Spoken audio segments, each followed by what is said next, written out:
Dun, dun, dun, dun, dun, dun.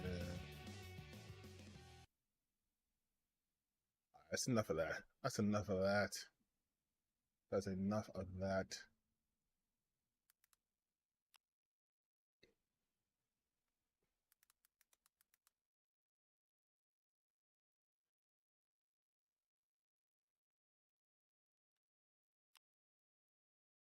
How are we doing? How are we doing?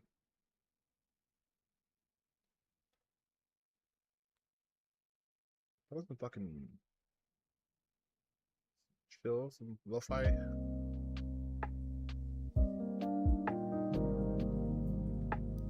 You know, we need some royalty free though. We need some copyright free shit. I'm not trying to get. I'm not trying to get clacked.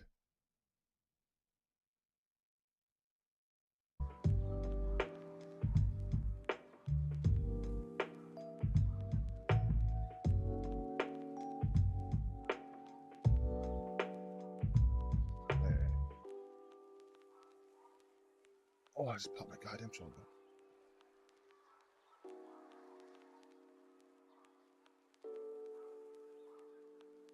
Oh, I'm sore.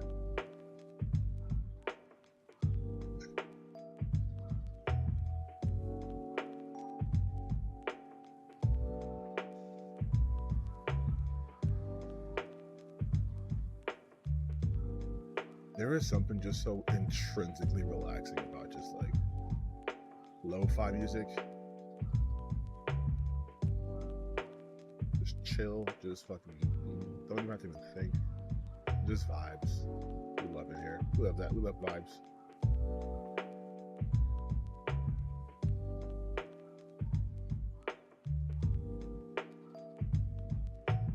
Okay. I think I've waited long enough. I want to talk about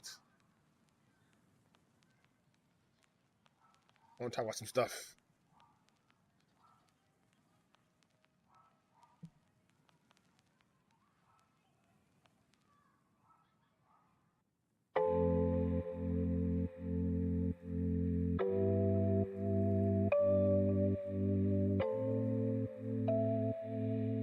Lord, this volume isn't too loud.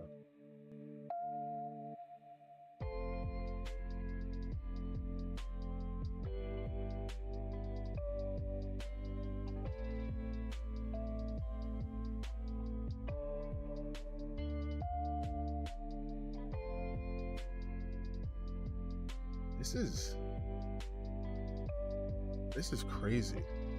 So the entire staff of Annapurna has resigned.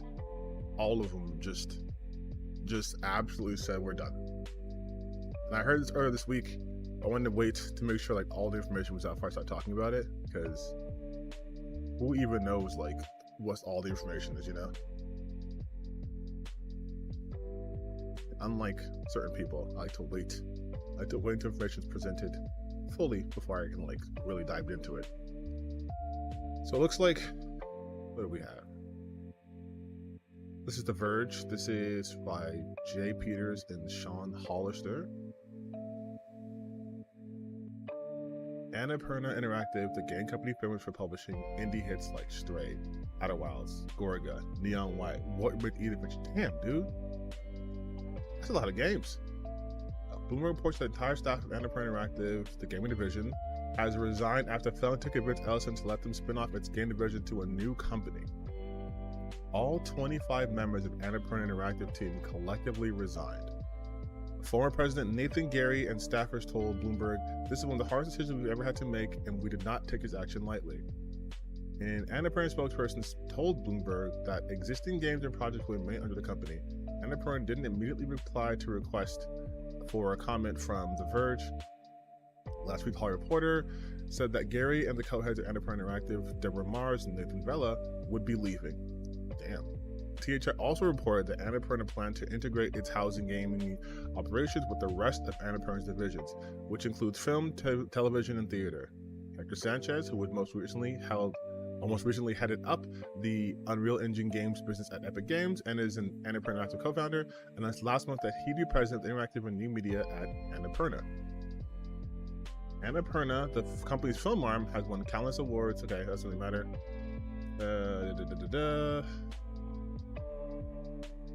Oh wait, here. Annapurna Pictures produced the excellent animated film Nimona for Netflix, and has just last month partnered with Remedy Entertainment to begin exploring films and TV adaptations of Control and Alan Wake.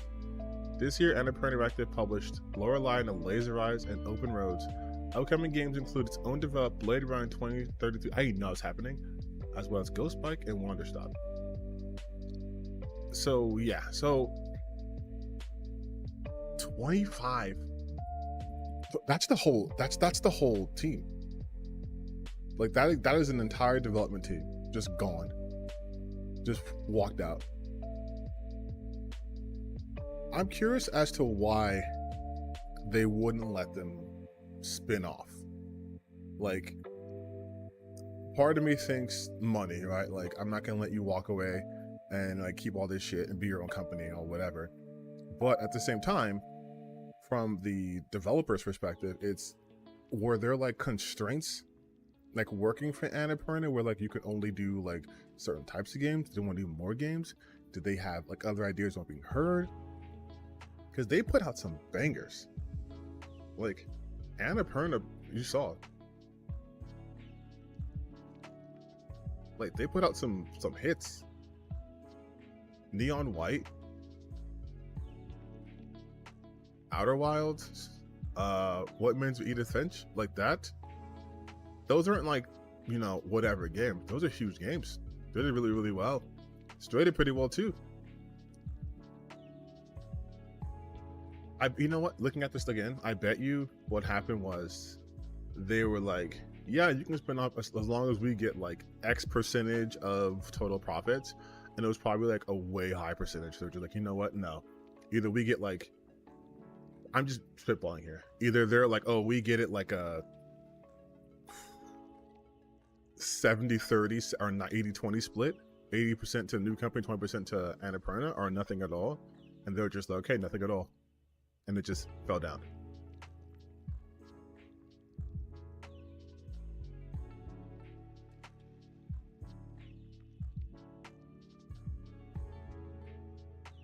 Liverpool employees want is not a good sign of a leader.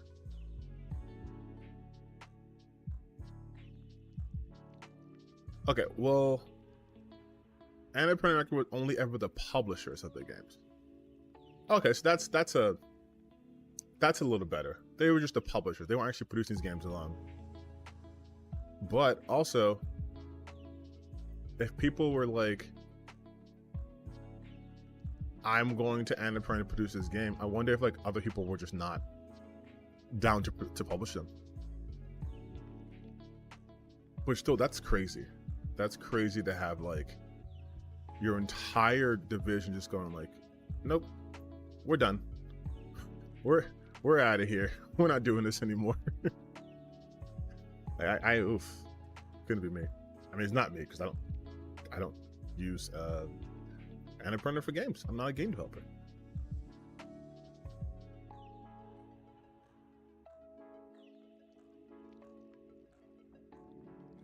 Hello.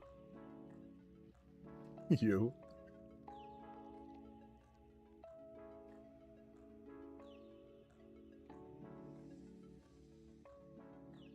Oh, hi, bye. Okay.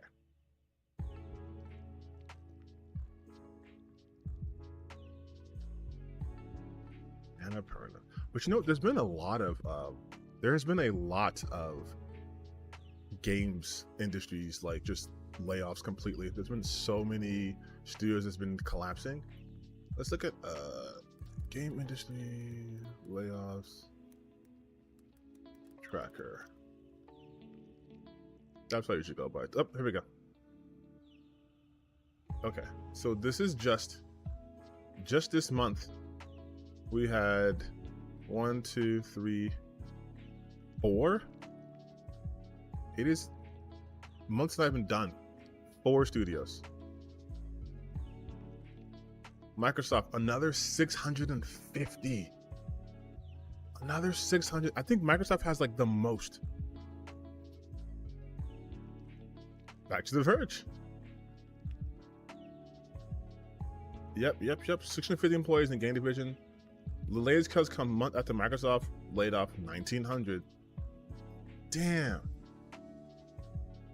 So we're looking at what, like almost 2,500 people laid off from Microsoft just this year alone? $68 billion acquisition. $68 billion they spent to acquire Activision Blizzard, which helped boost their overall output. But then that cost over 2,000 people their jobs. That is why I am so anti-mergers, man. Mergers are never good for the workers. They're only good for stockholders, CEOs, executives, but they're never good for the people who are actually doing the work, because people become redundant,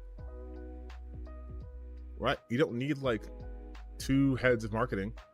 You don't need 2 like lead designers. You don't need 2 of anything. So people become redundant. But how do they structure this? How do they say this? The cuts are related to the Activision Blizzard deal, and Spencer makes it clear in his email that no games, devices, or experiences are being canceled, and no deals are being closed as part of the layoffs today. Emphasis on today, because they did close Tango. Well, lucky they got out of it.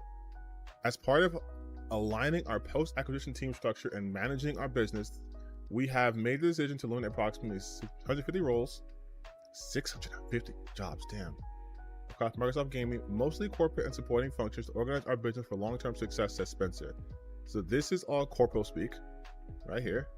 For since we have spent a lot of money acquiring a company that we believe will make us more money, we have also realized that in order to cut our losses or expenses, we are going to get rid of 650 roles. Now the games will still continue. The game will still continue. We're just going to have different teams working on it. That's it.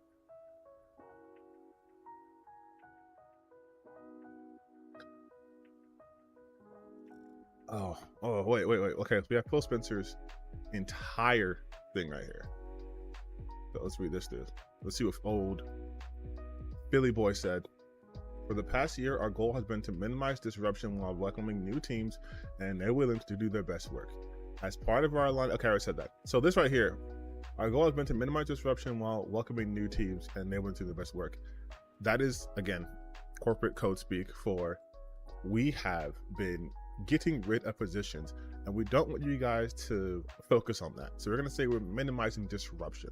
Disruption meaning other workers realizing that their job is no longer secure, and that might cause stress. And they're telling you, hey, don't stress. Stress is bad for us. We need to keep working on things and pretend that your job is totally safe. I know that this is difficult news to hear. We are deeply grateful for the contributions of our colleagues who are learning they are impacted. In the US, we're supporting them with exit packages that include severance, extended healthcare, and outplacement services to help with their transition. Outside the US, packages differ according to location. All right, again, I'm the corporate translator. I know this is difficult to hear, it just sucks to suck. Listen, we made the decision.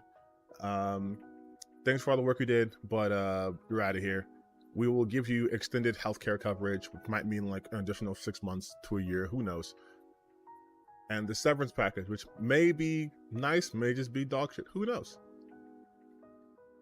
And then outside of the US, we will go by the laws we are forced to abide by, which will most likely be, you're probably better off if you're fired from Microsoft not living in the United States, because this country is not the best when it comes to support and packages that companies have to give you.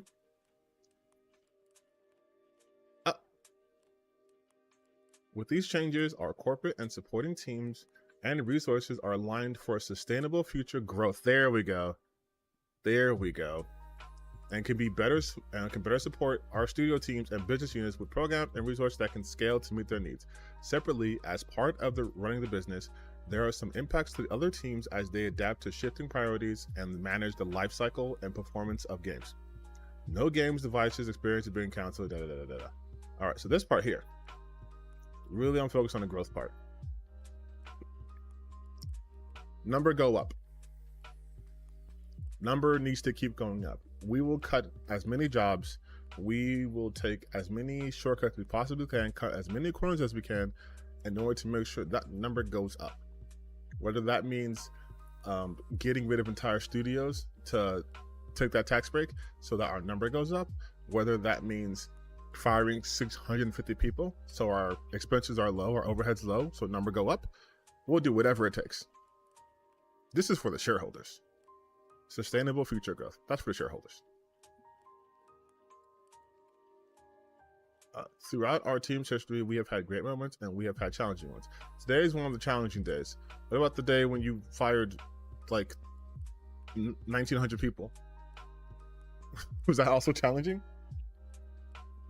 I know that going through more changes like this is hard, but even the most trying times, this team has been able to come together and show one another care and kindness as we work to continue delivering our players.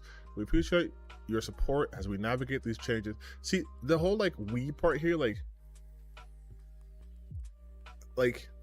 this part up here is like our goal has been to minimize disruption. But that's not our goal. That is the goal of the executives. So this part here, when it's like our team's history, it's not your team, right? Like this doesn't impact you, Phil, or anyone above that position. It doesn't impact them. Phil's not losing his job. Phil makes millions. He gets to go home, still make millions, come back next day and make millions. He's not losing his job. I mean, if he did, he'd have most likely a sweet package. Like he'd be fine. It's the people beneath him who suffer. Let's see if the comments agree with me. Until the industry gets massively unionized, it will always be a meek grind of talent, making it just nearly impossible to grow old and have a long-lasting career. Yup.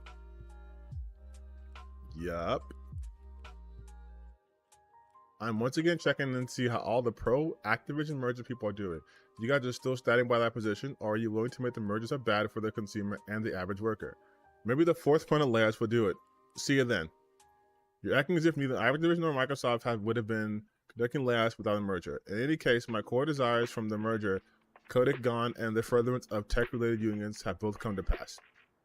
They laid off 1,900 employees in January, a significant number even by their extremely large company standards, 8% of the workforce. These were the expected layoffs, so to see another large round so soon is fairly noticeable, or notable, whatever the reason. That is true. This is such an idiotic statement. If you had read the article, then you'd have known that these layers have nothing to do with any mergers. This is the operational support staff, which is now in surplus. For all we know, these people are being replaced by Copilot, or a lot of these were simply so-called bullshit jobs. Google it, learn something. I expect you to write the comment, but doing so without even reading or understanding subject matter is a bit silly. My guy, Janny, the surplus comes from the merger. Oh, he said here. Yeah, they're in surplus because of the merger. Yeah.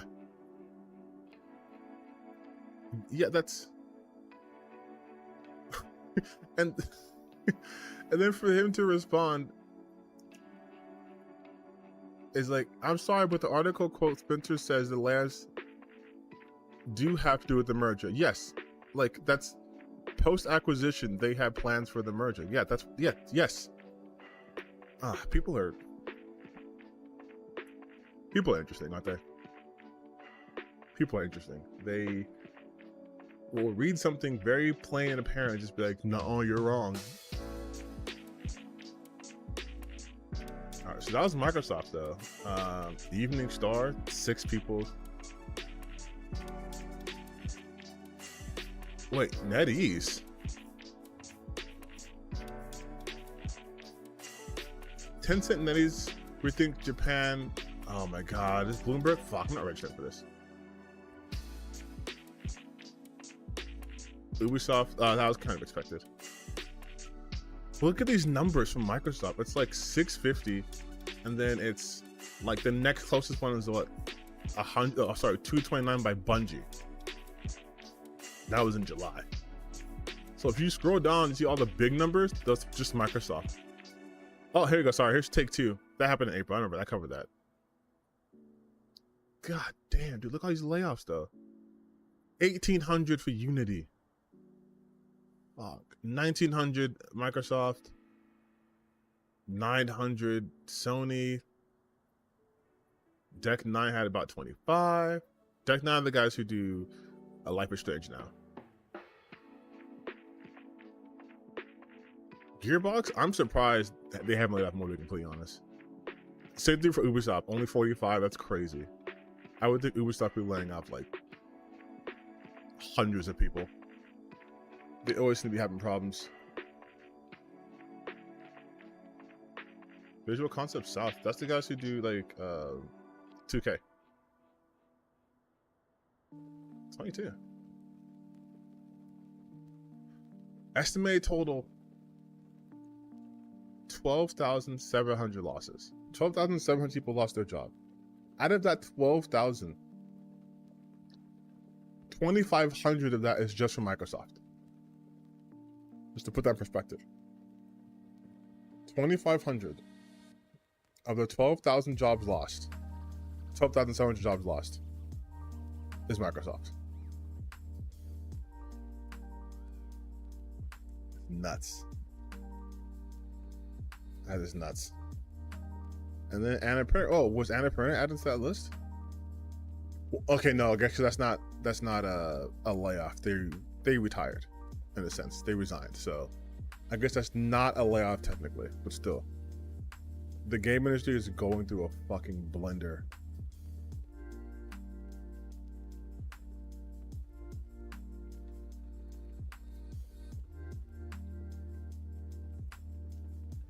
Okay, so I guess that's enough for Annapurna. Who knows? Who knows what they're going to be doing? Who knows if they're going to be able to put these games out in time? If their whole publishing division went away, that's crazy. Is there any other updates to that besides everything about 2 days ago? So that's it.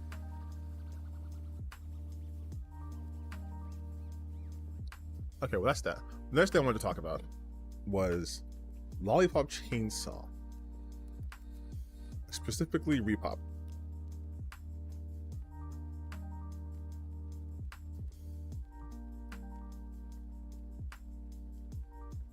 Lollipop Chainsaw RePop developer pushes back against censorships. Okay, so before I get into this, the development of Lollipop Chainsaw has been very strange because it was announced, I think, like a year ago, about that time, that there was going to be the RePop was coming out. Actually, no, it might have been earlier this year.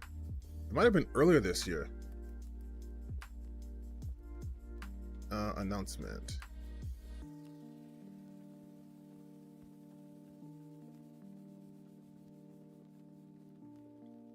Yeah, so like June 13th. Yes, this year. It was announced that there would be a remastered version of this game. And so everyone's all excited. And the producer for this is not Suda51. It is a completely different person.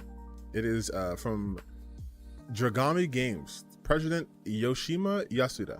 He's been on Twitter and he has been essentially doing the most popular trending game right now, which is to court the anti-woke audiences, right? So he is talking about how his version will not be censored. They're not going to change anything about the game. They're not going to censor anything, okay? There's no censorship in this game. I call that the right-wing strategy because no one was thinking this game was going to be censored. No one was talking about Lollipop Chainsaw being censored when it's coming out because no one thought this game was coming out. Like it was announced in June. It's out right now. And he's been very adamant to focus on that point. And I think I know why, but first I'm going to read this article and then I'll get into why he focused on that. So Dragami Games president Yoshima Yasuda recently addressed the reception surrounding their recently released Lollipop Chainsaw RePop, specifically addressing the claims about censorship. Lollipop Chainsaw RePop was released earlier this September, bringing the 2012 cult classic zombie hack and slash game to several modern platforms. Players control shooting zombie killer Juliet Starling, battling undead before they overrun her high school on her birthday. Lollipop Chainsaw was originally penned by Hollywood directors James Gunn and directed by Grasshopper's manufacturer Goichi Suda, aka 251, of No More Heroes and Killer 7 fame.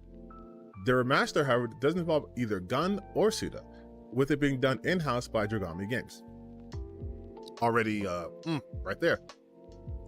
After a couple of delays, Lollipop Chainsaw RePop was finally released for Nintendo Switch, PS5, PC, and Xbox Series X systems on September 12th, PS4 and Xbox One ports of Lollipop Chainsaw RePop are coming in later November as well. Despite being an anticipated game, there was a lot of trepidation due to lack of involvement from the original creators, as well as the scaling back of the game from a remake to a remaster. That is already a red flag. While fan reception is generally favorable, the critical reception of RePop is more mixed, with numerous changes in gameplay, glitches, and lack of options on PC. Okay, I want to show you some of the glitches in this game.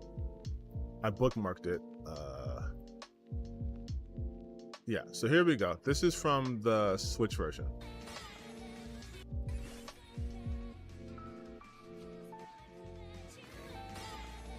And this isn't your internet connection. This is what the game's running like.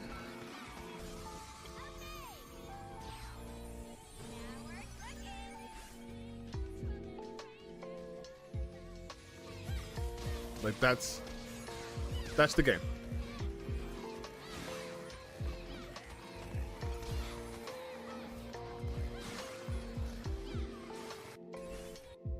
That's it.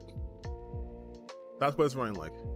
And mind you, this is the bones of this game is from 2012.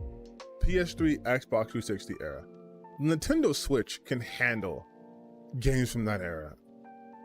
Like that's, it wasn't like Crysis. It can handle games from that era.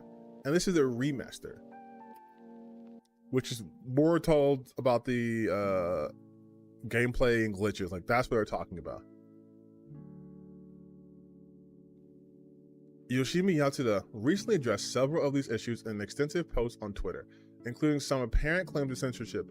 Yatsuda expressed his disappointment over how influencers and journalists have been spreading false news, specifically regarding Lollipop Chainsaw's new RePop mode, gosh, a lot to say, and how he proposed it as a censored mode and negotiated to make the original mode uncensored. He explains that the publisher received the ESRB's approval for the specification, which means that the players are playing a version that is applied to all platforms without any instructions for modifications.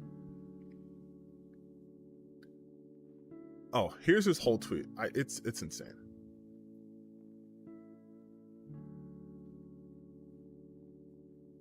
We received feedback from players that pricing in different regions of the world has not been thoroughly researched. We agree with the players and will adjust the prices as soon as possible. We will announce the changes on our SNS, so please stay tuned.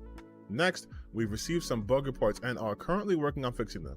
We will not only fix the bugs, but also consider option settings and optimizations. It's weird to also now consider option settings and optimizations. First, regarding the physics engine, we are using Kawaii Physics as a plugin RePop because the physics engine used in the original version is not compatible with UE5. The behavior of the physics engine was caused by a bug in the parameters and will be fixed promptly. We are also fixing other graphics bugs. If you notice anything else, please contact us below at games@info@. Okay, there's the website or information right here. Finally, I'm disappointed that some influencers and journalists are spreading false news, such as the suggestion that I propose RePop mode as a censored mode and negotiate to make the original mode uncensored. The fact is that we've retained ESRB approval for the game specifications you're playing right now, applied to the platformer, and obtained release approval without receiving any correction instructions from all the platformers. This is the same as what I told you before, and I honestly shared this fact with the game users. If someone is trying to twist the story about uncensored version of Lollipop Chainsaw RePop to suit their own purpose, I will protest. God, that was a lot to say, Jesus Christ. So, just by saying that, right, he spent more time really talking about the perceived twisting of his words than actually addressing the complaints of the game. And because of that, I called him out on that. I was like, hey, because people in the comments are just like, oh my God, base, no censorship. And I was like, God, you idiots in the comments are so easy to make money off of. All he has to do is play into the censorship angle and you open your wallets. No one was censoring the game, especially not fucking journalists or influencers. Because how could they? And then my favorite thing though is when people complain about this stuff, but they do it in a way where it's like how Elon Musk sycophants will criticize something that he does, but try to be super respectful, like, oh, my liege, my good sir, please, yes, please fix the frame rate on the Switch. I'm happy it doesn't crash, but it does bug me. And please could you bring back this costume and the Beetle Page costume if possible? He's like, sire, the game you've presented with me, I graciously accept, but perhaps you can make it so that it runs better. I am of course happy that the game does not explode my console of choice, but it would be most appreciated if you could also fix the frame rate and perhaps include the original costumes that were found in the game, my liege. And it's like, what? Like it's the most like toothless milquetoast criticism, and they have to put all these like stipulations in front of it. Thank you for not only continuing to work directly with fans, but calling out false narratives. After what happened with Stellar Blade, fans have been on edge, so the continued transparency is really appreciated. Nothing happened with Stellar Blade. Nothing happened with Stellar Blade. Stellar Blade came out, people loved it, people knew they were gonna love it. That's all that happened. There was no censorship. It was literally just design choices made by the creator of the game. But it's like, it's just a bunch of comments. Your commitment to fighting against censorship is truly inspiring, and your vision deserves to be shared without conflict. What the fuck does that mean? Please offer way to have it with no soundtrack. Absolutely goated. Thank you. Thank you for your efforts against censorship, my friend. Yeah, there was some oversight with the physics issues and issues later related to the engine, but I know there was no censorship in the game. Lollipop Chainsaw RePop isn't a perfect one-to-one recreation, but it's a very faithful one. You guys are the fucking best. Buy a copy next week, I get paid. And then it's like, here you go. Here's the game they want you to play.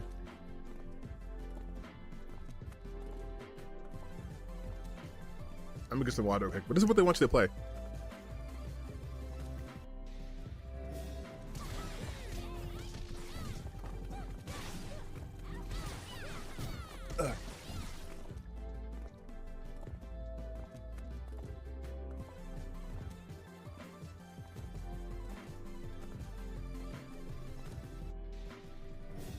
Had this been a quote unquote woke game by a woke developer, they would be fucking throttling them. And I know this because when it happened in Star Wars Outlaw, mind you, Star Wars Outlaw is an open world game. I'm not Ubisoft shilling here, but I'm explaining how these games work. Star Wars Outlaws is a massive open world game, much bigger in scope than a 2012 game being remastered, right? So the expectations of having bugs occur are a lot higher in that game than they are in this game, simply due to the fact that you have multiple physics things, multiple CPU usage, like multiple things happening under the hood, where the chances of a bug approaching or something happening is way higher. That's just how it is. The bigger the game, the more stuff happening, the bigger chance of a bug. It happens in Grand Theft Auto, it happens in even most polished games, even like Red Dead Redemption 2, right? This is a much smaller in scale game. Much smaller. Again, it is a remaster of a 2012 game. The bugs shouldn't be that excessive. These are new bugs. Like this shit was a bug introduced in the game because of its use of a different engine and all that stuff, right? They are introducing new bugs into a game that didn't have these bugs. And the comments are just like, again, my liege, my sir, thank you for the feedback. I'm glad the criticism was heard. Don't fret about the ones who do it in an extreme manner. Can't wait to see how these fixes are like. They're super excited to get this game patched up. Arigato gozaimasu, Yoshida-sama. Grums. Finally, someone who listens. Again, they're all just like, hey, thank you so much. You're doing such a good job. This is a good job. They're, oh my God, Stuttering Craig. They're doing such a great job. You guys are, you're perfect. You're doing good, sweetie. But if I were to say, I don't know, go on YouTube and just type in Star Wars Outlaws.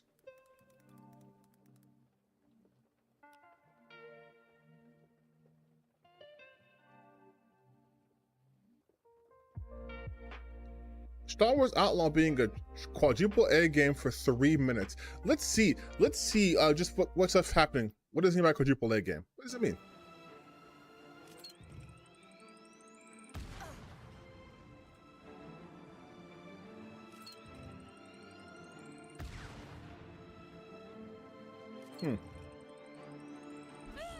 So they're attacking the game for not being able to kill random people. Collision.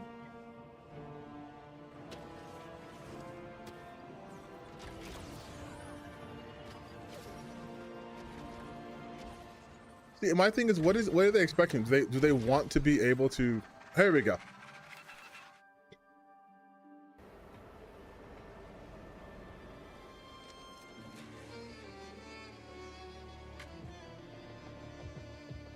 Now, you get it from just a small sample what they're doing, right? They're going through the game, looking at all the glitches, like, oh my god, this is a quadruple A game, like ha ha ha ha ha, right? And again, that's a fair criticism if you want to have that. That's totally allowed to do that. But this is because Star Wars is considered a woke game. It's a woke game. Yes, this is Ubisoft's AAA or quadruple A game at its hardest difficulty.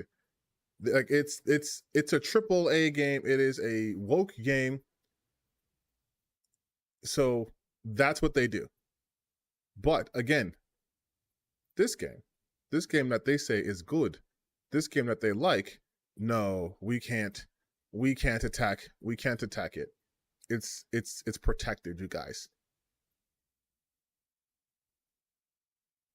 Some users said the game is pro DEI and you shouldn't buy it just because of the change in physics. Ignoring that the rest of the game is not censored, I suppose it was an issue of incompatibility of the original physics with the current engine. Thanks for the clarification. Do you see the level of gymnastics they'll do? Some just said the game is pro DEI and you shouldn't buy it. But I like this game. So I'm going to just say, actually, the problem isn't the DEI. The problem is the change in physics, which, yes, that's what Suda said. But they will never, ever use this level of analysis for any game they've deemed to be woke. If the game is glitchy, it's because it's woke. Oh, what's happening in Star Wars Outlaw? Why did I sync to the geometry? Oh, I know it could be collision checks and not happening. It could be you running into those little beasts repeatedly over and over and over and over. Might have triggered something in the code. It's not something that happens frequently because people aren't expected to do that, but bugs are bugs. But nah, Star Wars is woke. Ubisoft is woke. Therefore, we can make fun of Ubisoft and all their games, and they're all bad because they're woke. Like that's the logic. Bless, keep it up, amazing work. Oh my god, we went all this way and found an actual sane comment. Won't be buying. Thanks for letting us know you are more worried about how journalists portray your game than actually producing quality final project. Your concern with courting people who scream woke seems to have overshadowed the development of this game. I'm going to see the comments here. 3 of them are going to be attacking her. Oh, no. They're not. Oh, yes, they are. Emma's herping this dumb. He specifically mentions the influencers as well as journalists because the insensate, ignorant bitching has already begun. You are aware that games need publicity in order to sell, question mark?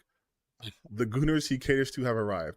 You are aware the major engine bugs should be ironed out prior to release in order to sell to people who care about the game. Correct. Absolutely true. Absolutely true. Can you read? And it's just like that's just the environment we're in now. They can just do this. Release the game, be anti-woke, and they will defend it. They will defend it. Yoshida also addressed the gameplay changes fans have felt, where Juliet feels slower to control and gameplay mechanics have changed to make the game feel more difficult. Yoshida notes this is the result of a changing different engine, and how the original physics system didn't work with RePop and had to be reconfigured using the Kawaii Physics plugin. Other unfavorable changes have raised concerns over the replacement of the game's original licensed music. And so that's just this thing. But I don't want to say bigger, but the overarching thing happening with Lollipop Chainsaw is people saying that, oh my god, they are not reviewing the game because the woke journalists refuse to review it. And so naturally, I did a video on that. And so naturally, I had people commenting on that video. And a lot of the comments on the video I got let me know that people aren't exactly paying attention.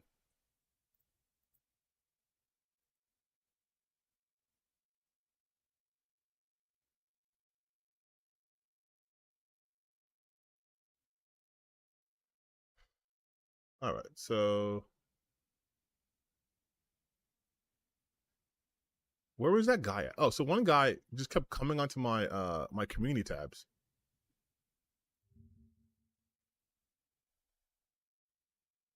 And it was, first off, I find it so funny that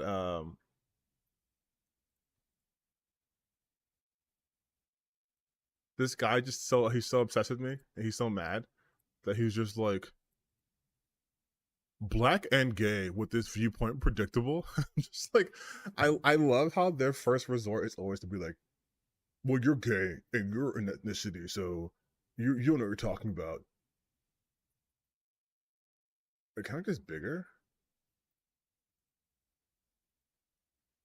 It's weird they can't make it bigger.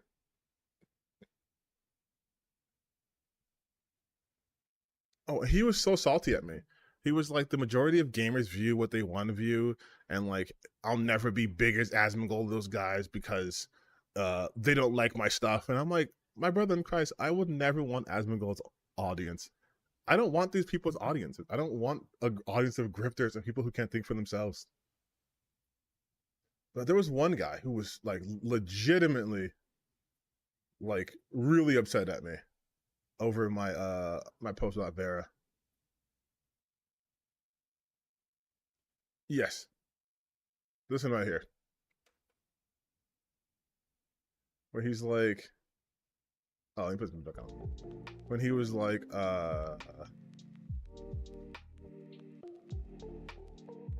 here, so to set it up, in my video, I said that her waiting for the reviews is essentially weird because A, she doesn't even care about those people. She hates IGN and Kotaku, so the fact that they didn't review it should be a win for her. But B, Kotaku did end up reviewing the game. They just did it later. And she was like, they're refusing to do it. And so this guy's like, I was like, LMAO. Surprise, surprise, I was right and the grifters weren't. Lollipop Chainsaw mess is a janky mess. That's them reviewing the game. That's Kotaku right there.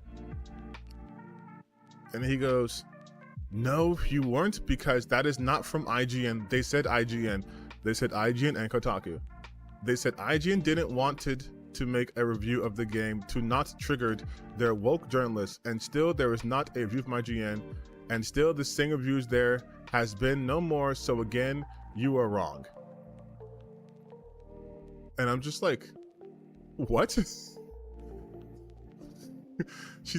she said both. But then I want to see if I can find that comment in this video. There was a guy who was like really mad at me again too, because here we go. Real talk. Vera Dark live streamed the game, so why don't I see your recorded gameplay footage? Also, why are you acting like you are showing full reviews with scores? Bro, you call Vara a liar and ask for proof with no proof. And I'm like, I did show proof. That's like, what are you talking about? I never said I was gonna play the game. And what does her playing the game prove? It doesn't prove that there was reviews of the game now? Like, I don't know what it's trying to prove. And here, like, we'll play a portion of the video, just so you guys know. In case you didn't watch it. Just so you guys know. It's me, your girlfriend, boyfriend, how do you go to Concord? So it's weird to use that as like, everyone likes the game, but you know, reviewers don't. Because they're woke. It seems that the critics are really triggered on this. In my opinion, I can't.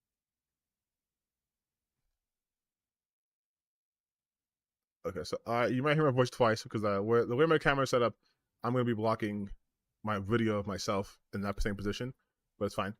But yeah, so she was making the claim. She made the claim that they were not going to review this game because they were afraid of like wokeness or upsetting the woke people. Like that was her assertion. So we'll just start from the beginning. And we find out at launch that things are not exactly what they seemed to be in That'll be important for my point later. The teasers and trailers, and Yasuda had made us a lot of promises saying the original mode was not going to Let me get probably sure talking about. Case. While yes, the game does feature go play it at a higher quality, promising us that the right to do that. Yeah, she's repeating herself today. All of the content, but so far it Today. seems very good. But apparently this is infuriating the critics because they are actually not reviewing this game. Now, I initially was thinking maybe. So she says, her own mouth says the critics are not reviewing this game, which is hilarious because by going to Metacritic and seeing there's reviews for this game, she automatically defeats her own point. But she means the woke guys, the IGNs, the Polygons, the Kotakus, the GameSpots, aka the big outlets. That's what she's talking about. She's not talking about these little guys. They simply did not get codes weeks in advance and they didn't have the content in order to review it. Maybe there was an embargo, but the embargo's been up for about 17 hours now, and there were critic reviews going back to the 6th and the 10th. So clearly critics had codes. They were able to voice how they felt about it. They were able. Hold on. This is the point I didn't make in the original video, but if the big outlets did not drop their review of this remastered game in a, let's say, timely manner, and you're also saying that these other outlets did have reviews way before the game came out, why wouldn't you think that the developer or the publisher only sent out review codes to specific outlets? The outlets most likely that they knew wouldn't garner a lot of attention. Because how is it that someone like Noisy Pixel, Audio Hugones, and the likes can get a review copy for a game that, again, since they posted on the 6th and the 10th, the game wasn't out until the 13th. So how could they have gotten copies of it any other way other than them receiving review copies and the other people not? Able to put out their reviews, apparently. Critics. Three sites. One on the 6th. Look at the bottom, and we're gonna see. And there are no user reviews. The critics, again, it's only. And the guy said, like, I wasn't showing reviews with the scores. The scores are right there. Like, just didn't watch the video and just like, I don't understand people who don't watch the video but then start commenting on stuff. It always blows me. 3 of them. I'll skip that part. It also to review just today. It is 9:11 a.m. Okay. Yeah, I am also pointing out this fact that it says spend some time playing the game. Come back to review it. It's starting at 12 p.m. September 13th. So literally a thing. 2. Pure Xbox, Game Reactor UK also reviewed the game. So they must have also gotten game codes. Available. This point in time, and that's Noisy Pixel, Area, and 4 players. You can't say Area Hugones. Which outlets are actually going to be releasing their reviews maybe today because it's launch day, but it even says it right there. Are actually refusing to review this game. Where is that evidence? A chance. Now, I'm not very shocked at that, given their, Where is your evidence? Where is your evidence that a lot of reviewers are refusing to review a game? And let's be completely real. First off, this is just a remaster. Not that important. But secondly, more importantly, where is your evidence that reviewers are refusing, they're boycotting this game? Where's your evidence? And that was my whole point. She had no evidence. Again, you guys can watch the video for yourself. She had no evidence of that claim, which is why I made this video. And I even did research and I was looking into it. And one of the claims people were making was that IGN was saying, we're not going to review this game. We're just going to link RePop to our old review. And that's not what they did. Lollipop Chainsaw. Biggest game releases September. Game Pass. Launch it early. So maybe this most recent one. Launch it early.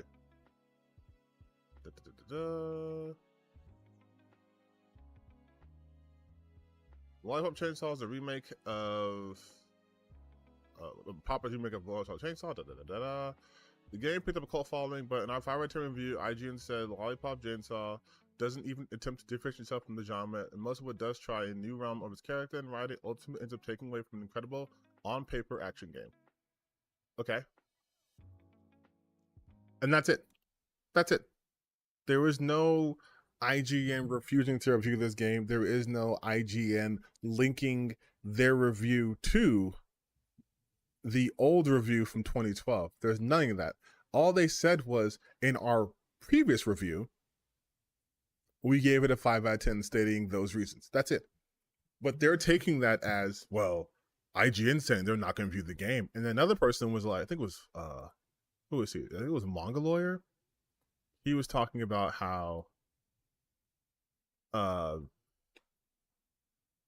probably didn't keep up here, but he was talking about how, oh no, they refused to review the game and they gave it a 5, but they gave Dustborn a 7. And it's like, no, dude, that was a game someone else reviewed 12 years ago, and Dustborn was reviewed by someone else. They also don't understand the concept of people have different review taste. So one reviewer might review a game, give it a low score. Another reviewer will give it a high score. The entire point of a review, whether it's from films, books, media, whatever you have you, the entire point of a review is to give you a interpretation of the thing being consumed. So if I'm reviewing a game, I myself, for example, I love RPGs. So I'll play an RPG. And my love RPGs will show through that. You'll see me comparing it like, oh my God, this gives me like a more of like a Chrono Trigger vibe, or this is more like Lost Odyssey. Like okay, here's what we'll do. We'll do a mock review right here. I'll do Claire Expedition 33. And then I'll mute it. Product. So hear that thing, right? So just looking at this game, right? I'm like, oh my God, like the game is clearly inspired by French architecture. It has a very distinct art style. It looks beautiful. It kind of gives me right here, it kind of gives me almost like a FromSoft type of vibe with like the golden arc, almost like the rune arcs from Elden Ring. And then you have like the long flowy figure, kind of similar to the trailer from the original Elden Ring, or from Shadow of the Erdtree, when you had Marika walking around her flowy thing and she was holding the Elden Ring and she's like shattering it, right? Like that's, then I could say like the gameplay here, it looks more like a third-person action adventure game, right? Especially with all the moves, but then the button pressing in this game kind of reminds me of the quick time events you'd have in Lost Odyssey, because in that game you could equip rings, and if you overlapped it perfectly when it told you to do so, you could inflict the status effects of whatever that ring came with. So you're much more engaged in the turn-based strategy. It's almost like action turn-based or active turn-based, almost like in Final Fantasy. Final Fantasy VIII specifically used to do that with Squall with his Gunblade. When you would attack, you could push the right trigger or R1 right when you hit it, and you could do additional damage. See, and that kind of reminds me of that.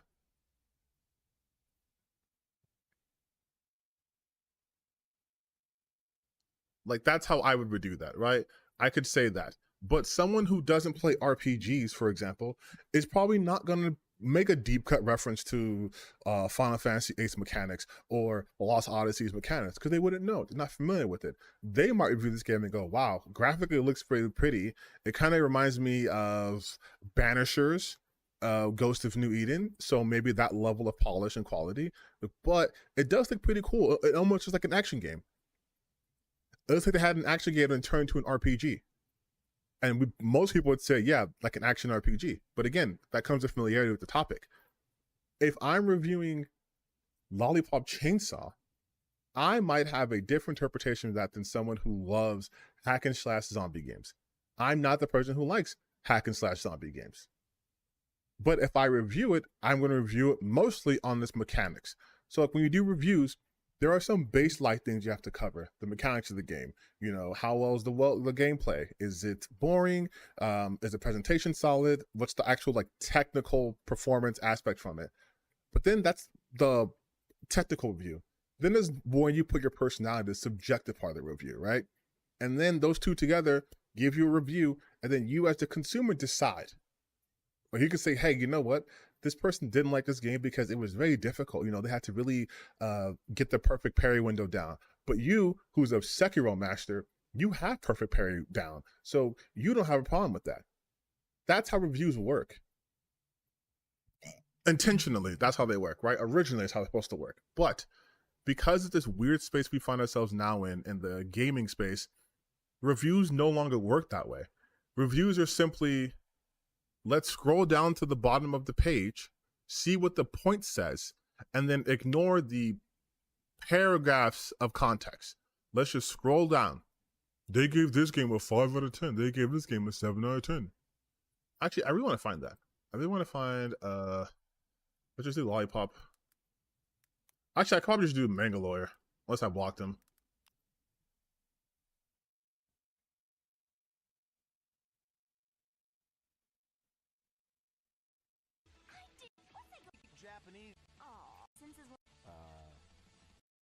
Oh, perfect. Right here.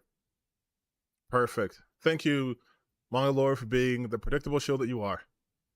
IGN, when they have to review an actual fun hack and slash game with unique movements, hilarious jokes, and memorable music, compared to a miserable political simulator.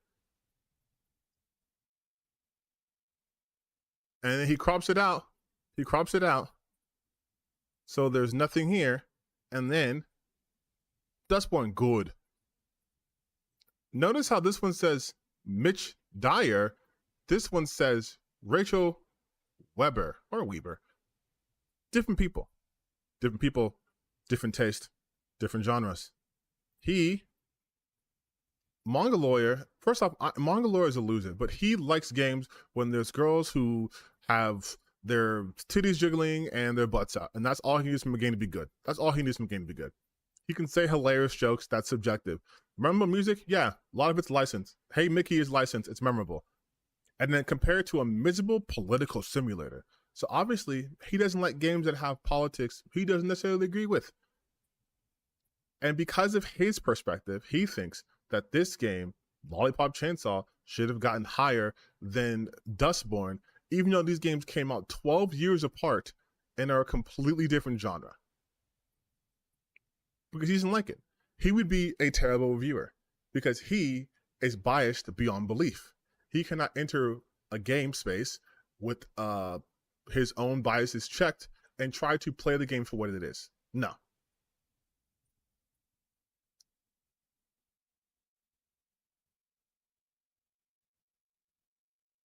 I mean, look, great comparison for pink colors. It's not the dyed hair or the rainbows color that's the problem in our gaming industry. It's the soul, Lawrence the King. Like, he's a piece of shit grifter. But that's how they operate. Here we go. And he's one of the people who started this. The whole IGN is unwilling to review it. IGN unwilling to review Lollipop Chainsaw RePop, probably because it might trigger some of the they-them staff. Instead, they published an article announcing the launch, but remind the audience that they gave the game 5 out of 10, which is unfair. How are they still in business? Completely devoid of context, right? Like, completely devoid of context.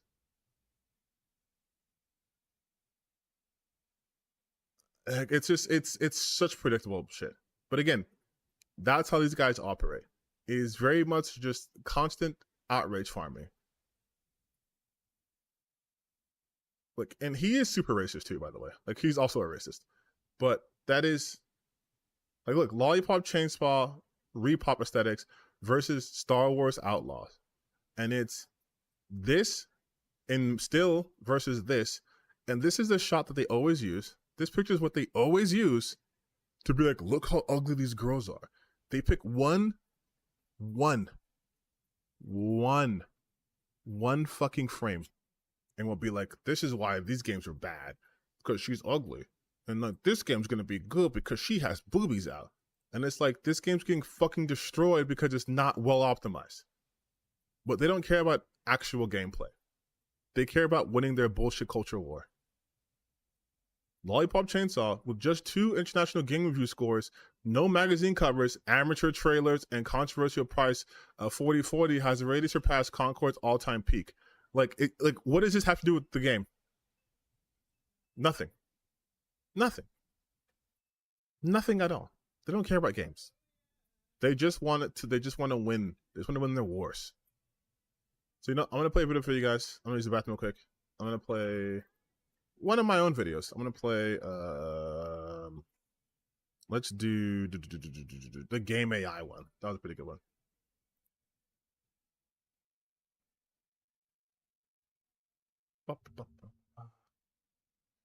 Channel content. No. I got my actual YouTube channel.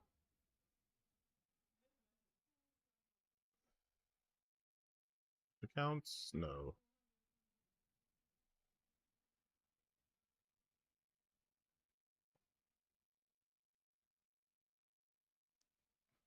Actually, you know what? Here's my video and reviews. Watch this fight, cook. I'm going to back them. Do you guys remember that? The IG review for Pokemon Alpha Sapphire and Omega Ruby? It came out in like what? I think the review came out in 2014. Gave him like a 7.8. And one of the jokes people popped off from that was the little TLDR that said, you know, the pros and cons. One of the cons was too much water. I recently went and read that review for the first time because I don't play Pokemon games.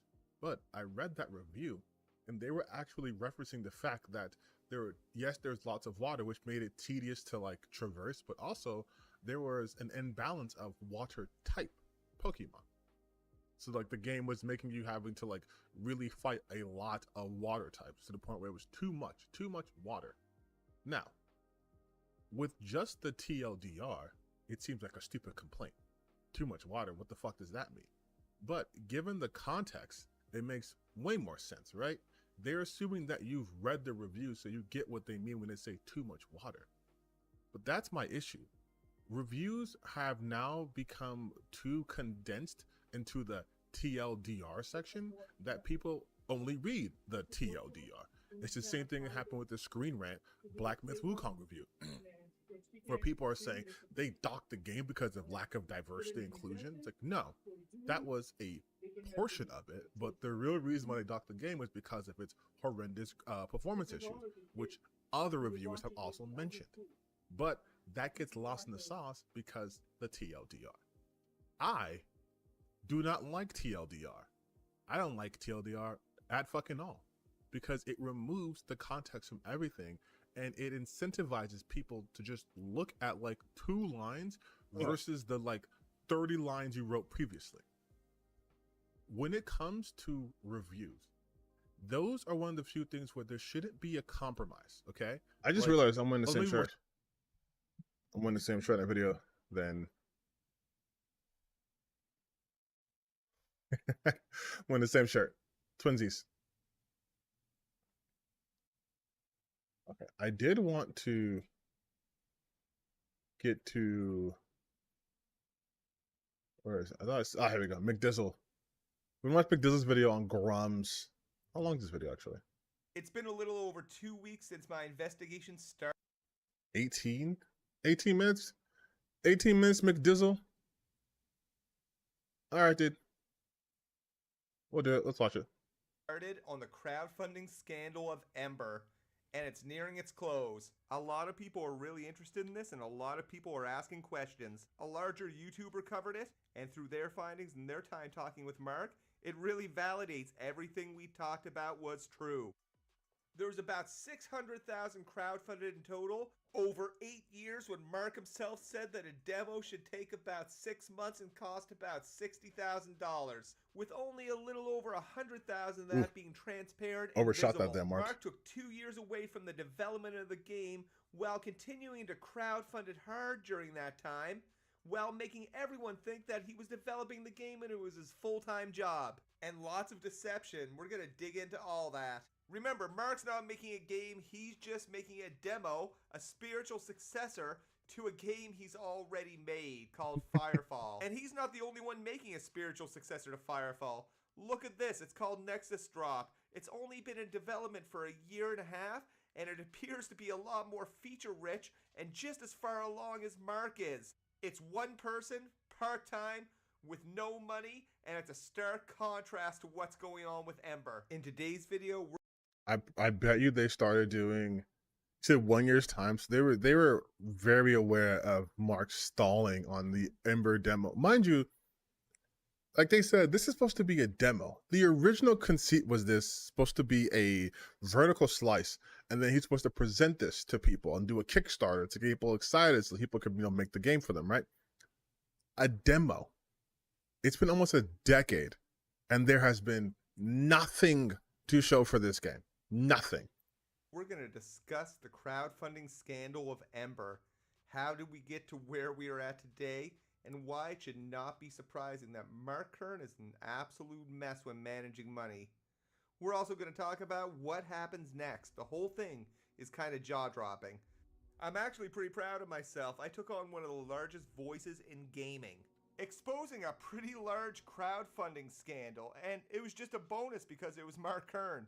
However, I invite anyone with their own views on anything to take a look at this and see what conclusion you come to. And my objectives were to bring awareness of this crowdfunding scandal, and I think that was successful. I don't know why he does the I mean, he put this out in his the clown Discord, shit, though. and one of his backers responded with this. And to the game, I supported the game, and now I'm just getting about all these things that's happening on Twitter, and I guess when I feel like when you said that you were winning and you're pinged to everybody, it didn't really feel like winning. Maybe winning's the wrong word, but we will win.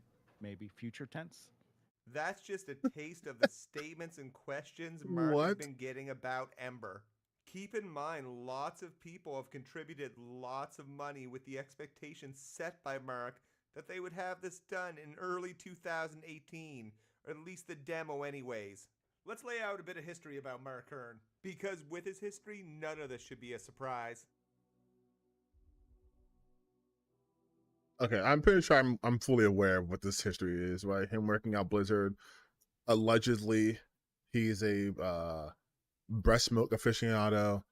He mismanaged teams. He left Blizzard, and then he started his own company, did the Firefall thing, made the sperm bus. That cost like $3 million. Game didn't do that well. Got ousted from that position, and now is working on Ember. Background on Mark Kern, he worked at Blizzard. Emater, actually. Actually, people call it Ember, but it would be Emater, right? E-M-8-E-R, like Emater. Diablo 2, World of Warcraft, StarCraft, and he left Blizzard in 2005. His next step in that same year was to co-found a game development company called Red 5 Studios alongside 3 other former Blizzard employees. He played a big part in the development of the game Firefall and became the CEO of the company in 2008. So he wasn't the CEO to start, but he eventually got there. In 2013, Mark was removed from his position as CEO by the Red 5 board of directors. Mark would talk about this a little bit. He would say that he didn't his own private tribe. More recently, he said he also said this is his private Kobayashi Maru or Kobe. It's the fucking Star Trek thing. That the owners wanted WoW, basically meaning that like it was gonna fail no matter what he could do. There was no way to win. With guns, and was offered bonuses if he agreed. He declined, and then they voted to remove him as CEO. If you ask other people, including multiple Red 5 employees, it was because he was a thoughtless man who was terrible with money. That sounds all right. It's consistent with what we're going to talk about. I mean, listen to him talk about the notorious Firefall bus. I'm going to use the esports bus we've created, this gigantic 20-seat thing. It's got a built-in television studio, built-in server cluster, supports up to 3,000 players. One of many unsuccessful ventures we'll be talking about. Not drivable. In September 2014, he started a studio called MEK Studios. They got $1 million in seed funding for an Oculus Rift Minecraft-like project. But by May of 2015, he was gone from the company. There was talks of shadiness with Mark Kern and Voxel Knots, but so much has been deleted, it's tough to track down. Maybe that's a topic for another video, though. I didn't even know that part. I didn't even know about Sometime the in virtual reality shit. Crixel Labs was established. Mark said this about Crixel Labs in 2017, that it was a company founded to develop both Crixa, the tabletop RPG, and now Ember, the video game set in the Crixa universe. So he's the CEO of his new company, Crixel Labs, right? Not exactly. The CEO of Crixel Labs is actually a 79-year-old person with the same last name as Marks. Now, I'm no lawyer, but I'm really interested to know if placing somebody in a CEO role that has no involvement operationally with the company is ethical.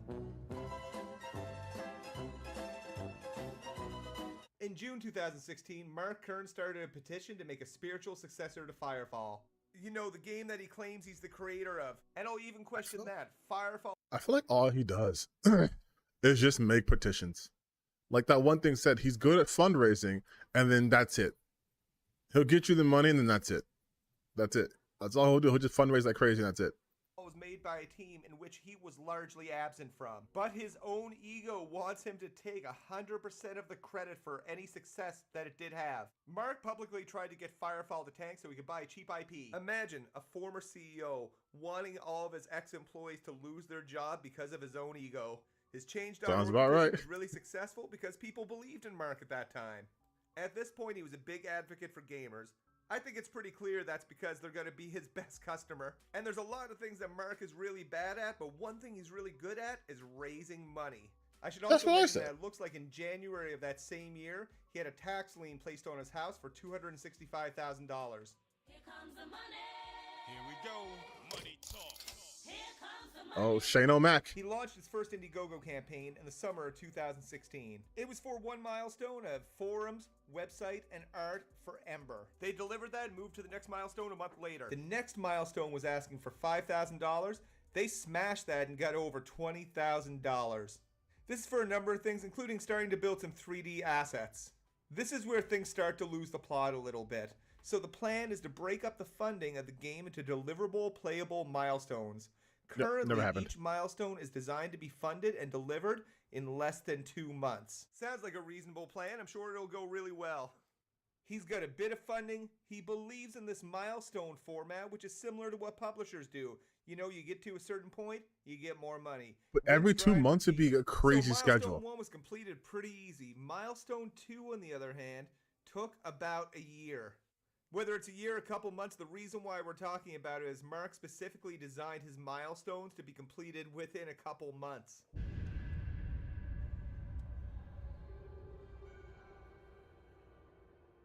After that goal is complete by the summer of 2017, he sets up another Indiegogo, this time asking for $20,000. Again, he smashes it out of the park for over $100,000. Mech vs. Kaiju war game. The ask for $20,000 was for a couple playable characters functioning inside and piloting the mechs, various suits, animation for the characters, weapon system concept and design, the first gun, basic shooting mechanics, scripting and coding, and sound and visual effects. That's what they were looking for from the $20,000, but remember, Mark blew that out of the water. At this point, that $20,000 was currently funding step 4 of 6 prior to the playable mock-up before the Kickstarter. And he even says no more funding's going to be needed and you'll get this as a reward. So as they continue to raise more and more money and exceed that $20,000 goal, Mark put some additional stretch goals in there, including a pile of things that are meant to appear in the final game. We'll see what happens there. And this is where it continues to fall apart. Wait, one of them said full anime. Okay, unlock the 50,000, animate and fight a giant kaiju. We take the kaiju from the last stretch goal, animated and scripted to fight the Thumper and players in the playable mockup. Why wouldn't that just already be in the game? Like $60,000 to fund the fully playable mockup. $60K, this is it. We fund fully and don't have to do any more milestones. We create the playable mock-up Thumper encounter, call down a Thumper mining mech, and defend it from waves of attacking Sihu shape-shifting between humanoids and beast modes. I've played the game, I don't see any shape-shifting. Fight a giant kaiju as it grapples with your Thumper and defeat it as the climax of the encounter. I didn't see any giant kaijus. This will be a demo for a future Fund the Full Game Team fundraiser to make the final game. Jesus, so Mark says that $60K will fund the full playable mock-up. One thing, and I'll probably talk a little bit more after this, but one thing I never understood about Ember, Emater, or whatever, it never felt like it knew what the fuck genre it wants to be in. Because you're like, we're talking mechs fighting against kaiju. but it's a massive war planetary MMO with a bunch of other players. It's like, so is the mech versus kaiju, is that like an instance, like a raid, or is that just like an enemy type you can encounter on the planet? He also says it'll be done in roughly 6 months, and then another month or two from there, it'll be time for the Kickstarter. Life is good, right? So let's recap here. In July of 2017, Mark raised $114,000 between Indiegogo and PayPal donations. He says that in 6 months, the playable mockup should be ready. A month or two later, that would be the Kickstarter. So 6 months from July, we're looking at early 2018. A month or two later, the Kickstarter still in early 2018. Now, the last update in the Indiegogo was in 2021. Finally, the rough draft of Thumping is next week.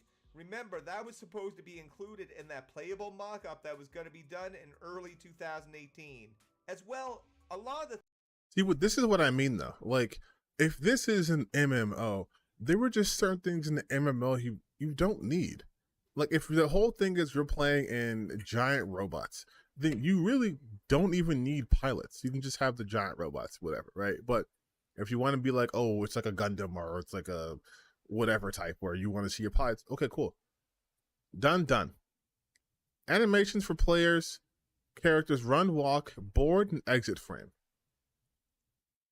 I don't think you need that. I don't think you need omni-frame opening, closing animations. I don't think you need that either. You can just have them just get into the vehicle. They can just be inside of it. Like in like Final Fantasy 14, there is no animation for your mount and then like getting on your mount. Same thing for WoW. You have your mount, you get on the mount. That's it. There's no like, here's the straddling animation. Here's the, like, you don't do that because that's a waste of resources in a game of that scale. Because you'd have to have that happening for every single character.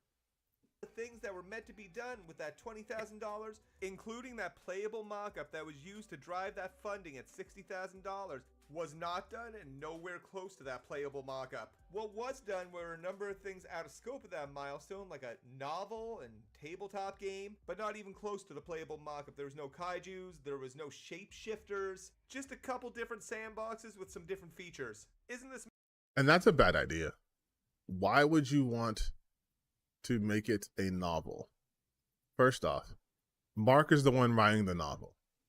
So it's not even like, it's like, oh, here's a author, who's a writer who has some under their belt, I should say, and they want to work with us. It's no, I'm the guy who's making the game, I'm also writing the story. And we're also doing a tabletop game because we have infinite resources and workers to work with this game. This man's supposed to be a gaming genius.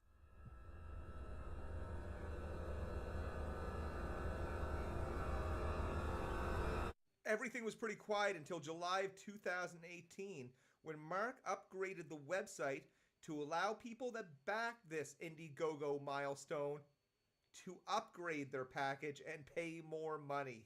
Nice. You can tell this was driven by some FOMO. Get these bikes. Bikes will never be available to anyone else in the entire game. It's only for the M3 backers. So at this point, it's been roughly a year after that M3 campaign. That's also such a bad idea. It's one thing to have exclusive skins for vehicles, right? But to be like, oh, hey, only these people who back the game will have access to a specific vehicle makes no sense. Because let's say Ember did in fact come out, right? And this game has been in development since 2008 and it's, 2017, 2016, whatever. And it's now 2020, let's say 6 when it comes out. Because I bought in 2026 and not 10 years prior, I don't have access to an entire vehicle. Like, that's idiotic. One that was supposed to have that playable mock-up done in 6 months for that $60,000. And they raised almost double that. With almost double the funding asked for, I'm sure they're good, right? Nah, they're not good at all. This is the start of some really heavy phantom crowdfunding for his game. Sorry, not a game, but a demo whose only purpose is to do a Kickstarter to try to raise millions. If it's taken him this long for a demo, imagine a whole game. He also starts selling skins, True. which are pretty much just NFTs with no values. They're just... Oh, that is a chocobo. That is just a fat chocobo. Like, brother didn't even change the color. Didn't even make him like red. That is just a chocobo. His pictures. He also starts selling founders packs from $15 all the way up to $1,500. Pretty much mirroring what was $1,500? done on Indiegogo to raise money. So we got the M3 backers that were sold $1,500 for different types of pictures? founders pack.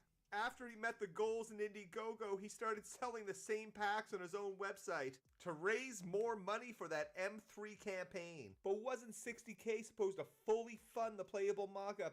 And there wasn't going to need to be any other milestones prior to the Kickstarter. What's this money for? No one knows because Mark never shared that. But all that's likely a drop in the bucket to what's coming. In June 2019, Mark starts a new monthly sponsorship program. Kind of like a Patreon program, but on his own website. He made that stuff up in the bathtub like moonshine. His crowdfunding subscriber numbers grow to at least 1,500 subscribers at $7.95 a subscriber per month. Jesus. Right around this peak, he took 2 years away from development without telling anybody while still collecting and soliciting massive amounts of crowdfunding to develop this demo. That I didn't know. An absolutely crazy thing to think about is Grums has admitted to raising about $600,000.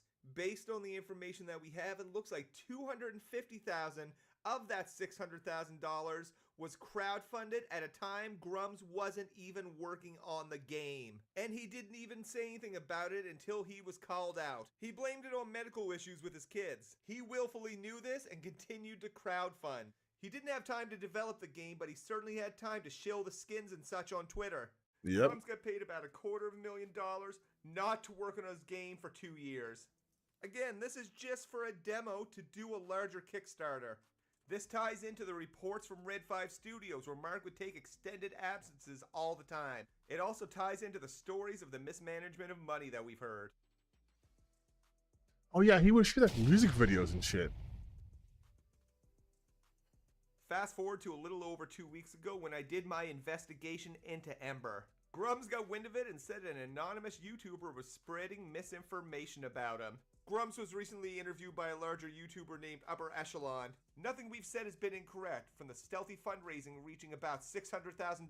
Upper Echelon, I never heard of that. Oh, Upper Echelon Gaming? Didn't tell anyone at the time, continued to crowdfund to the sum of about $250,000. We were right about the deception of $60K funding the fully playable mockup. We were right about the sole owner of Ember being someone in their late 70s. And the sole owner of Ember also had a debtor's lien put on their property in 2023. The company overall sounds pretty risky. As you can see, this whole situation is insane. Any reasonable person would look at this with so many red lights, indicating that it could be quite a big scam. It's like Mark Kern, Ember's only full-time employee. Yeah, this is obviously gets a paid scam. and does the least amount of work possible. So for him to say that this is misinformation sounds like, well, misinformation from him. Mark also asked for my name and my address so we could chat. When I didn't give it to him and said, hey, you know what, I can call you Grums, you can call me McDizzle, you can clear up any of this. He called me a pussy, so I became a backer of Ember. Popped in and said hi to Grums when he was trying to record a marketing session, you know, as opposed to actually working on. Oh, so the marketing session comes because people were getting on his ass on Twitter, and his backers too were getting on him. And he was like, mostly because McDizzle was showing the footage about the game, and he was like, there's some people trying to besmirch us. Let's get together on Friday and show epic gameplay, and I will really show them On the game. It's a shame there's no PvP. Because these accusations have hurt Mark so much, he says he wants a redemption angle. And yeah, people like a redemption arc. Sadly, they don't like hucksters who show time and time again deception is their game. This sounds no different from 2017 when he needed $60K in 6 months to build this playable mockup, to when he took 2 years off and didn't say a word until he got called out about it and continued to crowdfund upwards of $250,000, or when he got called out from me for his BS. Bro only seems to do anything when there's news about him being a huckster. Oh, wait a minute, you guys. I'm so sorry. I'm so sorry. I did not hear. None of my chat was loaded. My chat was not loading. Oh my God. I was One like, more big score. We got enough money to leave. What's the plan? You want me to turn the volume up? Well, Yeah, hold on, Grums let me- said, Well, it's the same old story from him. Oh, we're turn going it to up. start doing something now. Isn't it just the same Why wasn't my deception he's chat used for working? the last 8 years to do minimal work and get paid as much as he can? But the fun's not Also over yet because videos. the demo isn't even done yet. Maybe he won't wait for a good demo to do a Kickstarter. Maybe his next step will be to do a Kickstarter or his own internal Now the chat's working. fundraising. Jesus He's mentioned Christ. he's worried about his Kickstarter getting Ugh. canceled because of getting reported. Well, what are my next steps? I've done my initial investigation. It was deep, it was pretty thorough, and I think it yielded some interesting What results. the fuck, I'm going YouTube? to keep a close eye in the development of Ember, and I'm going to report I just the like an results. asshole who's just ignoring Also, everyone Grub's in chat. definitely disabled my Hi, subscription chat. perks that I was paying $7.95 a month for. I guess he didn't take too kindly from me popping into his marketing video session. I'll be keeping an eye on that too, because I couldn't find a way to cancel it. So if I I'll get look a up charge a on my Lollipop credit card, Chainsaw we're gonna be Nick talking. makeup. I'll do In that. his I'll do recent that. interview, Let me- Grub said one thing that sounded kind of admirable. First is first. He wanted to leave a legacy for his kids, and he has some accomplishments he should be proud of. He worked on a number of games that are really loved by a lot of people. But I think in 2024, it's fair to question Mark Kern's contributions to game development. Remember, Mark Kern didn't create World of Warcraft. He was part of a team that made World of Warcraft. Mark Kern didn't create Firefall. He was part of a team that created Firefall. However, he has a number of notable failures, such as being the CEO of Red 5. His legacy is failures and broken dreams. Being one of the founders of MEK, and being involved in one of the largest gaming Like the crowdfunding one-time Snoop, scandals that's really been didn't turn. around. Yeah, that makes me Is there seem like a bigger boomer ones? though. Of course. Like now I Is feel there like I don't know how to conversations we internet. had with Star Citizen on one hand because they But it's raised YouTube's fault. millions upon millions of dollars.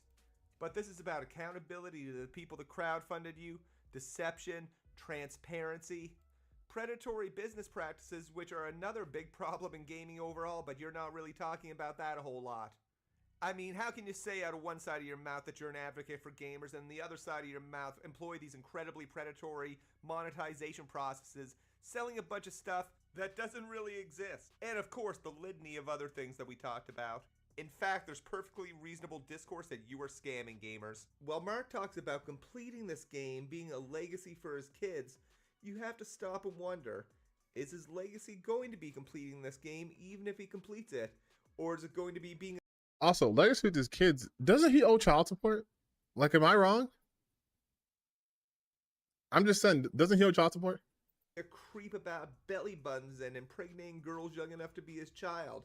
Or is it going to be his social media influence? Which from an optic standpoint, as we heard earlier in the video, does I'm make gonna a lot sue of YouTube. backers YouTube's happy. gonna. Not so much what he's YouTube, talking your about, time but is the up. fact that he has the You ban- stopped. You ruined the stream of me, the biggest stream on the planet. I'm gonna sue you for all the money. with to tweet all the time, but not the bandwidth to work YouTube, I significantly get on his tens game of views. or Okay, I demo. make you money. Not How do you saying do he this to can't me? do both, but he's obviously not doing both. That said, his social media activity has been a bit quieter the last couple weeks. That's what happens when a man's got to work. At the He has end of the day, 12,000 Mark tweets. Kern's legacy is going to be a lot of different things. How many tweets do I have? 12,000 tweets. I have. What are my tweets actually? How many tweets do I have? I'm gonna say I probably have the same amount of tweets as Scrums. Wait, how do I check my tweets? Can I only do it through? You know what? Fine, I'll do it through here. I'll do my phone real quick. I just want to see how many tweets I have, because I feel like, okay, I have 21,000. Oh, there's no way Grumps has less than that. There's no way. That must have been 12,000 tweets like that month. There's no way. That guy lives on here. You want to increase the volume in the video? Okay, so I'm gonna have to increase the volume on my desktop. Let me just desktop capture a little bit higher. It's such a weird thing though, like the fact that Grums even has like anything resembling a career is all because of grifting. Like these guys. This is why I bookmark this, by the way. I bookmark this so I don't forget, because my brain will try to actively kill itself if I have to think of these people. So I have to bookmark it so I don't forget. So this is the Grums shit. He's talking about. I did a 3-hour YouTube interview with that YouTuber, and been dealing with many requests that I've turned down because the community asked me to let Emmer speak for itself on Twitter. I did prep some more materials for the account to tweet out, and you'll see that more. Also, did some work on the Sihu texture demo. It's nearly ready to share as download. With all this going on, I'm sorry to move Chief Chat to Monday at 11 a.m., but it will give me more time to prep the Swarmer. What the fuck, dude? And then here's him posting about the Haitians. Like, this guy's a... Also, he said more time for... Is there an Ember Twitter? Nope. People. Oh no, I feel bad for this person. Wait, there's an Ember. Joined 2016. Last post was July 4th, 2019.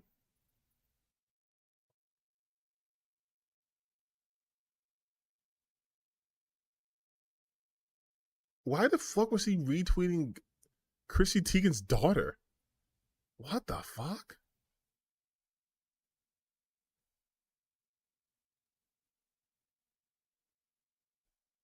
I'm scrolling through. There is nothing on the official Ember account that has anything to do with the actual game. Like, it's just other people's artwork. Chrissy Teigen's daughter. That seems weird. Godzilla. Nothing. So even when he was quote unquote working on this game, nothing. Not a goddamn thing. Trogdor? The fucking Zone of Vendors? But nothing about the game.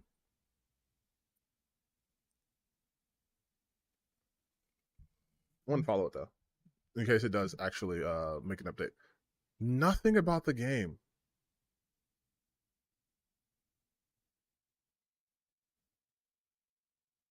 That's nuts, dude. That was your whole thing. That's crazy. Okay, so earlier I did talk about Lollipop Chainsaw, and I want to talk about these guys. I want to talk about, my God, these guys, right? These grifters. We always talk about grifters. We have to always be on their necks. No stopping. All gas, no brakes. Like, they were wrong about everything. Like, completely wrong about everything. First off, these thumbnails are gross. Secondly, they're always wrong. They were all against Warhammer. They were mad against Warhammer because they had a transgender writer.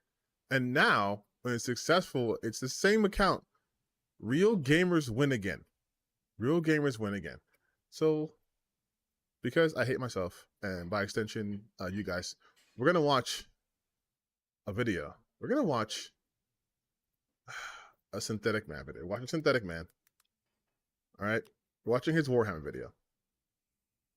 Warhammer 2 is peak masculinity. Okay, we'll make a vote. It's either the Warhammer video from Synthetic Man or it's a Warhammer video from someone Asmongold responded to. Or it is, let's see who that was. It was like Warhammer 2 reminds us of what we lost. Yeah, here we go. Warhammer 40. Okay, so we either watch this video or we do this video. What are we doing? You guys pick. Synthetic Man. Legendary drops.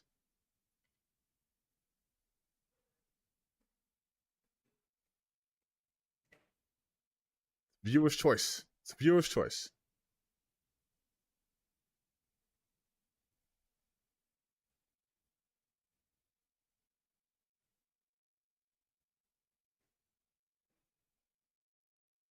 All right, it's 1 for synthetic.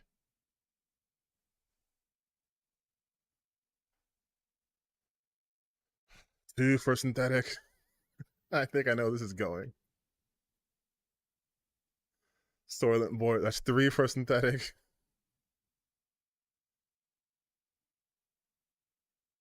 I can make a okay.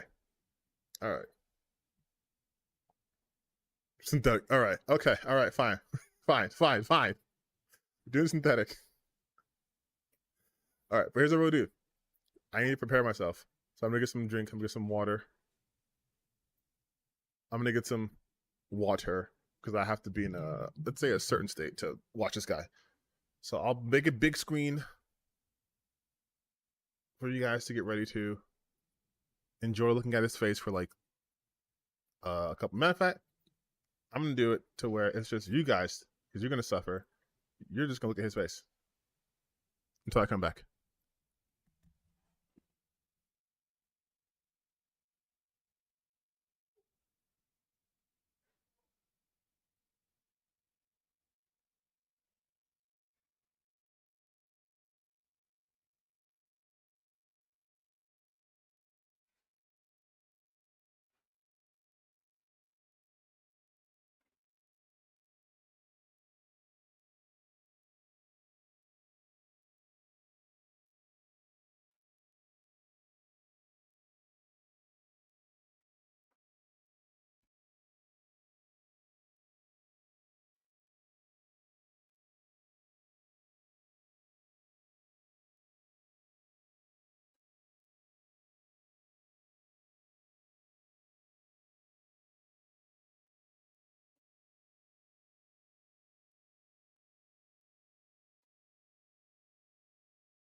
Okay.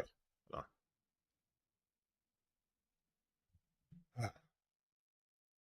right. I got my water, my adult juice, preparing to watch this. So let's do it.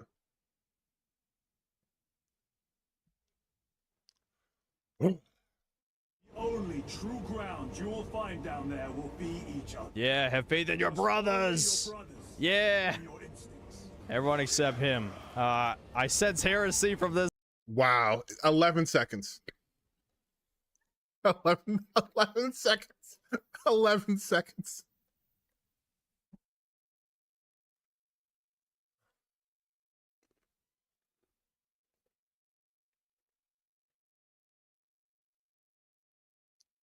$11 seconds. 11 seconds. It's like that one TikTok where he's like 4 seconds. It took you 4 seconds to piss me off. Like 11 seconds. Oh, we're in for it. We're in for it. This one is corrupted. You can see it on his skin. I honestly can't believe it. 3 good games came out back to back in the last few weeks. First Black Myth Wukong, then Astrobot, now this. Maybe the video game industry is finally starting to turn around. So I should... Wait. Listen, you guys know I'm going to be the pause king right here. You're telling me video game might be coming back because 3 good games came back to back. Those being Wukong, Astrobot, Space Marine. Now, I think all 3 of those games, solid games. But you mean to tell me Mr. Peak Masculinity is putting Astrobot in the same category as Space Marine 2 and Wukong? Astrobot?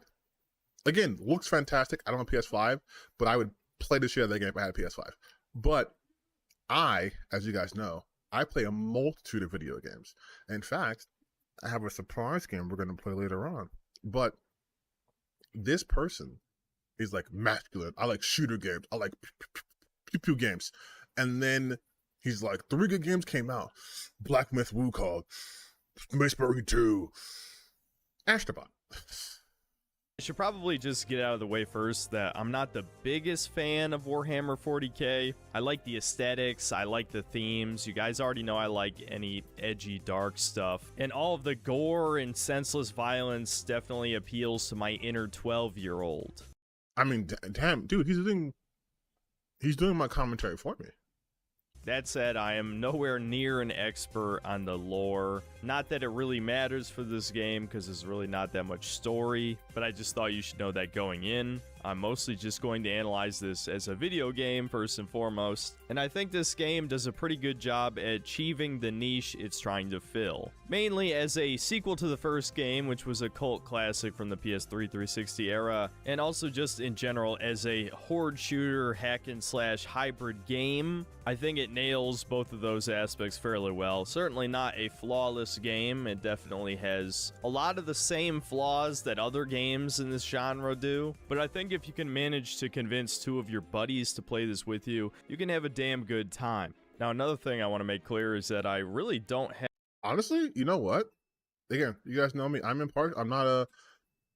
I can think myself. That little stretch right there, mind you, we are 1 minute and 33 seconds in. That stretch right there, that last like 20 seconds, it seemed like actual analysis of the game. So like maybe this won't be as terrible. Have a hell of a lot of things to say about this game. I think what you see is what you get, and the actual gameplay loop is pretty simplistic. Not a hell lot to say. This video is 31 minutes. What do you mean? So this is actually a review of 2 games. If you'd like to hear my thoughts on Astrobot, feel free to use the chapter feature to skip to that section of the video. Oh, okay. But the short version is, if you like 3D platformers, and I love them, I grew up with them, so I really have a soft spot for the genre, this is a surprisingly good one, probably because it was made by Sony's only Japanese studio left. There we go. I was this close. I was this close. I was this close to giving him props, to saying that, oh, okay, yeah. He's congratulating Sony, and then it's because, oh yeah, because they're Asians. The only Asian studio left. That's why the game's good. Game's only good because Asian guys worked on it. Not Asian guys, bad games. Again, this close. I was right there. I was right there. It feels like both a love letter to PlayStation and to Mario, okay, strangely skip the intro, enough, let's just and go I straight actually to really enjoyed my time with that. Warhammer. I heavily procrastinated playing the first, but thankfully I did pretend to be a professional for once and took the time to play the first one, and they are very similar, so I can say with confidence that if you like the first game, you're probably going to like the second, though I bet you've already played the game by the time you see this video. Okay, as for everyone else, I might as well break down the basic gameplay. Now, it's kind of hard to describe this game. I'm just going to settle on saying it's a hybrid between Gears of War and Dynasty Warriors. You fight hordes of weaker enemies that you can easily carve to pieces with your chain sword, and you can switch to third-person shooting at basically any time. Unlike Gears of War, there's very little cover-based shooting in this game, which is definitely a good thing. I hate cover-based shooting. Okay, so it's weird. It's weird to be like, it's like Gears of War. I get it, because Gears of War did ape a lot of mistakes from Warhammer. But if you wanted to describe this game, if they know Warhammer, just say it's a third-person action shooter. There you go. Third-person action shooter. Or if you have to use a Gears of War comparison, I would say this is not Gears of War and Dynasty Warrior. This is more of just like, this is more just Gears of War. And the melee combat might be even more simplistic than Dynasty Warriors, which is really saying something. I guess we'll start with the melee combat first. You've got light attacks, You can hold down the button to do a heavy attack, and that's pretty much the entire extent of your combos. You also have a dodge roll, which is kind of comical to see this huge beefy-ass Space Marine do a Dark Souls dodge roll, which of course has invincibility frames. And perhaps even more importantly, you have a parry which can deflect most attacks except for ones that are flashing red. And specifically, enemy attacks that flash blue when you parry them allow you to get a counterattack in with your pistol. The melee combat, although pretty simplistic, is also highly satisfying since you can kill most of the basic enemies in one hit. And specifically, your stomp move on the chainsword is incredibly satisfying and is almost identical to the first games. Now, to avoid being extremely repetitive, there are 4 different types of melee weapons. I barely use the combat knife, so I can't really comment on it, but I will say the power sword and the hammer feel incredibly satisfying to use, and the power sword felt just a little bit overtuned, especially considering it doesn't even have heavy attack combos. It switches between 2 different. I like the fact that like everything he says, he has to put a little correction underneath there. Like I do that shit all the time too, where I'll say something and then I'll be like, oh, actually I did that in. But it is kind of funny that everything he said so far is like, it doesn't even have this. Yes, it does. Like attack stances, but it does so much stagger damage while also swinging quickly that the special units often didn't even have a chance to attack me, so I could just spam the R1 button until I could execute them. And speaking of executions, what difficulty did you play this on? That's important too. Much like the classic God of War games, there are cool, gory executions that you can perform on a bunch of different enemies.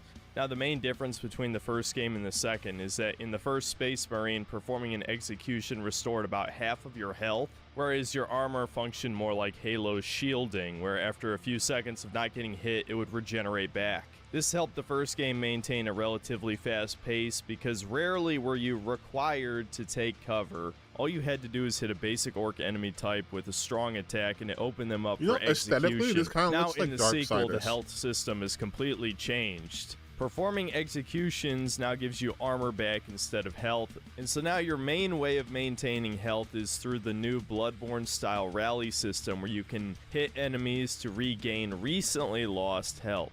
The only way to get your maximum health back is either by using a healing item that you find out in the field, or by using Titus's special combat ability where he goes into a rage mode and hits enemies to get health back. Now, because this is a 3-player co-op game, it's actually balanced around this mechanic, so you're not really going to miss the old style of getting all your health back. This game would be a complete breeze if you could. And I honestly think it's a really good change just because it makes you actually fear the special units. A strong Tyrannid can tear you to shreds if you don't time those parries and just button mash, especially if you're up against 2 of them at the same time. Now, as for the shooting, I have a bit less to say on this. Honestly, this is so interesting to me now because, granted, we're 6 minutes and we'll stop the video at, there's a DEI section. What? There's a DEI section? It really just feels like, I was going to say, again, it looks like he's actually giving the game an actual review.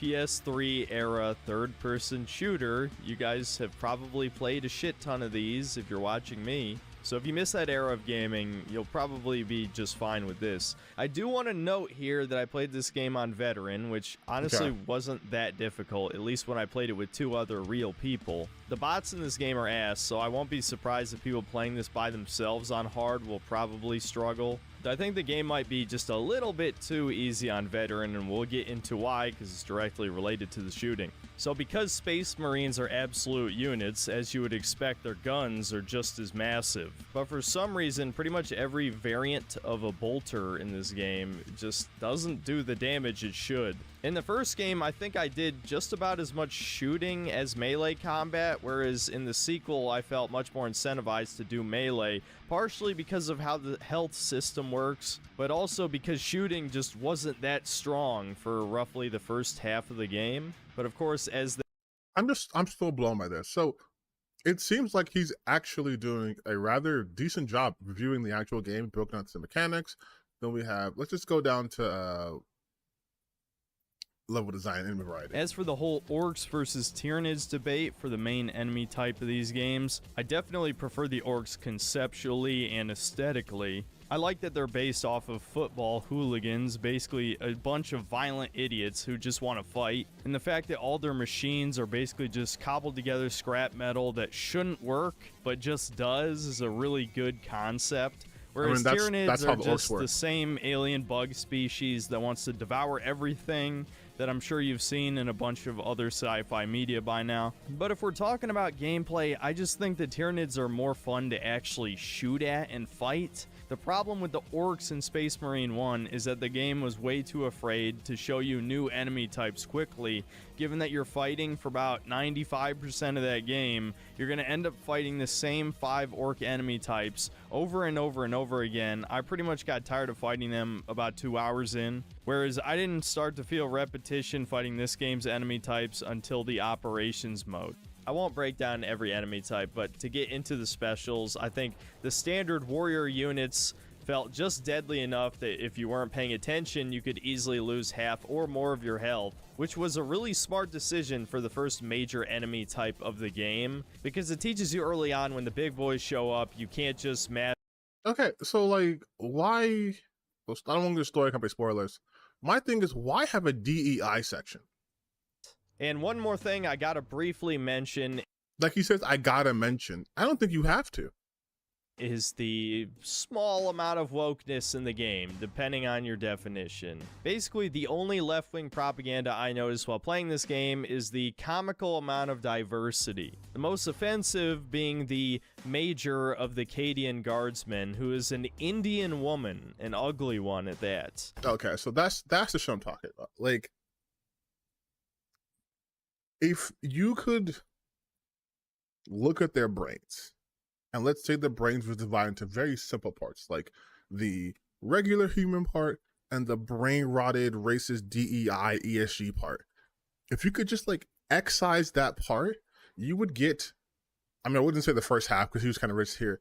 You would get at the very least about 20 minutes of actual game review, talking about the game's mechanical level, story, presentation. You would get like an actual just decent human review. And then the video would be done. It'd be, hey, here's Space Marine 2. It's really fun. I liked it. Here's why I liked it. All that stuff. But then to then be like, well, I have to add the DEI moment, right? I have to put it in here. This is what my fans are here for. They want me to rail against this game, at least at this part. Remember, testosterone converts to estrogen. Speaking of estrogen. Yeah, that's something, alright. Can we shoot her? Just stomp on her on accident. If you compare her to the woman from the first game, it's like night and day. And while she really doesn't do much during the story other than yell on the comms throughout the first half of the game, it's just incredibly annoying seeing girl boss characters in this day and age, especially. That's the shit, again. It's annoying to see girl boss character. What makes her a girl boss? Like, when people talk about girl boss, it's not like women in charge. It's like a tongue-in-cheek, like, the women who are just like, you know, it's her power, her story, like Hillary Clinton, that type shit, right? Where like it's an over-the-top exaggeration. Just having women that exist in the military is a real life thing. Like that's a real thing that happens in the real world. This isn't like diversity points. And her being Indian, who cares? I mean, he doesn't know anything about the lore, obviously, but who cares? Especially in a supposedly grim, dark universe. And the diversity isn't just the guardsmen, it's also the Space Marines. Now, again, I'm not an expert on the lore, but I understand that Space Marines come from Gene Seed, which... No, okay. That's not where the Space Marines come from at all. Space Marines come from a multitude of planets because there's over 1 trillion people in the Imperium of Man. And so when they go recruiting for people, you know, scouts, you know, whatever, what have you, they find those who they think have the best chance to become Space Marines. It doesn't matter if they're black or white or Asian or whatever. None of that matters. They're all men. They're all, when I say men, I mean they're all like Space Marines. They're all the men, right? They're all capable of doing that.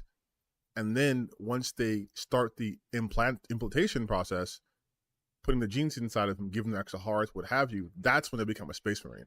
You're not comes especially from their before that. Primarchs, right? Which comes from ultimately the Emperor. So why are all these Ultramarines different ethnicities? Shouldn't they all be the same race as Gilliman? No, actually, they shouldn't be the same, because the Emperor himself is like, looks more like me than he does Gilliman, and it's just, again, implanting. It's just an implant. And again, I'm not an expert on this, but I feel like portrayals I've seen of Space Marines, they're generally all white, except for the Salamanders, who are like charcoal black or something. One of Titus's squad mates is black-ish, and The fuck do you mean blackish? What does it mean blackish? Is that voiced by Anthony Anderson? What does it mean by blackish? That guy's just black. There's a very obviously a black man. the other one is like a Happa or something. It's hard to tell because they all have these weird Giga Chad features. Basically, every Space Marine looks like the Chad meme. So there is one Space Marine that is just straight up undeniably African, which is bizarre. What does that even He's mean? corrupted. What does undeniably African even mean? What does undeniably African even mean? I'm African. He don't look like me. That's just a black guy. You can see it on his skin. Either way, you get the point. This has definitely got to be a retcon for diversity purposes. And yeah, I gotta say, it definitely distracted me. It wasn't woke enough for me to say, like, oh, this is blatant propaganda. It's not woke enough to be blatant propaganda. You literally titled a chapter of your video DEI. And you said it distracted you. Seeing a black person who you're not even playing as, seeing a black person in this game distracted you. Mind you, didn't he just talk about Gears of War? But it's clear to see the Games Workshop is going down a slippery slope. I mean, there's a female custodes, aka the Super Space Marines, that guard the Emperor. And if they're willing to make a female Super Space Marine, you better fucking believe they're gonna have a female regular Space Marine in the next couple years. So certainly something to look out for in the future. For those of you who are concerned, why does he care? He doesn't know anything. He clearly doesn't even fucking give a shit about Warhammer, though. He said, "Now I'm gonna be completely transparent with you guys. I am newer to the Warhammer world. Although I did play Vermintide, I mostly am reading the books and I'm playing the games. I don't think I have the financial resources to get into actual figurines and stuff. But even with the knowledge I know that Warhammer lore and canon is literally in a state of flux. At one point, the God Emperor, right, the Emperor of mankind, he was created by a bunch of psychers, like who could see the future, offering themselves, and like that psychic energy transformed into like a dude, and he became the Emperor. Then I believe the Sisters of Silence were able to see the Emperor's true form, and it was just like a brown-skinned man, right? But then in other lore, he is not that guy. And he might have, in fact, been Judas. Not a messianic figure, but he might have been actually Judas. And that's a retcon. But that's the lore of this shit. It's not consistent. Like, Titus didn't even exist in Warhammer lore until Space Marine came out. And then, even then, he didn't exist until this one came out, because 10 years after the original Space Marine came out, they released a figurines, and I believe an official book that had Titus in it. So Titus didn't exist, got his own game, and now exists. Because that's how Warhammer works. about dropping $70 on a 7 to 8 hour There's campaign that you might in just play Warhammer. once and never again. Of course, there are also 2 multiplayer modes. There's Operations, which is more or less exactly what you think it is. It's basically like Spec Ops and Call of Duty or any similar optional side campaign, with the addition of armor customization, a progression system involving both a perk tree and upgradable weapons, and of course there's a bunch of character classes you can choose choose from that each have a unique ability that fills a specific role on a team. I played as Vanguard, which gets a grappling hook, which plays a lot like Vanguard from Mass Effect. You use the grapple to pull yourself to enemies and then either slice the shit out of them with your chain sword or shotgun them in the face with the Melta. The main problem I see with Operations is that this is supposed to be the grindy end game, but the combat was already starting to feel a little repetitive by the end of campaign, so I can't imagine fighting the same two enemy factions over and over and over again to grind loot, or experience points, or currency, or whatever is going to be fun for very long. Like I've said multiple times in this review already, if you have two buddies, you could pretty much have fun playing almost anything, but if you really wanted a long-term game to play with friends, there's definitely better options out there. I'm not going to recommend Helldivers 2 since, no, I never touched it and I don't intend to, but I did play Deep Rock Galactic for a while, and that game has a lot more content and a lot more randomness that keeps it feeling fresh. Why did he mention Helldivers 2? I don't understand that. Okay, so we're pretty much done with this one. Honestly, not as bad as I expected. This is probably going to be worse. Welcome back to but we're gonna wait on this. I want to see this video real quick. It's 17 minutes. I just want to see what they lost. What did we lose? Warhammer 40k Space I need to know what we lost. 2 oozes with so much masculinity that I feel like I've been in a masculinity. Got it. We lost masculinity. Understood. Okay. 5 seconds. 5 seconds, and we know what we lost. The desert for the last few years. It has themes that nobody wants to go near anymore. For courage and honor, for brotherhood, for the Emperor. It's so good. It's such a fun game. But the entire time while I was playing... Did he say themes no one wants to go to anymore? Don't we have Call of Duty games? Don't we had Halo games? We still have games like this. I don't know why these guys do this. They always say these games don't exist anymore. For brotherhood, for honor, for... Fuck, Bolt Gun came out before this. Vermintide, Darktide. Like, there were other Warhammer games before this one.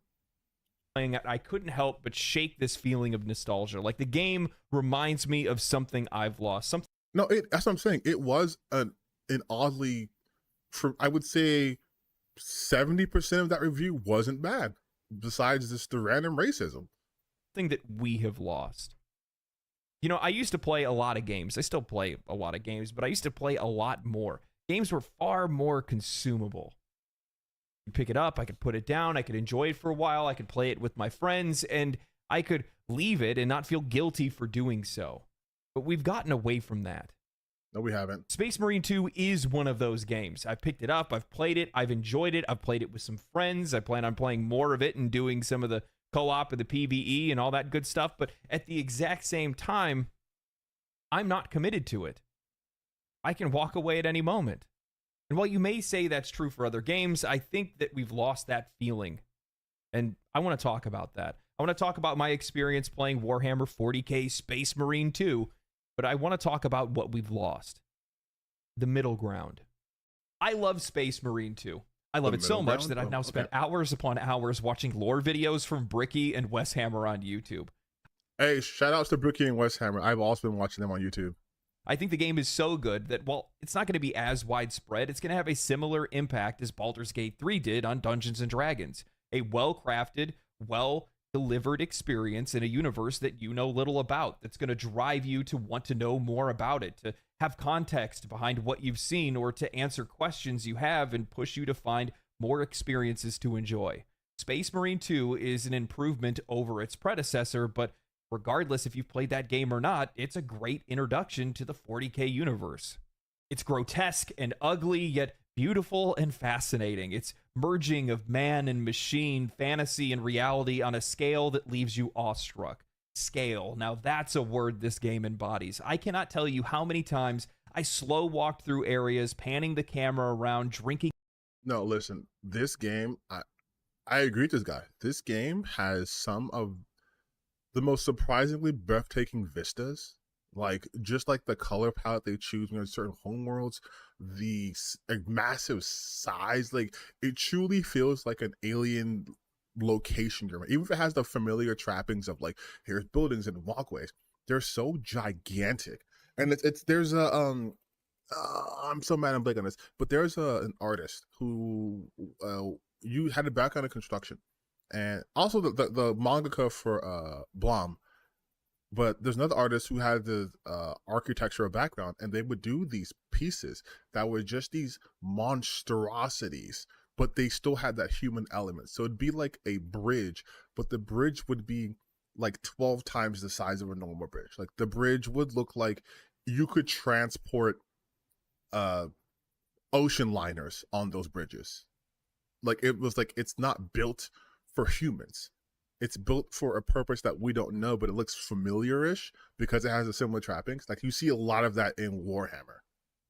In the scale and brutality of war, the sheer number of enemies, the warring factions in the distance, it made it an experience that could only be described as a meat grinder. Countless waves of Astra Militarum thrown against unrelenting hordes of Tyranids as they fall like disposable distractions, while we Space Marines cut through them like a hot knife through butter. So many games want to be big rather than feel big, and Space Marine 2 feels larger than life. The narrative and the atmosphere of this game are immaculate. Saber Interactive have made one of, if not the best, adaptations of Warhammer 40k. The detailing on the battle barge, the ships and weapons, the character adaptations, roles within ranks, how characters interact with one another, the scale of war in the background, the blood, the viscera, the music, and the voice acting, all of it is near perfect.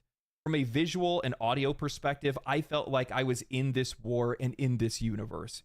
I took every chance I could to listen to audio logs or eavesdrop on passing conversations, speech. No, same here. And again, just like from this point, right? It's like you are a Primaris, which is like a newer version of a Space Marine, and you are gigantic compared to everyone else. Like you are a freak of nature, and it really does give you that sense of like overwhelming power. But like, and you're on this battle barge, and it's just this gargantuan space. Has like a whole like cathedral in it. Like it's crazy. And sermons, all of them. Because I was starving for the next bit of lore to add to my experience, and I think that's a byproduct. Like even that movement, you feel the weight each time your character moves. Like he doesn't move like a small lithe person. You can feel the power. So when they do stuff like kicking through like rocks or punching the shit out of something, ripping it apart, it translates so well visually. Product of the main cast of characters' performances, or in the case of Space Marine 2, the lack thereof. Titus and company are not the most talkative bunch, and they shouldn't be. They're Marines. It's all about the mission and killing their enemies and serving the Emperor, not their personal thoughts, opinions, or feelings. Over the last few years, it feels like every modern game and television show or movie, they're all allergic to stoicism. They can't allow characters to be silent. They need a character to be complicated, to have feelings, and to need to talk about those feelings because they don't know how to tell a great story without words. Okay, I feel like that's a where did that come from? Where did that come from? I mean, stoicism, when done right, can work for certain characters, but like, I would counter that argument because he mentioned movies too. I would counter that argument with the Batman. The Batman never talked about his feelings. He never was like, I'm so sad. No, like he was a very stoic figure. For the most part. I can't help but feel if this game came out from a major AAA studio, Titus would have multiple monologues in front of a mirror backed by a licensed My Chemical Romance soundtrack. Brother Gadriel would be the comic relief, and Chiron would be the true villain all along, but don't worry, he's not that bad. He's just fighting the system that separated him and his sister because, well, they wouldn't allow her to carry out her dream of being a Space Marine, and now he's vowed to tear down the system. Cut to a scene of him dying in Titus's arms in the... What is going on? Why do they do this? Why do they do this? They start hallucinating. Oh yeah, Primal's a fantastic example too. But they start hallucinating made up situations. Like if this is made by a AAA, there are a bunch of companies Oh, he would have had his Charon would have had his sister was not allowed to be a space marine. It's like you were doing so well, and you just like an AI generated bot just hallucinated an entire thing to be mad about. The rain, Titus crying out, wishing the world was different. Also, what story was that? Like what game was that? What game was that where that would happen? From a triple, I can't think of a game that did that.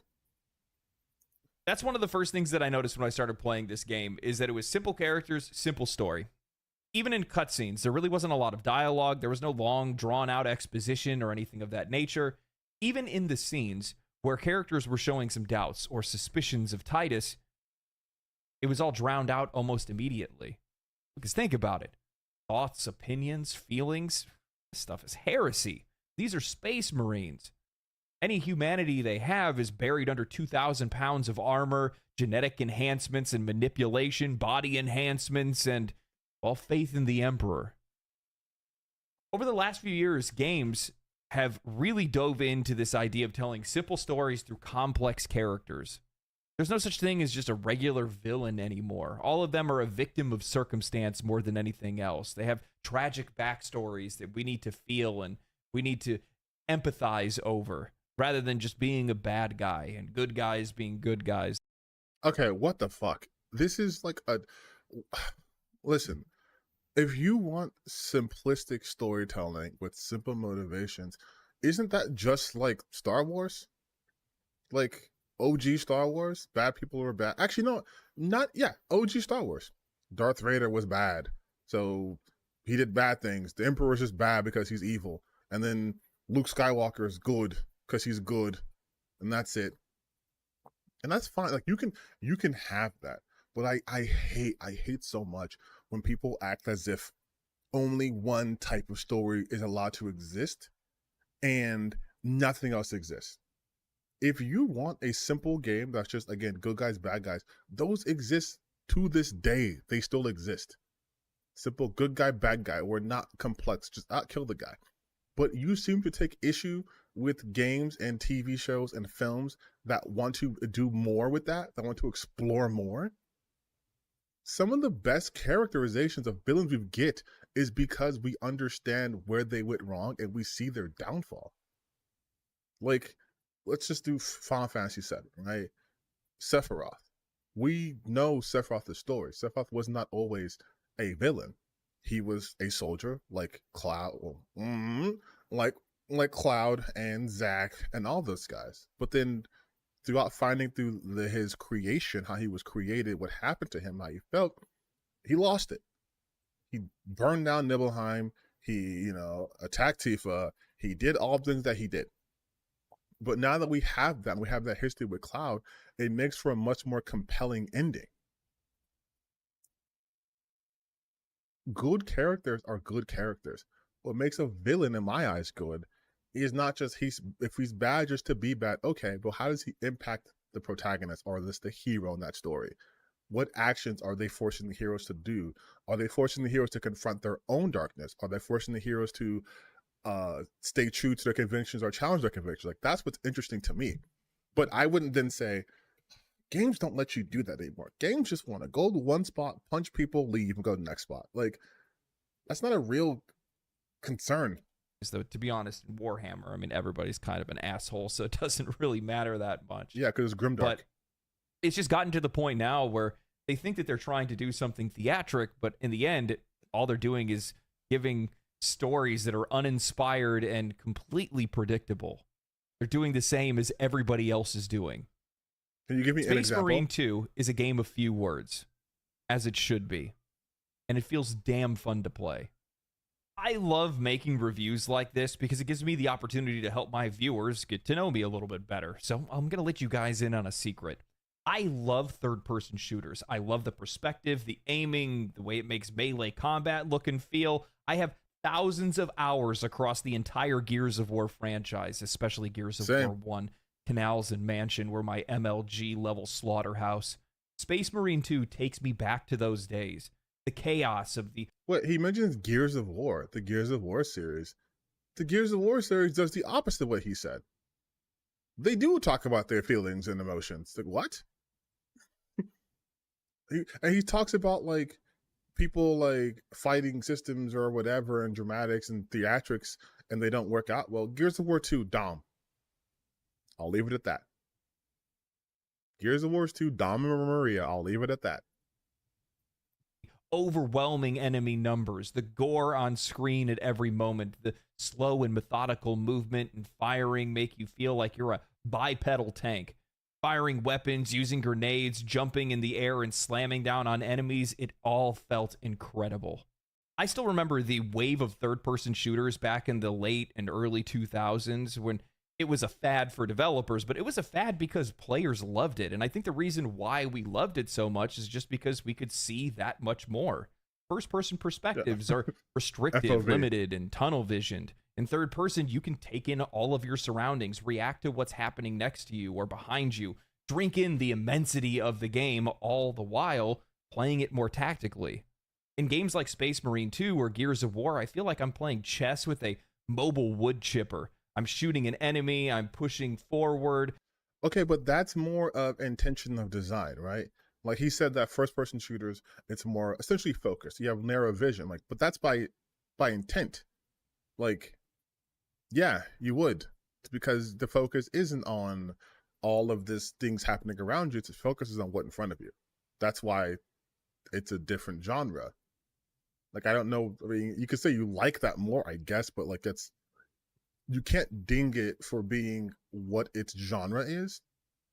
If that makes any sense. Like, you can't say first-person shooters. Not saying he said they're bad, but you can't be like first-person shooters are bad because first-person shooters are in first person and thus have a more limited scope or field of vision than third person, because of course they do. It's just like how first-person games generally have higher fidelity than third-person games. Because first person, you're closer to the action, you see more, so they want to make it more high-res than, say, like a third-person game.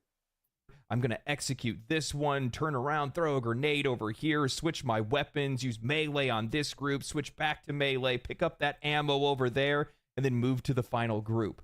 Every combat scenario feels like a dance of death and carnage as I carve my way through every enemy encounter and reach my goal. My only real criticism of the game is that the dodge and parry mechanics, as well as ally NPC AI, seem to completely interrupt that flow. While I understood the goal that they were going for, the combat always felt a bit foreign. I really enjoyed parrying small enemies that were about to jump on me. It was really satisfying to see me kill them, but some markers would show while others wouldn't. And since there isn't any animation canceling on higher difficulties, any mistakes that you make are punished heavily. Accidentally parrying when you need to dodge, even if there's enough time for you to be able to react to your mistake before the enemy's attack resolves, you won't be able to because you're still in the animation of parrying or using a melee. This wouldn't be as taxing if the ally NPC AI was moderately helpful, but I always find them shooting at enemies that haven't even hit the battlefield yet. They're completely useless when you're defending objectives. Yeah. I would say some of these guys, their tastes are juvenile, and yeah, I would say that. Stand still after they stun an enemy, and ultimately they serve as no distraction or help when you're being attacked by vast waves of enemies. I say I know what they were going for here because 1, you're a space marine, not an acrobat, and 2, the game is obviously tuned for multiplayer and not single player. Once you have 1 or 2 friends in the group, the game transforms. The pace evens out. Any major issues that you have seem to disappear immediately. Yeah, I'm reminded of the times back from 2004 to 2010 where you would go out to buy games specifically just to play with friends. Army of Two, Kane and Lynch, Halo, Gears of War, Resident Evil 5, The Club. These social co-op experiences that are best enjoyed either on the couch or online with friends or coworkers. I had my friend hop in and play. We haven't played a game like this in a really long time, and it was like nothing changed. We bantered back and forth, making fun of one another, broing out over cutscenes, communicating strategies, and jokingly role-playing as we cut through waves of enemies. This is one of the reasons why I believe Helldivers 2 blew up when it did, because so many games are competitive now. Hell, almost all of media is so polarized and oppositional that you can't even escape it in the first place, and as such, I think it's starting to begin this growing hunger within players and within consumers where they want things that are a little bit more leaning into the side of community and camaraderie more than anything else, because you're not. Honestly, that doesn't sound very masculine to me, but I agree. I I tend to stay away from games that are overly competitive because that brings out nothing but toxicity in people. And when people are toxic, gameplay gets a lot less fun for me. Like actual playing the game, not like the mechanics, because then people try too hard. Like perfect example, I used to play Overwatch a lot. I played Overwatch a lot, and the second Blizzard was like, we're gonna do competitive Overwatch and we're gonna have seasons, and then everything changed. You were hero locked. You couldn't have multiples of heroes. You were role locked. Like everything became just like sweaty. I couldn't just pop in. I'd have to go to arcade mode to just have a fun, like dumb time. But like if I wanted to play like even quick play, transform into people like, can you pick this person because the meta, the dive comp changed? Can you go Winston? Can you go Winston? Oh, you're an instant lock. You're instant locking. You're gay. You're lame. You suck. And it's like I hate that. So I stay away from competitive games. But I do gravitate towards games where I can play with people. Not really finding that anywhere else. I think this is by and large in part due to AAA's push into live service. They all want to make their money printing machine, and we all know that competitive games seem to be the best at doing that. But with that said, I just really haven't seen a lot of games that have done anything like this over the last few years. And more games are getting away from this cooperative nature and cooperative play. I mean, but if he wants more cooperative games, he has to just play like Brothers, No Way Out, or not A Way Out. What's that other game he made? It Takes Two. Like there is a guy who is making those games. I mean, think about it. Yeah, you solo most. Yeah, I solo most games too. Even when I do play MMOs on the rare occasions that fancies me, I play by myself. I grew up playing games by myself, so I'm used to playing like single player games, but. Yeah, just playing with people and it's competitive, it just gets the worst. Halo 5 and Halo Infinite didn't even have couch co-op or split screen. Halo, of all games. Mind you, that's 343, and that's a whole other problem in and of itself. But with that said, Space Marine 2 just feels like a pure video game. Unpolluted. There's no drawn-out exposition. It's not trying to put me on long grinds or chases or anything like that. It's just calling back to something that I think that we've lost and we haven't had for a long time, and it's just good, dumb fun. That's it. Space Marine 2 isn't trying to do anything that hasn't been done. It's just a simple and fun video game. While there are definitely some examples in recent memory, I can't help but shake the feeling that we just don't get a whole lot of games like this anymore. Sure, part of it's likely due to the industry's overwhelming push into live service, a trend that I think is being bucked by the most successful games over the past few years, but it's been a long time since I've played a game that felt so consumable. A game that once I started playing it, I never once thought of whether or not I'd actually have the time to finish it, how long it would take me to finish, if I would fall behind in content or forget mechanics if I walked away from it. It's just simple, dumb fun with no strings attached. I remember back in the old 360 days of achievement hunting, how most games, AAA or not, were fun, memorable, and easy to consume. Def Jam Fight for New York, Burnout, Need for Speed Most Wanted, King Kong, Marvel Ultimate Alliance, The Darkness, Army of Two, Brutal Legend. None of these games were king of that era, but they were the supporting cast that made gaming feel so damn worthwhile at the time. While, yeah, there were still our fair share of garbage games, there were so many middle industry titles of little critical renown that were worth your money and didn't make you feel like every single game that you needed to buy was the game. Sometimes it was good just to play a game. One of my fondest memories back then was this little-known game. Was that 50 Cent? Called 50 Cent Blood in the Sand, where you played as little-known game. What? 50 Cent and the G Unit. You played a concert in the Middle East where you were promised a $10 million diamond-encrusted skull upon completion. Some gang members steal it, and now you and the G Unit are on a mission to go get what's yours. It was a stupid, funny, third-person shooter that had no right being as fun as it was. It adapted mechanics from The Club, where bonus objectives would randomly pop up, like blow up barrels, or get X amount of headshots, or only use pistols, making you and your friend race to see who can achieve the goal first and rack up a higher score at the end of the run. Oh, Devil May Cry was super fun. It was just dumb fun. It didn't feel like a game that was being made by a studio that had everything riding on the line. And it came from a time where, as a player, I didn't feel like everything was riding on every purchase that I made. And I think that's one of the problems that we have today, that feeling of finality with every purchase, the sense that every single game has to be the one. And it comes from a shift in both the industry's approach and our view of what games are today. This constant pressure that every game needs to be a massive hit, to have endless updates, to have something that demands long-term commitment, and it's led to this feeling. Developers now treat games like services, and players have been conditioned to believe that every purchase is an investment, rather than just a chance to have fun. It's exhausting. Somewhere along the way, we lost the middle ground, those mid-tier games that weren't trying to be the biggest thing in gaming, but were good, fulfilling experiences that were worth our money. We need to get back to a time where we could simply play a game, we could buy it, play it, and walk away from it feeling satisfied. Not every purchase should feel like a commitment for life. Sometimes it's good to just enjoy something for what it is, no strings attached. And you know, from my perspective, Space Marine 2 is one of those games. I played it, I enjoyed it. I'm going to go back and play more with some friends, do some of the PvE and PvE content and stuff like that. But outside of that, I don't feel like I'm committed to this game. I don't feel like I'm locked down or married to it in any way. And I think that feeling is coming from the... Okay, so he's basically reaching into his point, but I want to say a couple things. First and foremost, I have been banging the drum on this sentiment for it feels like forever now. The gaming industry has reached a point where its current standards are unsustainable. You have games like Concord that took 8 years to be developed, only for it to be vanquished from without a trace from the internet, from being able to be bought, delisted, because it didn't come out the gate and make $100 trillion. We have gotten to the point, much like what he said, that games have to make bank. And not just games, really, entertainment as a whole. Movies are only getting like 2-week theatrical runs, and if they aren't making half the budget by then, they're yanked.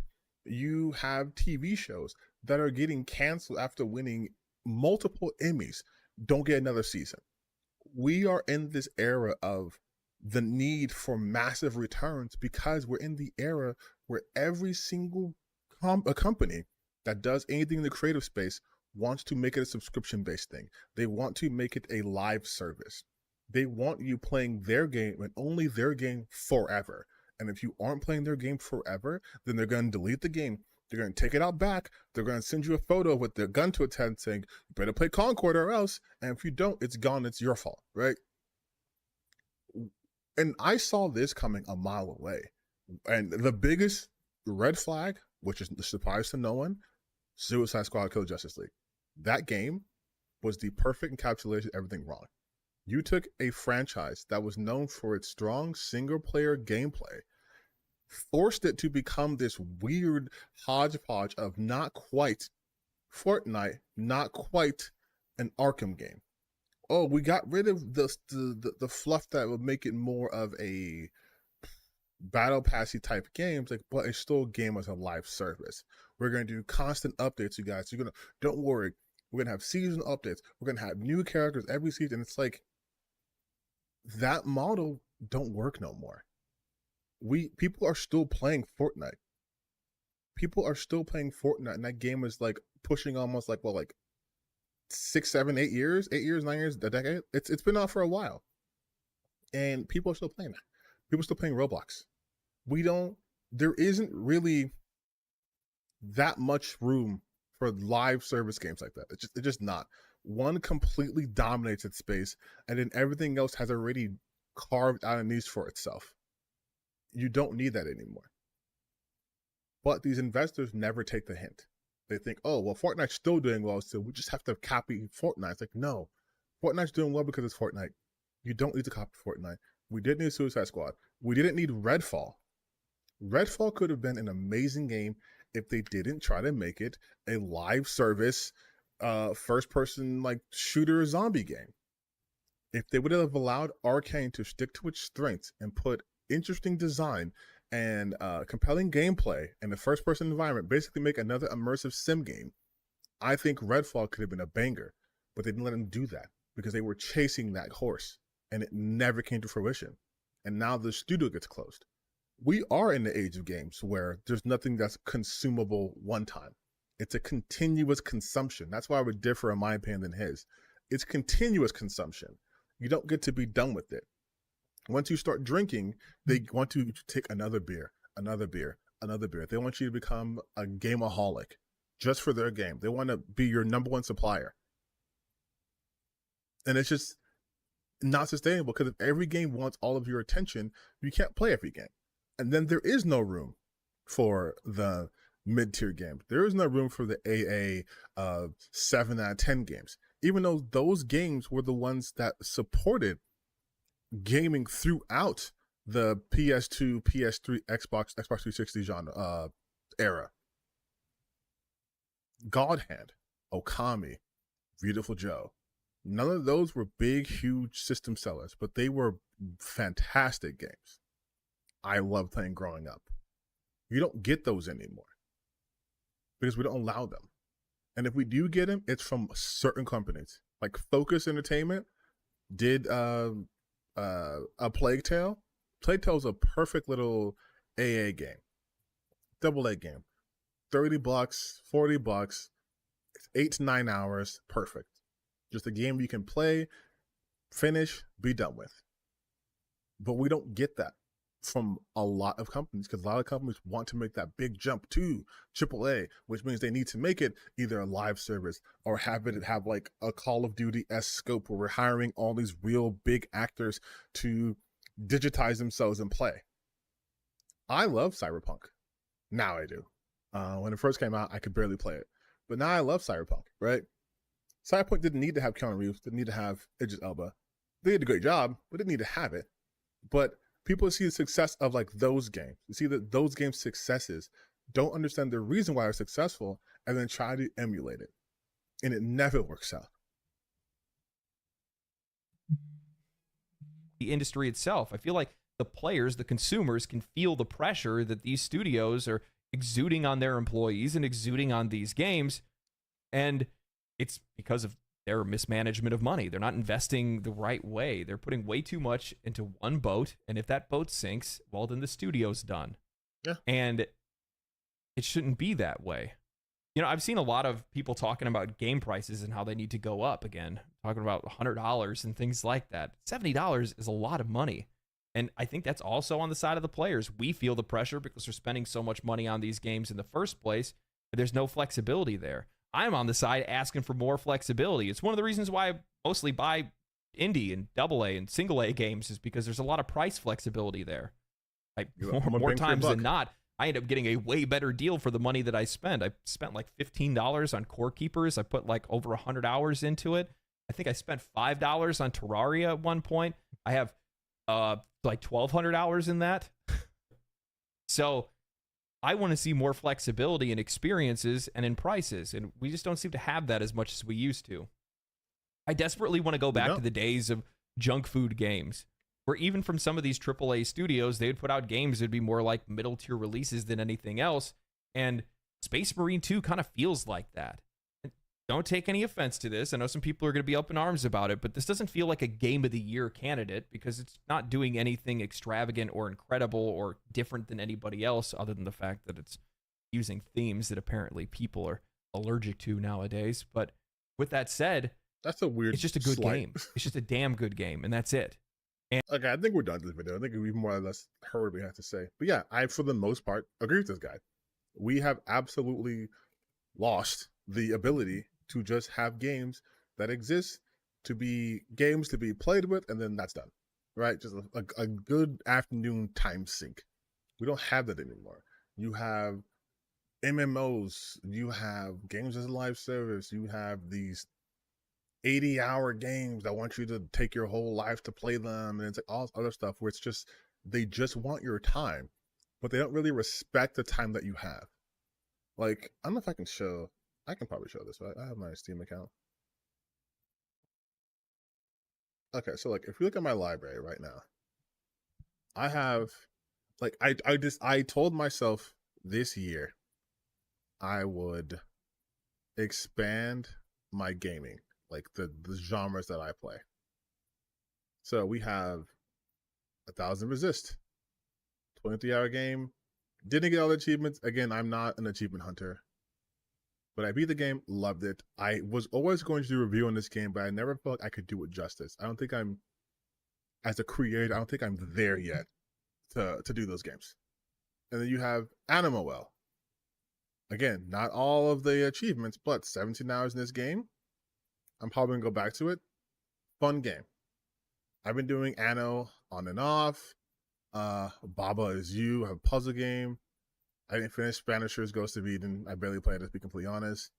Buckshot Roulette. Like, my gaming is pretty diverse.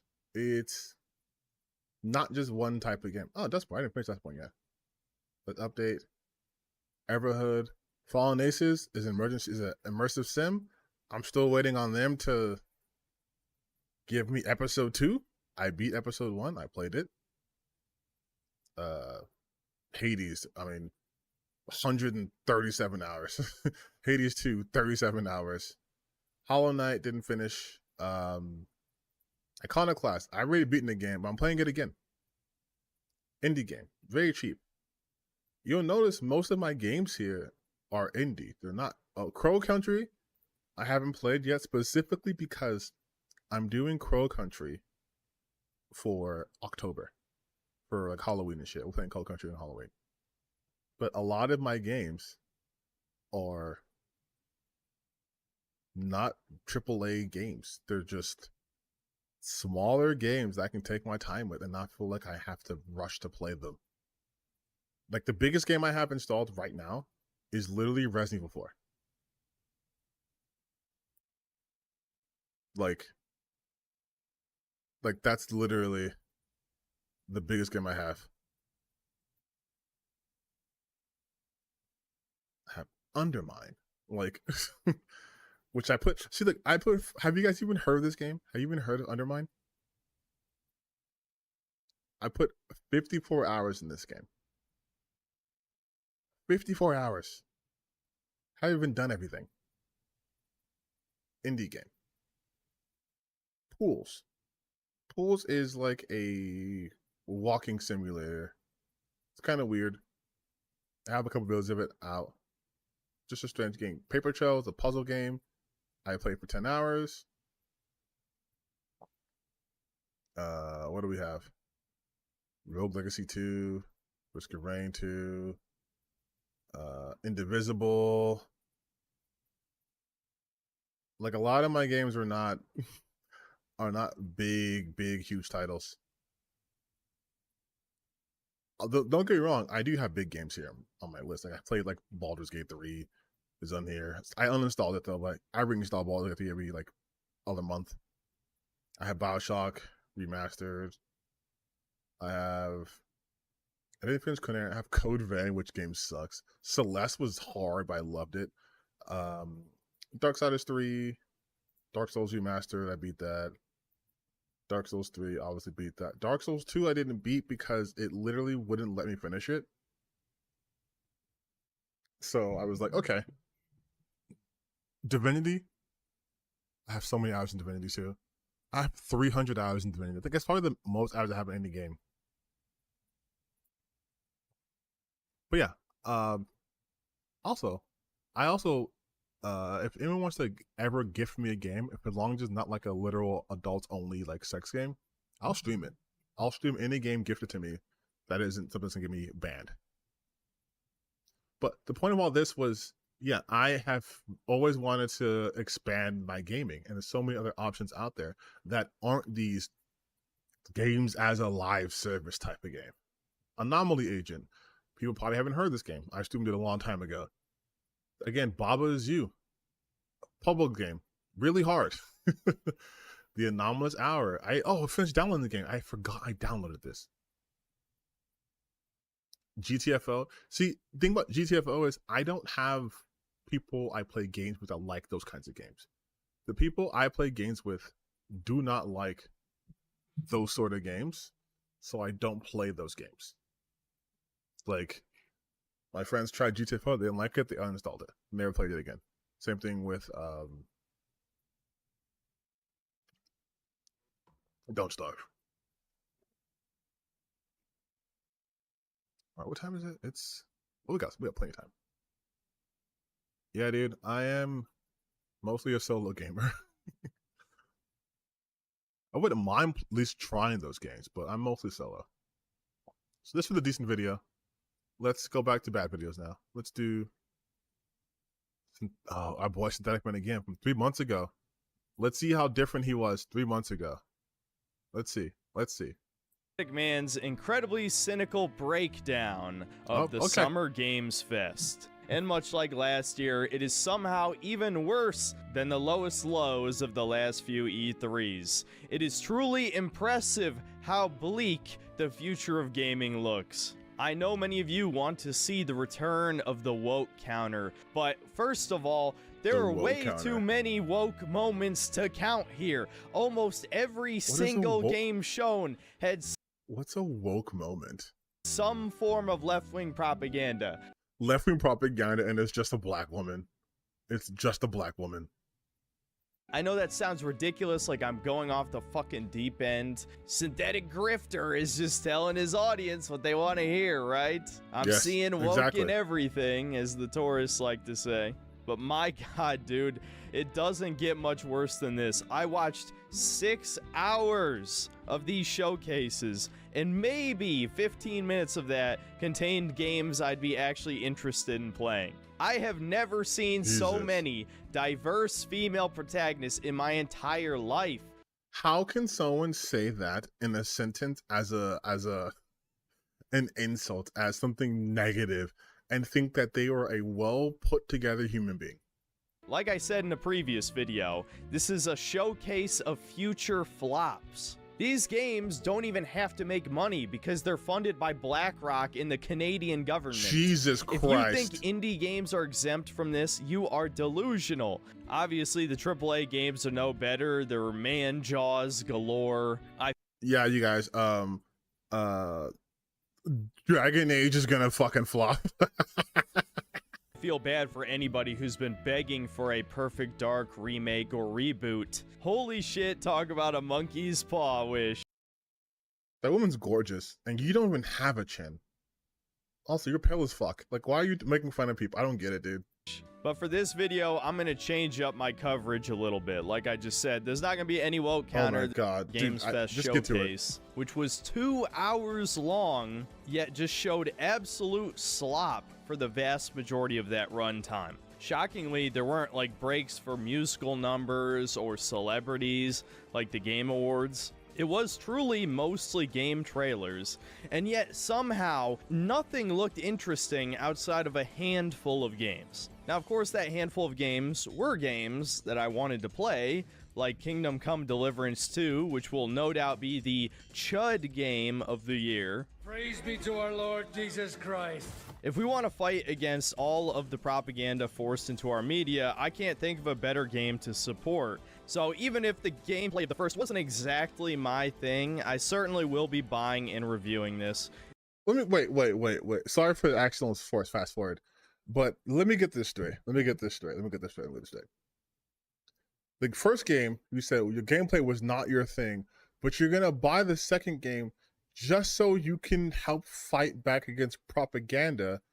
But your idea of propaganda is black people existing in games, women being in games. You want to fight against that. That's the fight he wants to take on.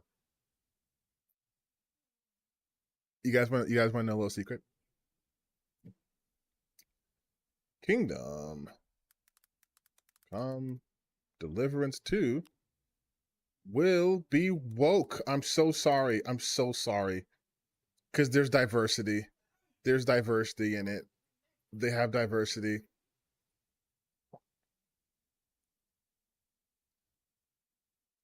Henry's embarking on a journey from the countryside and local quarrels to a relatively cosmopolitan city that has besieged and occupied invading king. Naturally, in place like this, people can expect a wide range of ethnicities and different characters that Henry will meet on his journey. We are trying to depict realistic, immersive, and believable medieval world that is being reconstructed to the best of our knowledge, and naturally, to achieve that, we are not only having our own in-house historian, but we are very closely working together with universities, historians, museums, reenactors, and group experts from different ethnicities or religious beliefs that we are actively incorporating to our development as external advisors. That's right, y'all. Kingdom Come Deliverance 2 is going woke. They used all these words, but they're saying that they basically are using a consultant firm to connect with all these people from different ethnicities and religious beliefs. Uh-oh. The agenda is coming. Oh no. Oh no. It's woke. I'm so sorry. I'm so sorry, but it's woke. It's having diversity. And you know it's bad because that's literally what people were searching up. Diversity. Like a bad thing.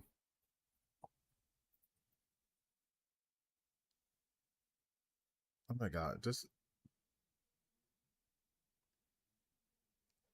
I'm getting tired of game developers caving to today's social norms brought on by a small section of the game community. While diversity and representation are undoubtedly important in certain circumstances, it is essential to prioritize historical accuracy, especially in a game that aims to immerse players in a specific time period. There was no time period that was devoid of diversity. Just doesn't exist. Just didn't exist.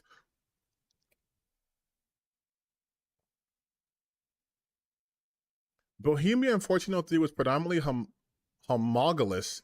I think he means homogeneous society with limited diversity. Limited does not mean zero in terms of ethnicity and orientation. And darker skinned people were not prominent or even acknowledged members of society during this time period. Introducing such characters to the game as anything other than background fodder would be historically inaccurate. Oh, these people are so mad. It's funny because he automatically goes for black people when diversity can mean literally anything. Diversity of religion, diversity of ethnicities could mean someone's British, someone's from Germanic background, someone's from like Scandinavian background. They can all be white guys, but they automatically assume black people. And these people are just mad. Like, it's so funny. But yeah, it's woke. It's woke. PC Gamer. It isn't just bigger, it's more diverse. The Warhorse adding a wide range of ethnicities and different characters. Oh no. Your perfect Europa fantasy game is gonna get wokeified. Ah.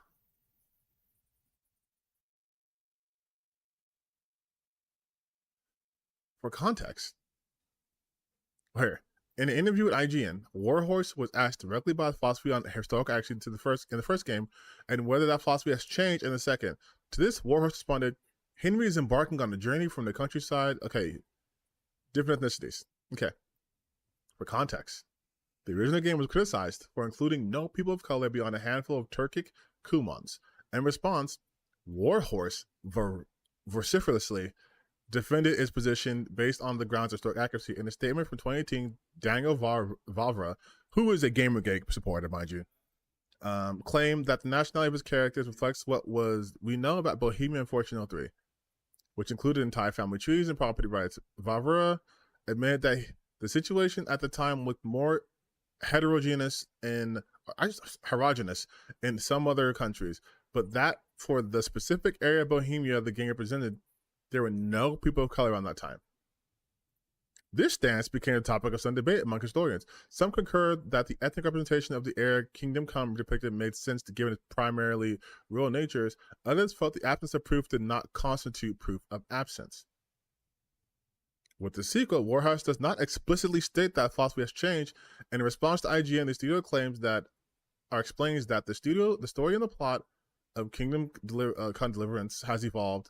It's darker, probably literally, deeper, and more cinematic, yet also crueler, with pivotal decisions and plot twists that challenge the player's conscience. More broadly, studio states is trying to depict a realistic, immersive, and believable medieval world that is being reconstructed to the best of our knowledge. Moreover, there's an implication that the game's diverse characters will play a more than peripheral role in the story. Following its reveal that players will encounter a wide range of ethnicities, Warhorse explains that in KCD1, Haynu grew from a boy to a man, and in KCD2, he is going from a man to a warrior. However, he can't do it by himself and needs a strong cast of friends to help him on his journey. I bet you dollars to donuts. There's going to be like a black woman who's like, Henry, here's where you can stay. And then they're going to lose their minds. They're going to lose it.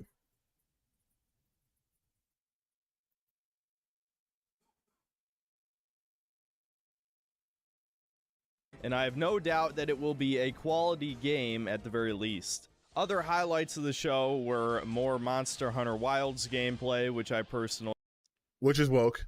am somewhat excited for. Dragon Ball Sparking But Monster Hunter's woke. Monster Hunter's woke. Zero, which I will definitely be buying and reviewing. There's no way to know if the gameplay will actually be good because every time they've shown us uncut gameplay, there were certain little things that looked questionable, but they also showed off that it looks like the new story mode is going to have some kind of what-if system where you can make choices throughout the story to play unique scenarios. There's no telling if that will branch off into its own storyline or if it'll just be one-off missions. But still, that's a pretty good idea. I've always liked what-ifs and I want to do Yamcha versus Cell. The Dragon Ball games. I have been personally Yamcha asking versus for a Cell. new Tenkaichi game for 15 years, so I am happy to see that it's finally getting a sequel, and my expectations are incredibly low, so I can't imagine I'll really be disappointed. There are a few more interesting games as well. There was more footage for Metaphor ReFantazio, Also woke. which is by the creators of Persona. I'll no doubt give it a try.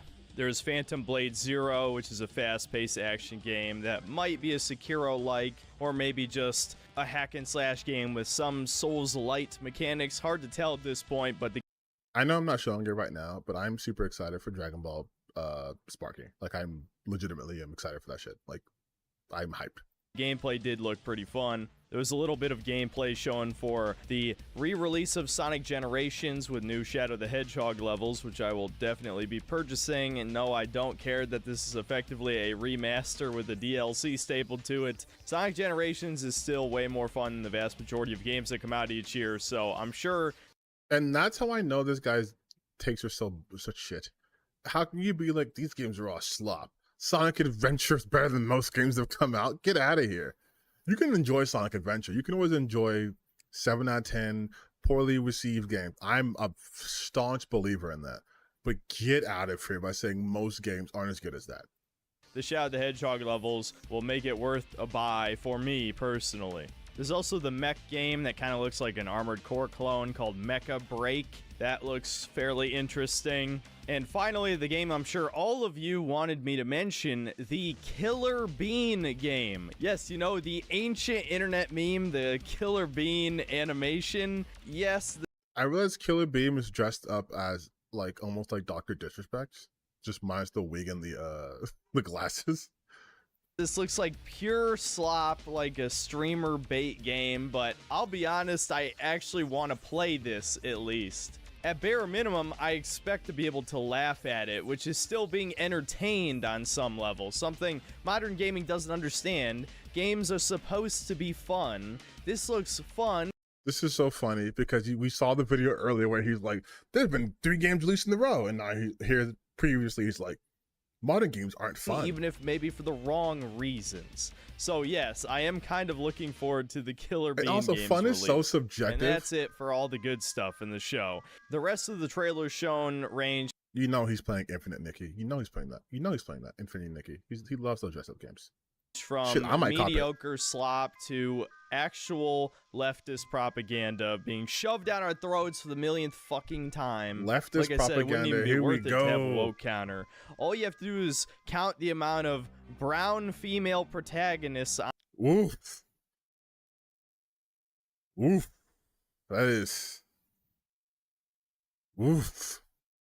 on screen, and trust me, it only gets worse from here. The other shows actually have even more diverse female protagonists than this. No. This fucking Stanley Parable guy is making a game where you play as a brown female barista who wants to be a great warrior, but she's stuck serving tea to people. I mean, what the fuck?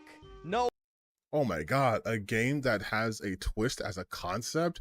Oh my god. How dare the Stanley Parable guy make you play as a brown woman? Oh my god, how dare he do that? Oh my god. And you have to play this game too, because he'll murder your family if you don't. Oh, I don't care if the game has this morbid twist where you then go murder all the people because she finally snaps. So who cares? That would still be woke in its own way. Oh. Yes. Murdering people. The biggest wokeness. Republicans are so woke.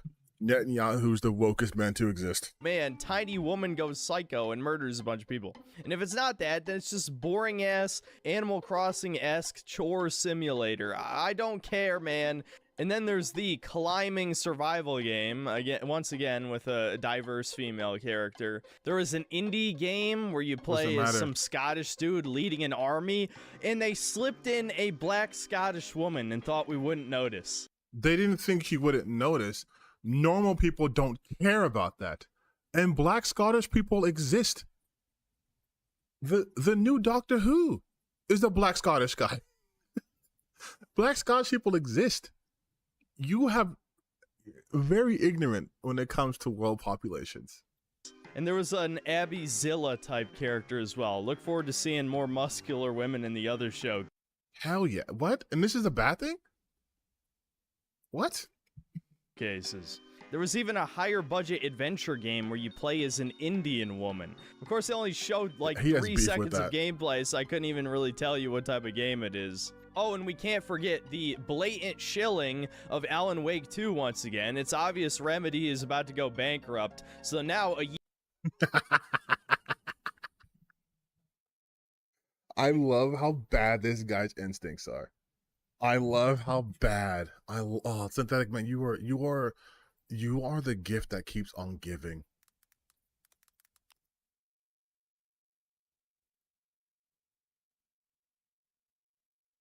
Remedy is about to go bankrupt, right? About to go bankrupt. Just signed a deal. Just signed a deal to have their games turned to movies and TV shows and other media. But they're going bankrupt. They're going bankrupt because Alan Wake 2 broke the company. Alan Wake 2 broke the company. It broke the company even though it recouped the majority of its development costs, and they report a revenue rise. Finnish developer also says it has improved profitability.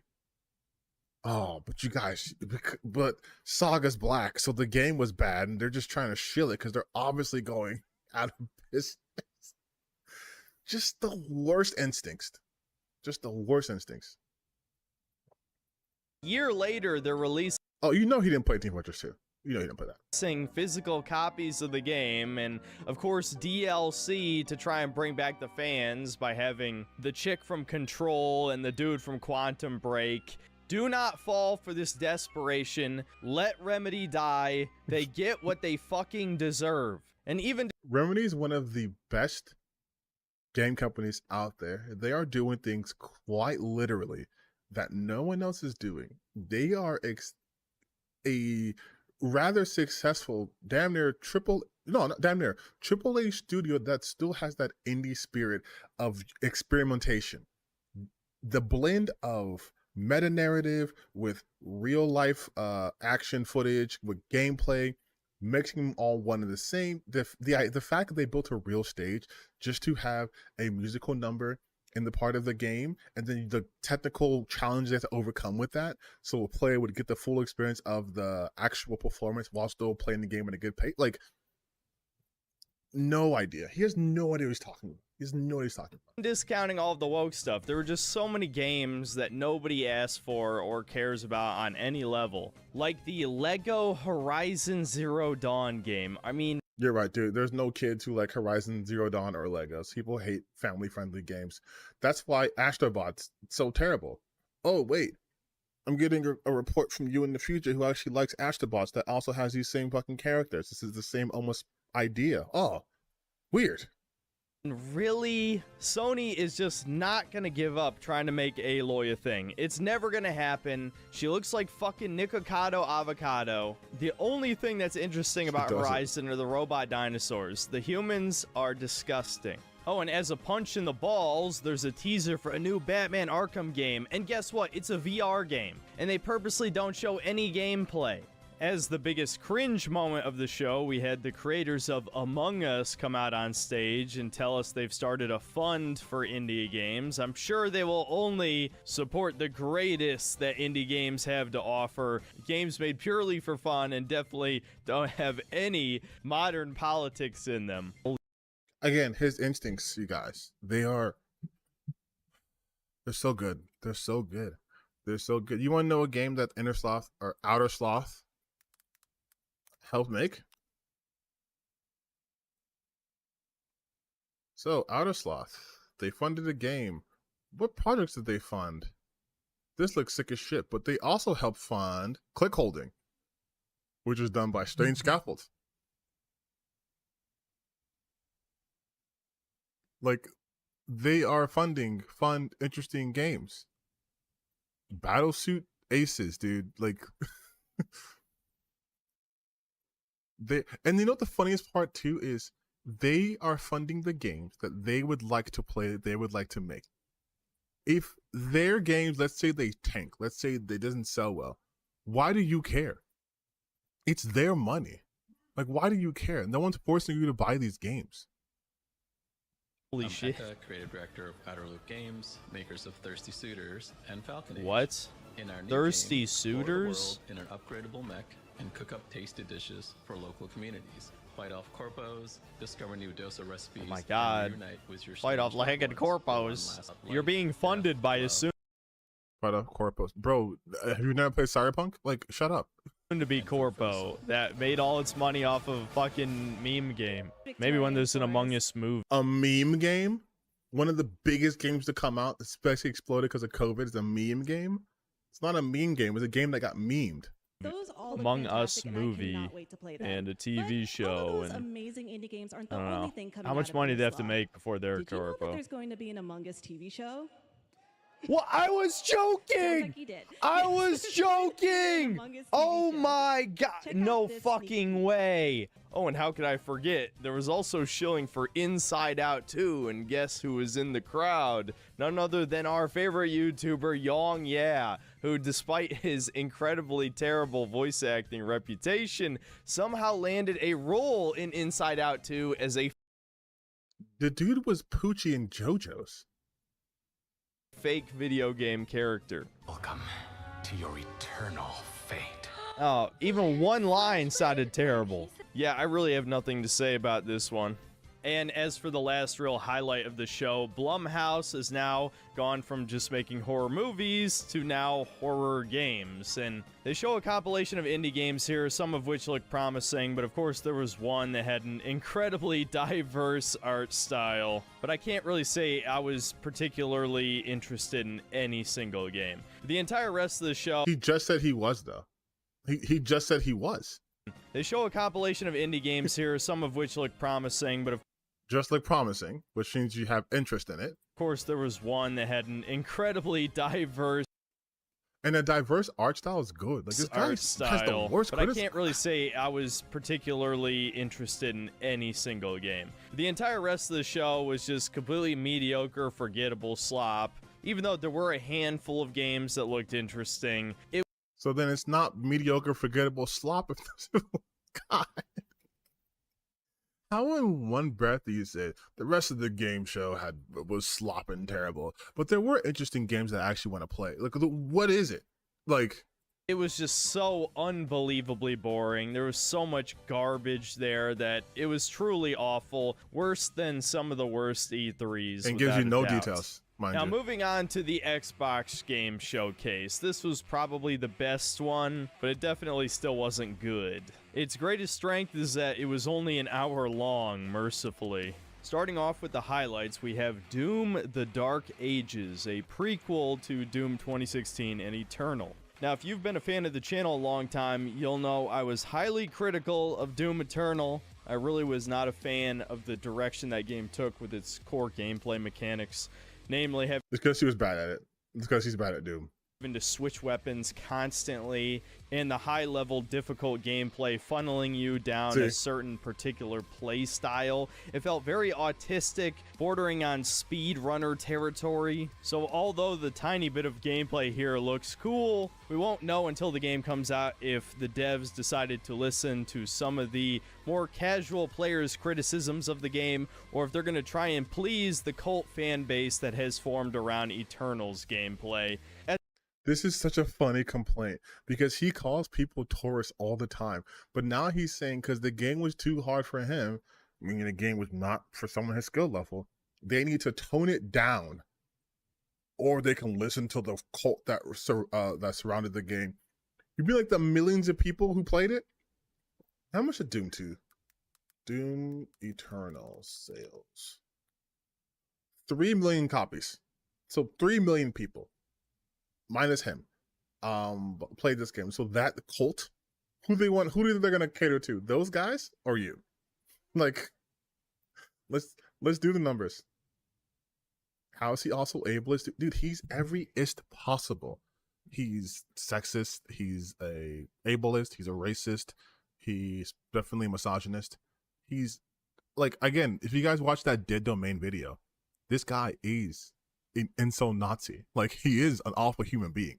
That's why it's so fun to dunk on him, because he has zero redeeming qualities and he knows it. At the end of the day, if it ends up being a quality game, I'll just admit it isn't for me, but I sure as hell will share my distaste in the review. The next highlight was actually a new IP called Okay, I'm making a prediction. He's gonna praise this because this wasn't done by Americans. There's no woke here. There's no agenda being pushed. Just an interesting game. Watch.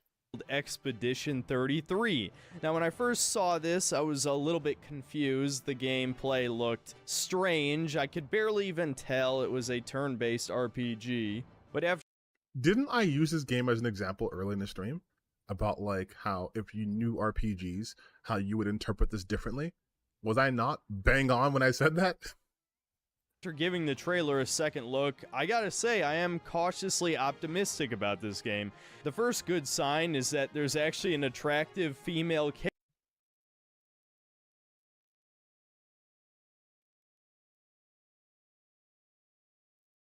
Never doubt me. Never doubt me. Okay? Never doubt me. You'll lose. You'll lose every time. Character in this, which is mind-blowing for a modern game, especially given almost every other trailer in this showcase featured an ugly, androgynous, or straight-up man-faced woman. So seeing the cute little redhead in this trailer certainly caught my attention, but also it seems like they're almost going for a Paper Mario or Mario and Luigi style turn-based RPG system. No, not even close. Not even close, dude. Where they have sort of mini quick time events or maybe some kind of other reactive gameplay while the enemy is attacking or you're attacking, so you're not just picking your moves and waiting for stuff to happen. It's kind of hard to tell given how little gameplay was shown in the trailer, but I can certainly admire a Western studio calling back to the olden days of classic JRPGs, so I'm certainly willing to give this one a try. Then we have the Metal Gear Solid 3 remake, which I am surprisingly cautiously optimistic for. Although I certainly would not trust Konami on any level, especially seeing that they let Bloober Team touch Silent Hill 2. I have to admit, using Metal Gear Solid... Which Silent Hill 2 actually doesn't look bad. 5's gameplay mechanics and reusing the original voice lines from the original version of the game, it actually looks pretty good. Again, I'm not going to tell people to go out and pre-order it, but I did like what was shown here. A game that some of you will likely be excited for is the Age of Mythology remake. Although I don't play RTS games, this one looks like it's untainted by modernity, so to speak. No race-swapped gods, just kind of looks like a fun game if you're... It looks fun because there's no race swap gods, but he says he doesn't play these games. Like when I tell you he has no redeemable qualities. Into that sort of thing. Stalker 2 was the next game that looked pretty promising. A lot of people are definitely excited for it, and the gameplay looks solid. The only thing that maybe was a little bit of a red flag is there's randomly a black guy and you... Oh, there we go. There we go. There we go. Crane. So I don't know if that's a sign that Zelensky himself or his goons got their hands on the game studio, or if the devs are doing this as a fuck you to Russia. Maybe he's a legitimately well-written character with an explanation how he ended up there. I guess we won't know for sure until the game releases, but... You don't need an explanation for a character for being there. You don't. You don't. This isn't taking place in the real world.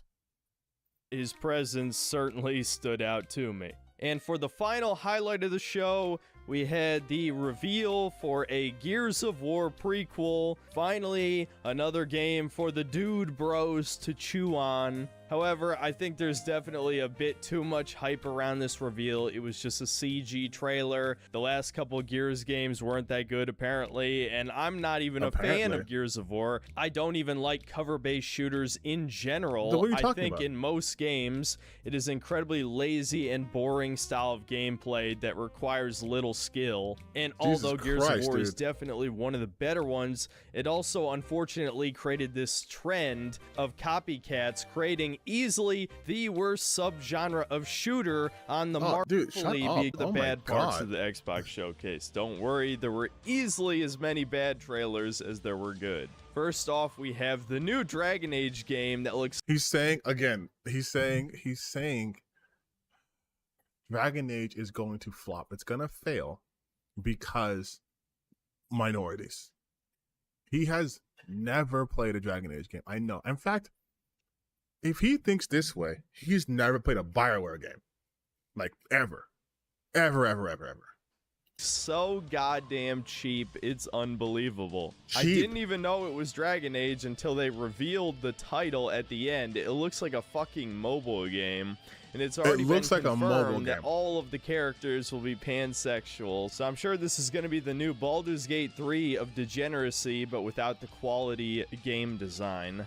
Hopefully BioWare dies for good this time. I can't believe they've managed to stick around this long, churning out crap. You're a miserable Next person. up, we had the trailer for the first expansion of Starfield, and as you guys know, I'm a huge fan. I'm not convinced! I'm sure this was already well into development by the time Starfield released, so there's no way it's going to actually fix anything. I'm sure it'll be more slop, but if you guys want to see me review it, feel free to tell me in the comments.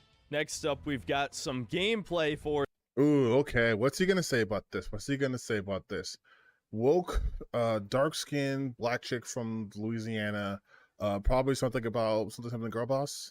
And he's like, oh, it looks bad. It looks jagged. The frame rate looks terrible because he doesn't know what stop motion is. I mean, that's just my assumption.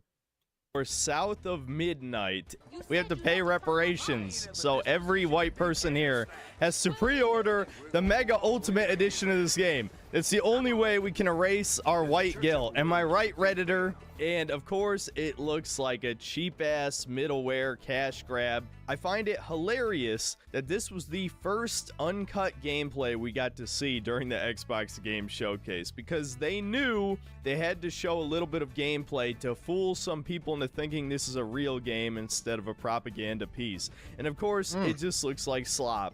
Not to mention the low frame rate animation.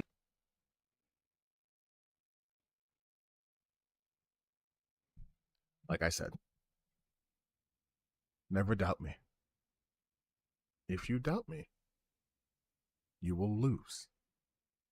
I know these people because there's no way they have any knowledge or appreciation of any other animation style. They have no idea what stop motion is. So of course he's going to think the frame rate's too low. Oh. Literally hurts my eyes just watching it. I'm not exaggerating. This is just yet another game that's going to bomb and be more fuel to the fire that gamers are all racist for not wanting to buy games that don't represent them on any level and don't look appealing for that. That's right. Gamers are only white guys. That's right. I'm doing deep blackface right now. This game doesn't speak to me at all. That matter. Moving on. And just a few minutes later, we get another game with a dark-skinned female protagonist using a flintlock pistol, an axe, and some magic or some shit. This is just getting comical at this point. This is exactly why I didn't do a woke counter for this video. There are more woke games than just normal fucking games at this point by woke games than normal games. Okay. Considerable margin. These devs could have made some charming cult classic middleware game. Instead, they gave into the corporate funding and now the game's gonna bomb. I don't want to get too edgy in this video at the risk of getting banned, but at what point do we as a collective have to realize that voting with our wallet is not enough, because these investment firms effectively have unlimited money, especially if they're getting that money from Microsoft, and yes, Microsoft is one of the biggest contributors to BlackRock, or if they're getting that money direct. He just says BlackRock. He has no idea. I promise you, this guy, this man, has no idea what a private equity firm is. He doesn't know how to spell private equity firm, and he has no idea what BlackRock is. BlackRock is not this, we are this massive progressive. BlackRock is they are in the business of making money. That is it. No matter how that money is made. Directly from the government, which the Canadian government has funded many woke games at this point. Somehow, I think simply not buying these games is. Also, he doesn't understand how grants work. This is like if I said the military has been taking money from us and using it to buy weapons. And it's like, yeah, our taxes went to that. Our taxes go there. We pay taxes, and then the government decides where they can allocate those funds. And if they want to have an entertainment and arts fund, so artists can create content that maybe wouldn't have gotten funding because of corporate interest, then they're allowed to do that. There were literal, again, Cyberpunk, CD Projekt Red took money from governments to make that game. Is not enough. Now, to not suggest something that would get me banned, I would just say right-wing people need to get into game development, or at the very least, people who are willing to put aside their personal politics and are intelligent. And how can you say right-wing people need to get into gaming, or people who are able to put aside their personal politics, when you're advocating your personal politics to be put into gaming? You're not objective. Hopefully have a lot of life experience, would get into game development like they did 20 years ago, but that is looking less and less likely, especially in America where everyone is either a political extremist or a brain-dead NPC. Anyway. Chat, you decide. Is he a political extremist, B, a brain-dead NPC, or C, both of them? I'll let you decide. The next terrible trailer was for the Perfect Dark reboot, and just like the Dragon Age trailer, I couldn't even tell it was Perfect Dark until they revealed the title. And Crystal Dynamics, famous for having shrunk Lara Croft's magnificent breasts, have now given Joanna Dark a massive fucking man jaw. Imagine. I love this so much. I love this so much. I have Flintlock on my PC too. So he is both a brain dead NPC and a political extremist. Yeah, that makes sense. We're all NPCs. I love the whole thing where they're like, oh, look at her man jaw. Look at her man jaw. I can say this with confidence. He does not interact with women. That woman was gorgeous. The Joanna Dark on the right is very limited in what she can present herself as. All right, it's 360 graphics. This one on the left is a gorgeous woman. Like, what is like my shock? Honestly, I don't even care about the gameplay they showed here. It looked pretty fucking generic. With the coolest moments being special abilities that just give you aimbot, which is probably my least favorite FPS ability. And yeah, I don't know, I just can't care about this because I already know it's gonna be woke as fuck. It doesn't even look anything like Perfect Dark. Just let this game be yet another reminder that if you're begging for a reboot, a remake, or a sequel of a beloved old franchise, that modern gaming will absolutely ruin it for you. Then we got a trailer for a Diablo 4 he is maidenless. expansion that doesn't even look like a video game. It's just a short film of an Asian woman crying and screeching. Oh, that'll definitely sell me on your game. Jesus Christ. Like I know he's an incel Nazi, but sometimes it's just like the levels, man. Then we get another CG trailer for the Fable reboot, remake, sequel, whatever. We get to see more of the absolutely disgustingly hideous protagonist. Wait. Whatever. We get to see more of the absolutely disgustingly hideous protagonist. Disgustingly hideous. My brother in Christ, I need you to ask your mom to invest in mirrors or glasses for you. The villain is also a woman, which is just great. Even the retired great hero has like a bloated face. Nobody's allowed to be attractive in this universe. Look, man, I just don't want to play ugly games. I don't care that I can make my own protagonist. I don't have to play as the woman, obviously. The game is just promoting ugliness in general. I don't want to play in ugly. He promotes ugliness every time he has his face on camera. Every time. That's why I'm staying on camera, to counteract his messaging. Ugly game. Is that so bad? I think we all know it's going to be shit anyway. So, moving on. Then we get a trailer for Mixtape, which legitimately just looks like a movie. Describing it as a movie game doesn't even really do it justice. It's even framed like a movie.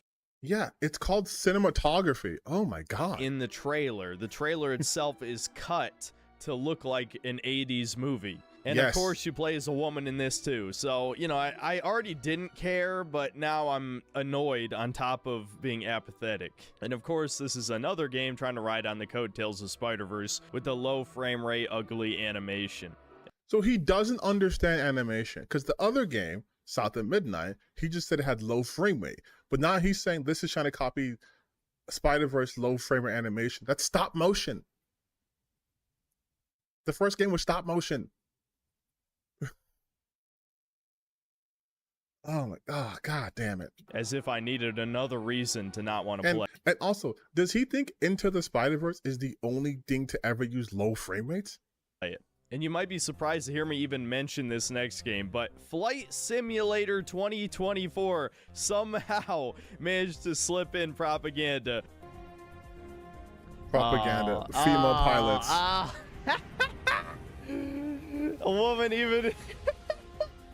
We're really starting to reach peak Clown World levels, aren't we?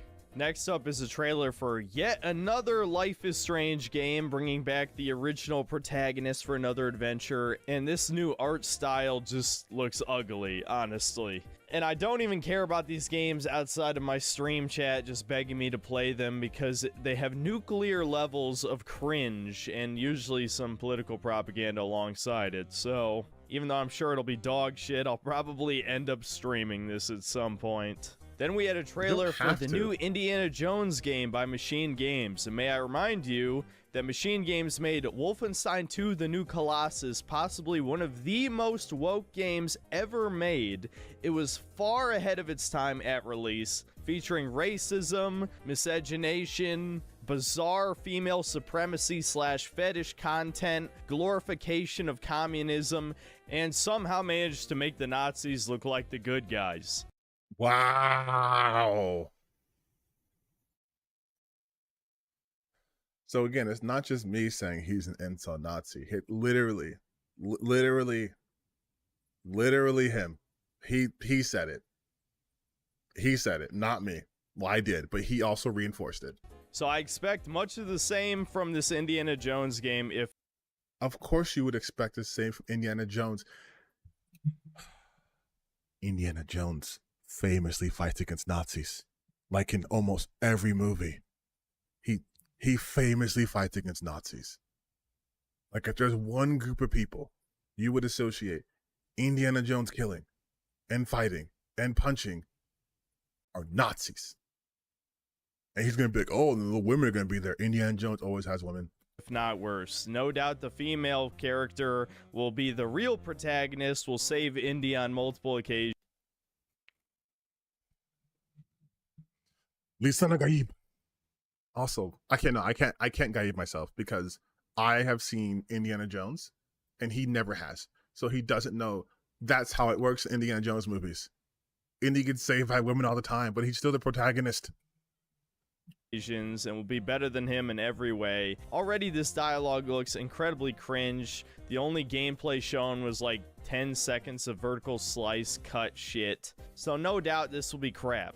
And the rest of the trailers were just for games I didn't really personally care about, like Call of Duty Black Ops 6, and State of Decay 3, and a few other notable ones. But the only reason I would rate Xbox as the best show is just because it was only an hour long and there were a handful of decent looking games. But there sure as hell were a lot of bad trailers here. There is a comical amount of political propaganda being shoved in our faces at this point. I know I'm beginning to sound like a broken record here, but video games are not being made for gamers anymore. They're being made for investors. Yeah, dude. Gamers really hate Doom. They super hate Perfect Dark. They didn't want that to come back. Gamers also really mega super hate Diablo. Like, I cannot tell you how many gamers I've spoken to who said Diablo, no, the worst series ever. I don't know why they keep making it. All those games are bad. They're being funded by megalomaniacal evil overlords straight out of a fucking comic book. It doesn't even feel like reality anymore, but these people legitimately do not view you and me as human beings. I'm gonna keep it a buck with you, dude. I don't view you as a human being at all. We are cattle to them. And this is the slop they want to feed us for the rest of time. Now, for the last two shows I watched, there really wasn't much to actually talk about. We had the PC gaming show, which is legitimately the worst gaming show I have ever seen in my entire life. It was 2 straight hours of indie games and some middleware budget PC games that I had zero interest in. And in between the trailers, I had to listen to some of the cringiest interactions I've ever seen between this middle-aged bald soy boy and LeVar Burton's daughter, who is a absolute Nepo baby who has only failed upward. How can she be a Nepo baby in a completely different industry? Mika Burton got big from like doing cosplay and being on Rooster Teeth. Not because her fucking dad did a Reading Rainbow. Those of you who are fans of Rooster Teeth in the past will know exactly what I'm talking about. The only thing that kept my chat mildly entertained was a display of mommy milkers every once in a while. But yes, I'm going to save you a summary. Even though there may have been 2 or 3 mildly interesting indie games, it was really just 2 hours of utter torturous shit. And as for the final show, Ubisoft Forward, it felt more like a presentation for investors than one for gamers. It was basically just an hour of saying, we're still supporting all our live service games, make sure to buy all the DLC and the microtransactions. Until we get a new 3D Rayman game, I don't give a fuck about anything Ubisoft could have to show. Then shut up. Then shut up. Like, system, parry system. Oh wait, we have to hear. We have to hear this. 10 times better than having to watch like the 3 minimum just to walk on a planet. We have to Starfield. hear. We have to. As for the other game shown, of course, it was a this. lot more gameplay for Assassin's Creed Shadows. The combat is clearly just a copy-paste of Valhalla's, with the same health bar, stagger system, parry system, 4 abilities that you can use at any time. At least it looks like the 2 main characters. What a dumb complaint. Hey, we found a system we liked for combat, so we're using that again. Like, did you want a completely different fight system? Like, what did you want them to do? Play significantly different from each other. So if you want the more classic Assassin's Creed gameplay, you'll play as Naue. But even then, it's fucking Ubisoft stealth. There's a part in the trailer where she just straight up sprints up to a dude and assassinates him just because she's standing in the dark. So like every Assassin's Creed game? Like, I just love how like 25 years later we still have shittier stealth mechanics than fucking Thief. But I guess if you're buying Assassin's Creed, you kind of already know what you're in for. It's not like there's anything I could say to convince an NPC who's already decided to buy this game not to. I do, however, find it incredibly hilarious that this game is pretending that people wouldn't be freaking the fuck out if they saw a 6-foot black man walking around. Not in that time period, idiot, because they know who Yasuke is. In feudal Japan. I am a stranger, yes, but you have nothing to fear from me. Huh. Yeah, I've seen videos of old Japanese women today freaking the fuck out when they see a black man. And you expect... Why are you watching videos of old Japanese women freaking out seeing black people? That's weird, dude. All the way back in this time, they'd be like, oh, yeah, so what a friendly youngster. Clown-pilled. I'm becoming clown-pilled. I can only laugh at this. Even the dogs don't bark at him. That might be the least realistic thing in this entire game. So yeah, despite the massive backlash to the trailers and this being an obvious copy-paste job of previous games, much like most of the other Assassin's Creed games, I'm sure this will somehow manage to sell millions of copies because the average consumer has such embarrassingly bad taste. They will buy the same game over and over again. All right, let's just move to the conclusion. Ubisoft show sucked, obviously. Still not as bad as the PC gaming show. Xbox One. I love how he acts like his tastes are so immaculate when he himself gets filtered from almost every game that's come out in the last 20 years because his gameplay ability, his skill sets are so stunted, he can only play games from 2001. Really means much. If you're wondering what I thought of the Sony State of Play, it also was kind of terrible. That fucking Concord game looks like the most designed by committee shit I've ever seen. Guardians of the Galaxy character design and humor plus hero shooter equals some of the worst cape shit millennial garbage I think I've ever seen in my life. Luckily, that bit of Monster Hunter Wilds gameplay and the Astrobot game surprisingly looked good, but yeah, the show was pretty weak. At least it was only like 35 minutes. So is this the worst E3/Summer Games Fest of all time? Yes, definitely, without a doubt, dude.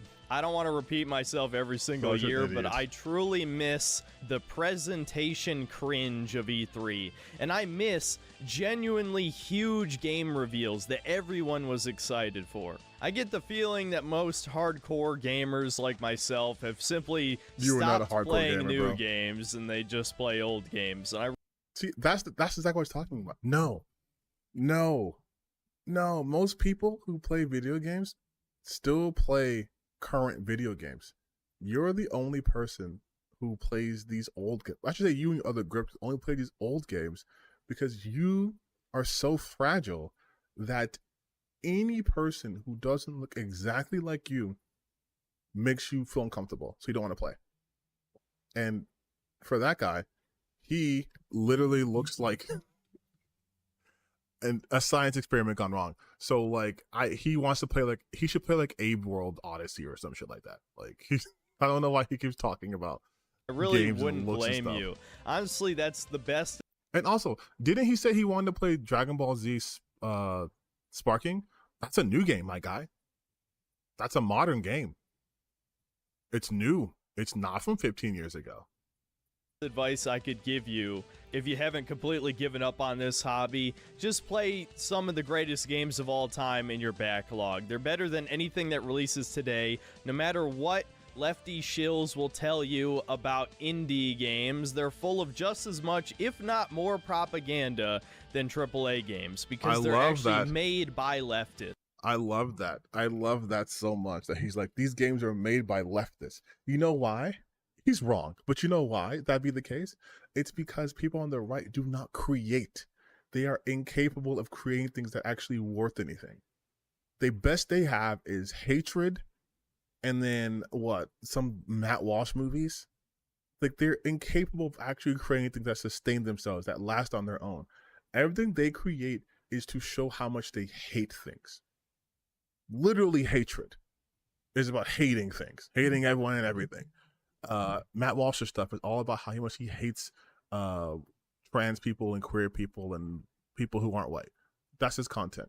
Synthetic Man, all he talks about is the games he hates. He just hates everything.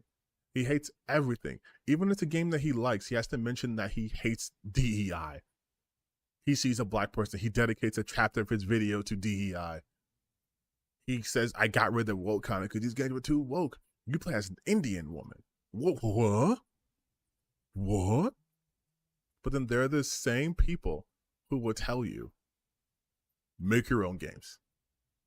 And then the people make their own games. And then they get mad they made those games because, hey, you made your own game and you're starring a black guy. I'm not black. That sucks. You're making it too woke. You're being too leftist. They insert their ideology into their games. They just can't fucking help themselves. That's exactly what my last video was about, so I'd recommend checking out Sincerity is Dead if you'd like to see how a Morrowind clone somehow managed to fit in communist propaganda and LGBTQ shit and a complete lack of any player choice and horrible gameplay, and honestly that game was just bad on like every level. If you don't want to watch that video, the takeaway from that is don't play Dread Delusion. But yeah, as my apathy grows toward the gaming industry, I find it hard to truly rant about how bad all these shows were. Honestly, the worst part was just wasting 6 hours of my life watching them.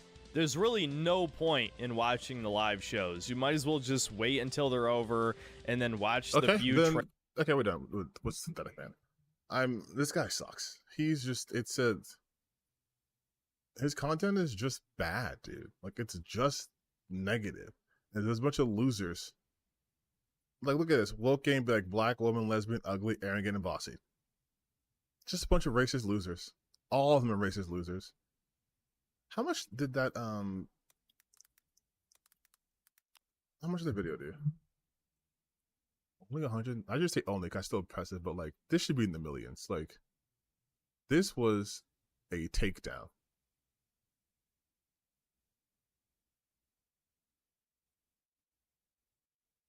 And I love his supporters. It's like just slurs.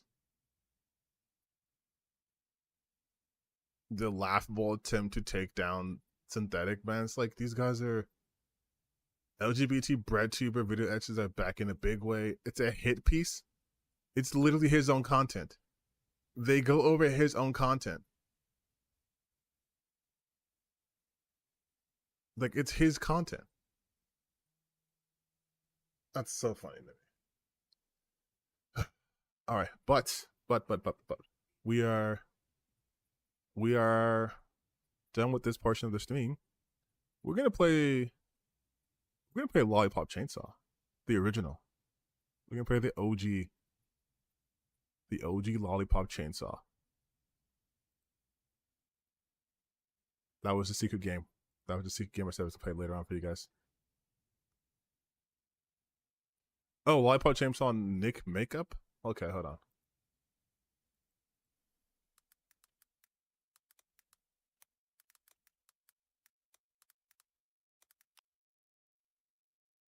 Hold on.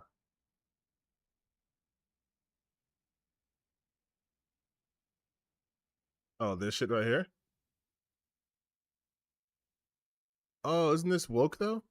Doesn't it make this game woke? A man doing something with different gender expression? Yeah, nah.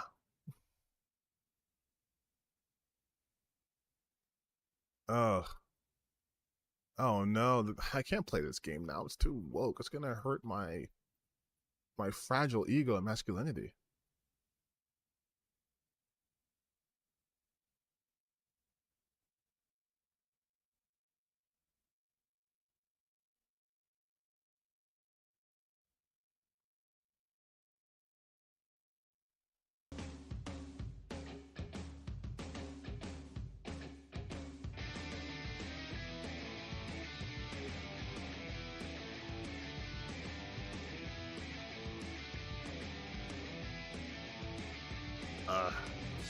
No?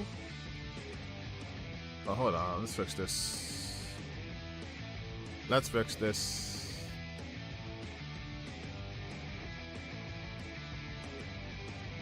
Oh, it's not the remaster. No. It's the OG.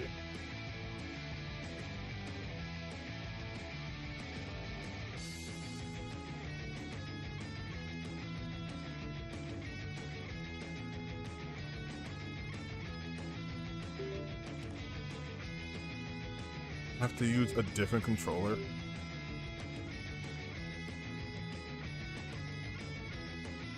Oh, they had to restart this.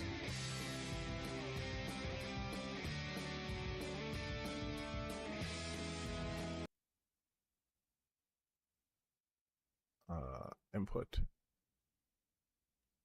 Let's do.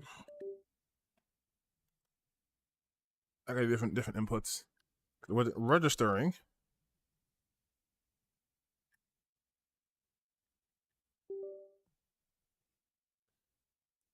Gamepad.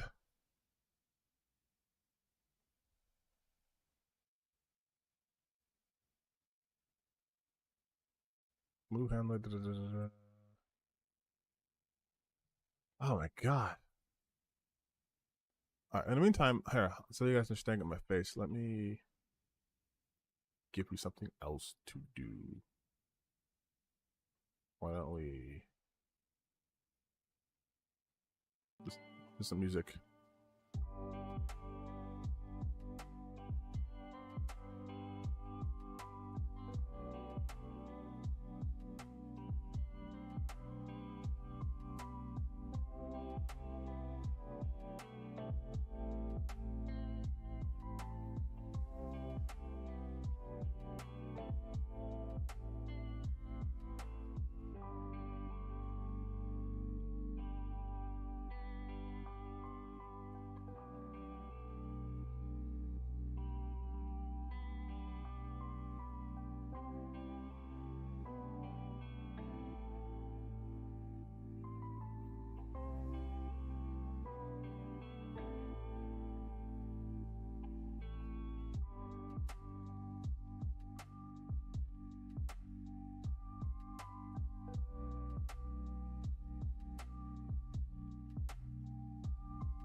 Okay. I had to make some adjustments. You guys have fun.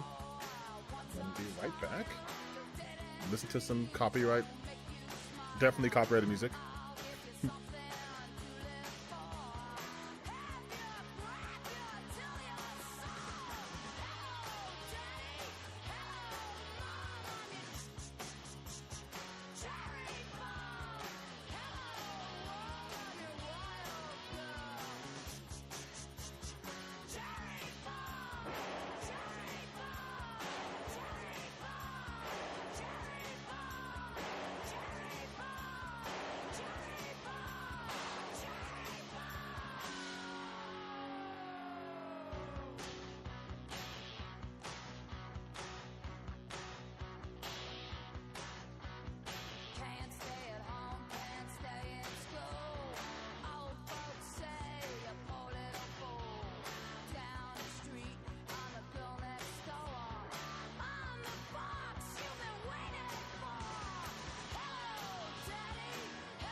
do this. Let's play some.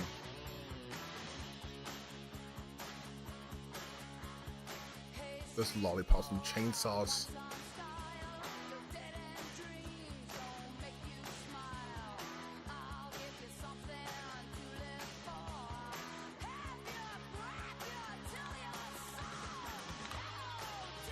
Wait, I gotta.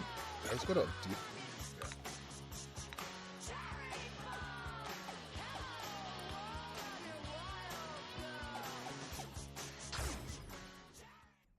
Cherry ball.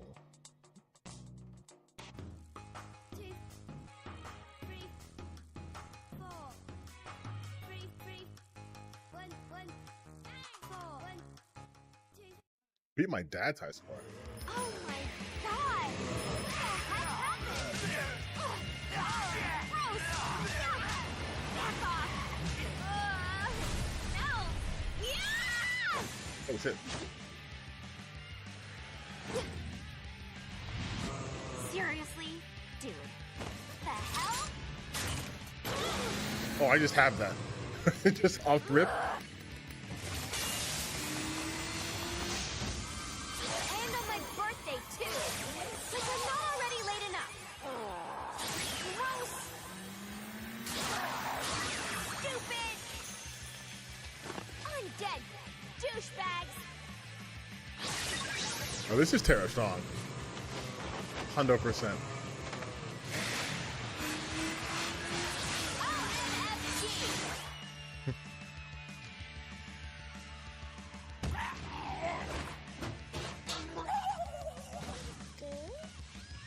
Was that baby?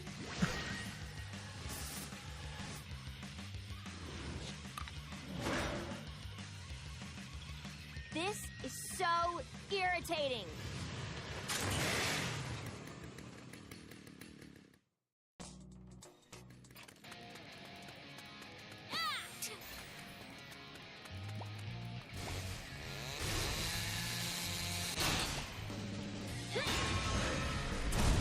Oh, okay. I thought I was gonna save him.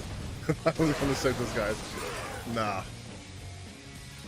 Jeez, it sucks when things explode. I need to find Nick. Okay. How to cook? Oh, I'm gonna cook him?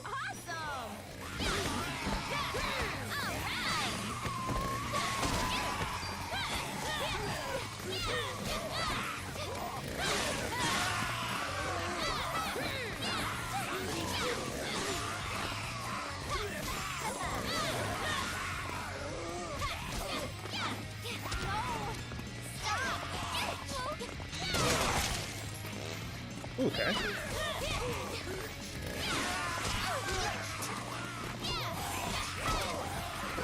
Okay, so I can dodge. There we go. Okay, now I got this. Now I got it. Now we cooking. Now we cooking. Now we cooking.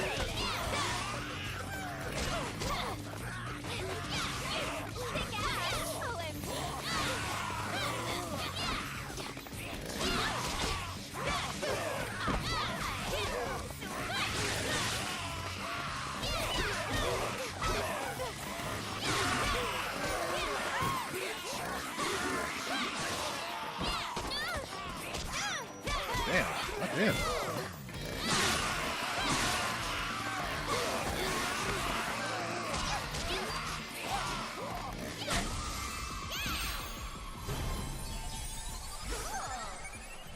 How does that work? Oh, okay.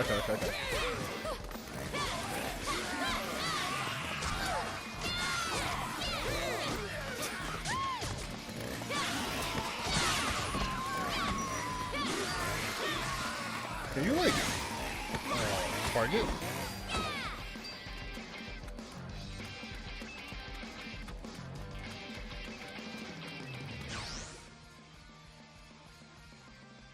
Make sure my chat's not fucking messed up like it was last time.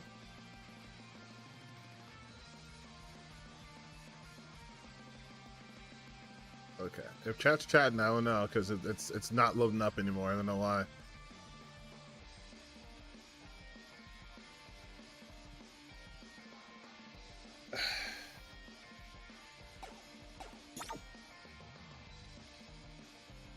Hey, shy. I haven't learned anything. That's why. Okay.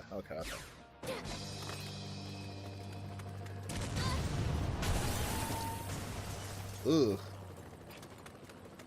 Okay, it's working again now. Chat's working. Good. What's up, y'all? Okay. How do I save you? Oh, I don't. Be sorry. Kill zombie will tell you how. Hold it right there, you zombie jerks. I'll help you.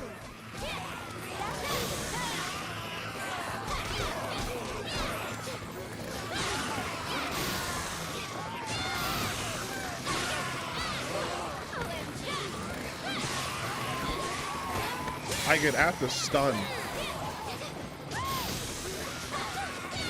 I have to stun them.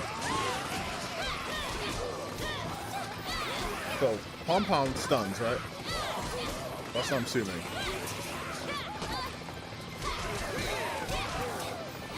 So I can sparkles on. I'm gonna sparkle hop.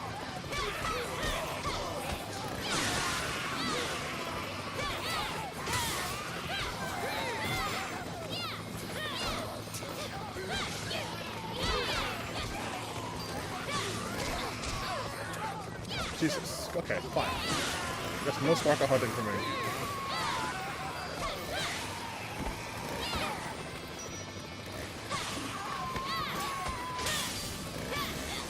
Oh, cause I wanted to get like a bunch of them. Awesome. I'm still alive. Pretty. What's my medals are basic currency? Okay. Thanks, kid. Really great work. See if you can get anyone else out. Be careful. I'm gonna get murdered. Is there a way to heal myself? Are like items I can take?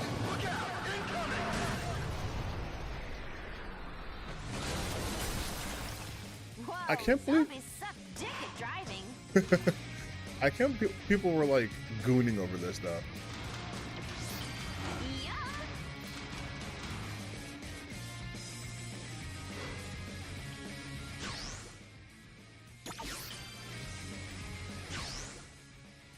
Okay.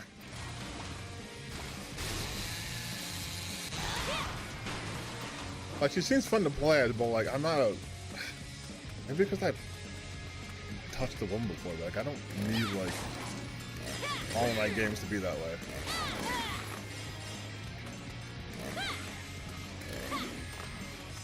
Like, I'm really curious as to what censoring people thought was gonna happen in this game.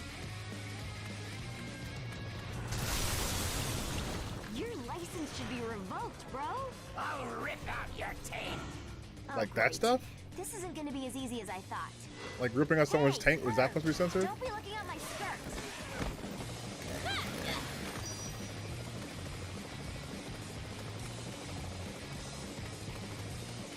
Yeah, let's say. Oh, I didn't even see him. I thought he was dead.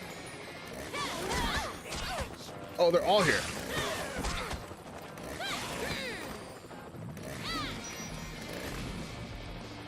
Yeah, that's what I'm saying. People were acting as if like, well, I should say people. Those people were acting as if like this game was gonna be heavily censored. And it's like, how?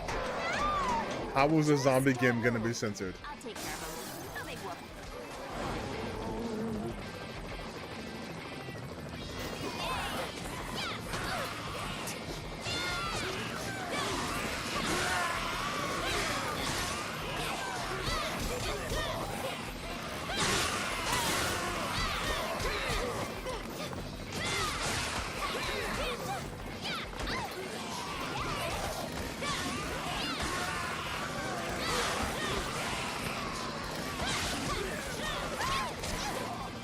Oh, you have no iframes.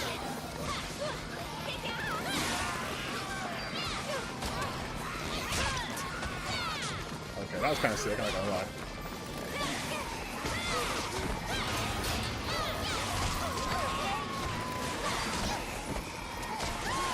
How did he hit me?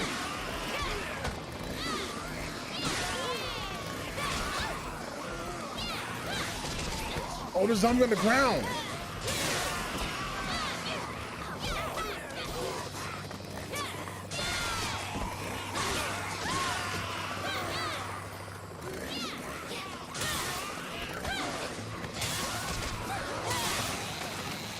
Oh shit, Jesus.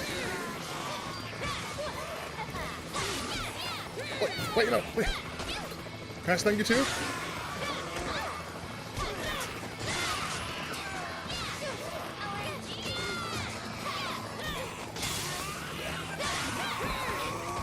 God damn it.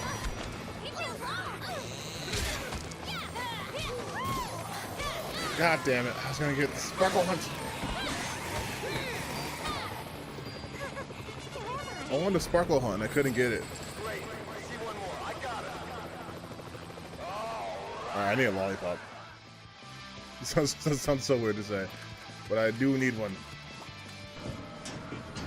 We gotta live in them haze. Watch out!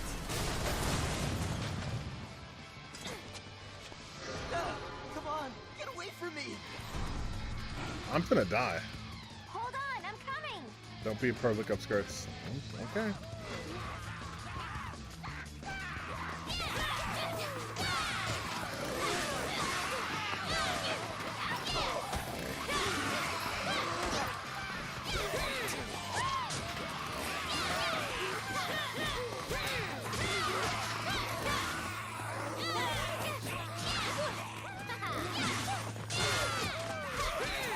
The zombies don't really have a tell, like when they're gonna attack. Or maybe I just can't tell the tell.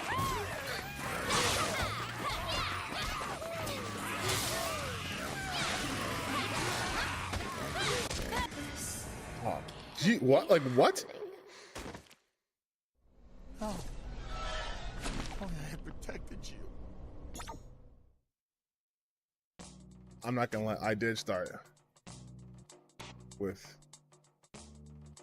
Oh, okay. Palm dodge. Yeah. I did start off on hard mode. Hold on, I'm coming!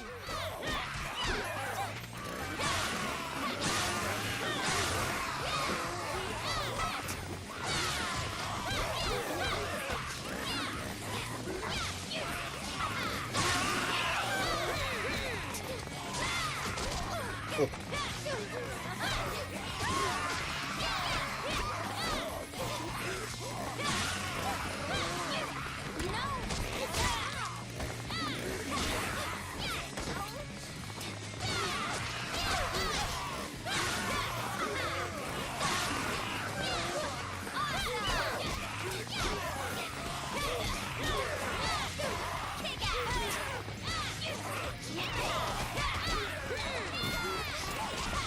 Sparkle Hunt, come on, come on, come on, Sparkle.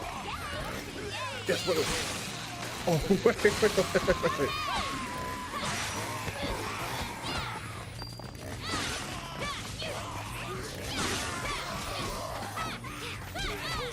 Oh, wait. Wait, no, damn it, god damn it.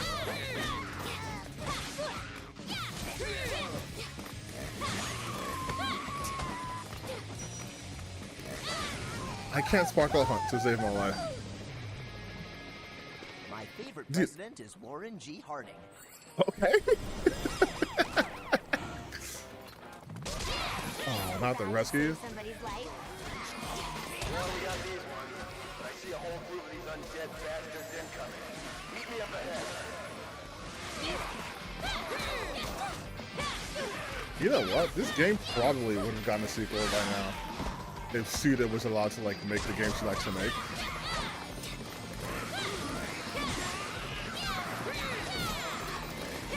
And originally also the RePop was supposed to be a remake. And then they got downlisted to, or downgraded to a remaster. Oh wait.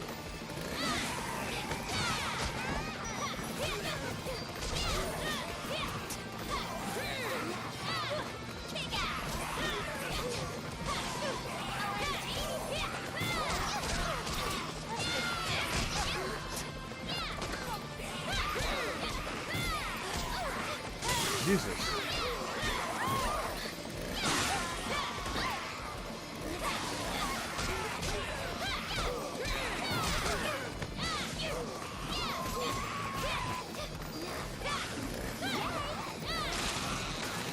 There you go.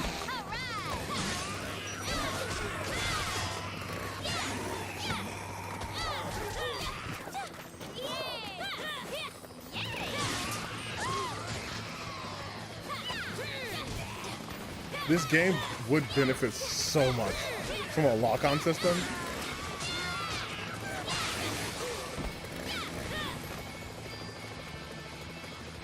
Listen, I'm also halfway dead, okay?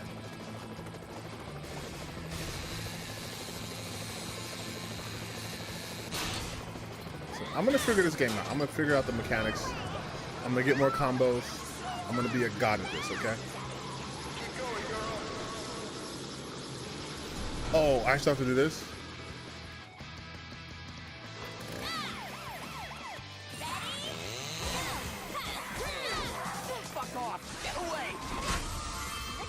There we go. There we go, baby. That's what I'm talking about.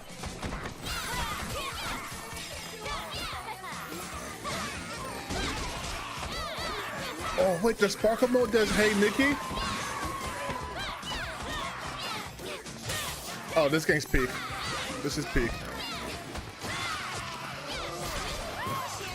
And you're telling me the remaster got rid of this?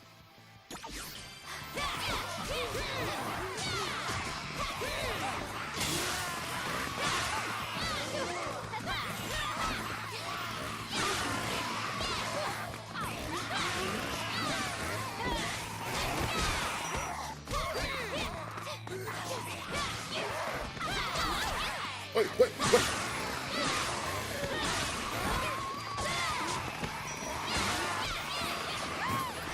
Don't you even think of dying.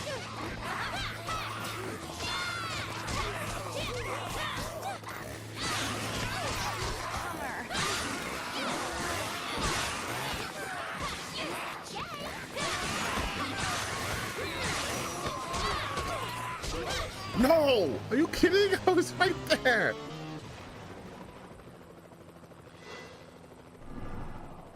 Swallow my fist like tuna, bitch. What? Oh, I screwed up again. What's going on down there?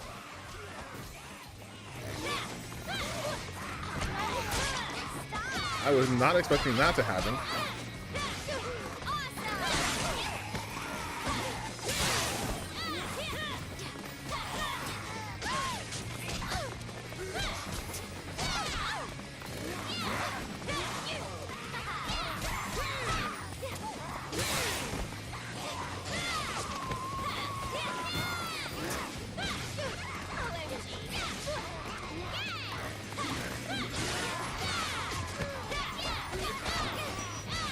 Okay, I'm locking in right now.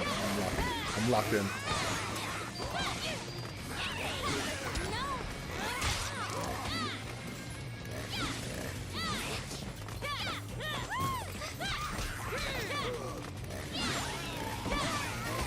I just locked in.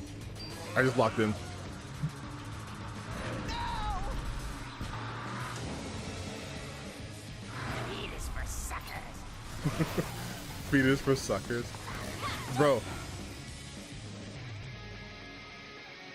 Got it. I need to survive though.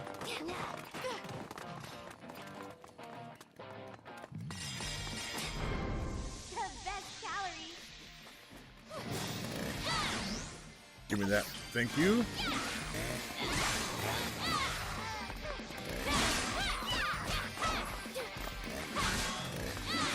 Oh, I can't wait to unlock more combos so I can just go absolutely ham on these guys.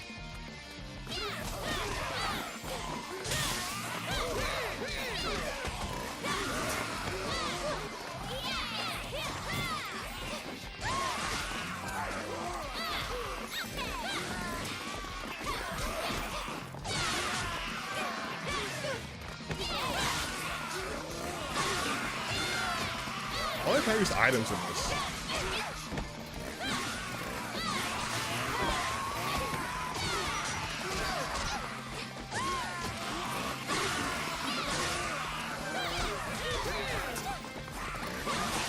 Oh.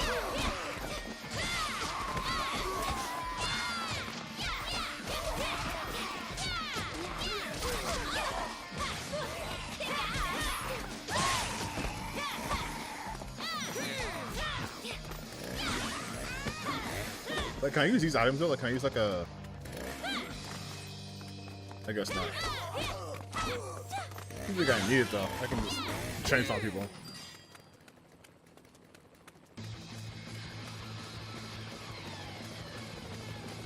Where's the bee? Hold on, this is too dangerous. I'll meet you in the square.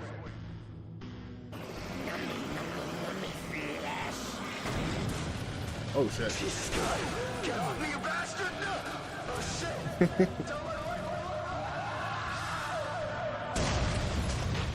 Oh no!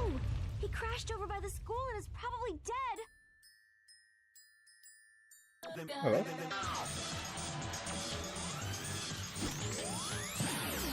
Just a second. Oh, I didn't know what that was.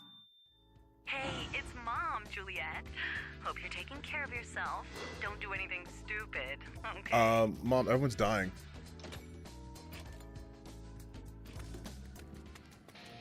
Wow, now is the perfect time to do some shopping. Bro, I'm going through these lollipops like crazy.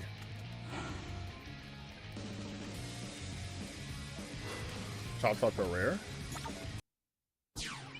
God, I love shopping.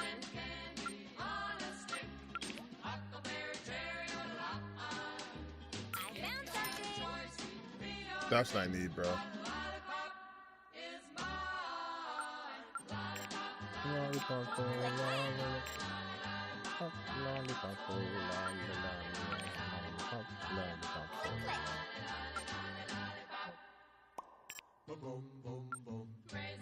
Check this out.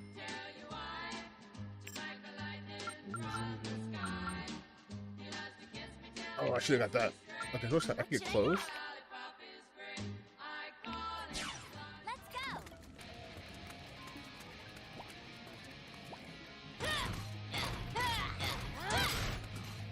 Oh yeah, that's a very Suda thing right there. That's a very No More Heroes type.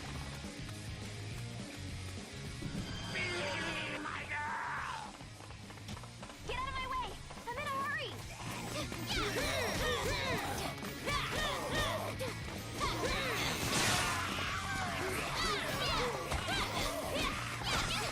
Oh, I got a trophy.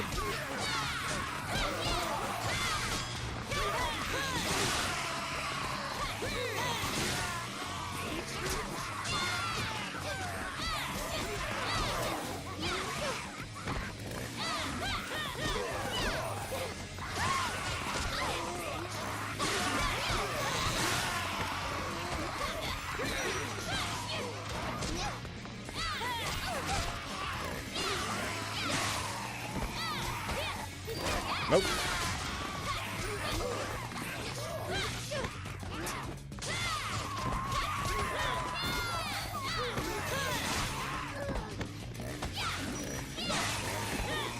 I wish there was a perfect dodge mechanic.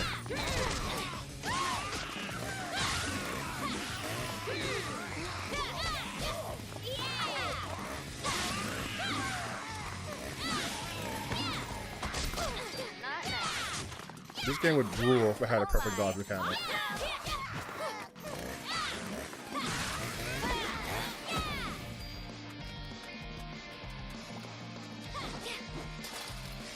And she can jump. Strawberry's my favorite. I have two, dude. I can use one.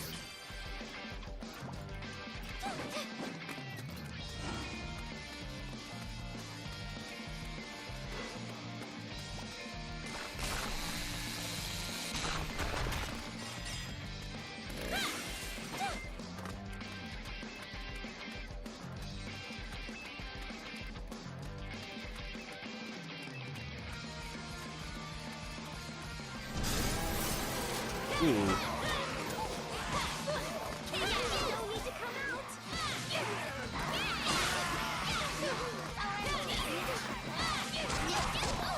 Oh, okay. I'm trying to stagger these people so hardcore, and I'm just not doing it. Wait! Feed her up! Feed her up! Feed her up! No!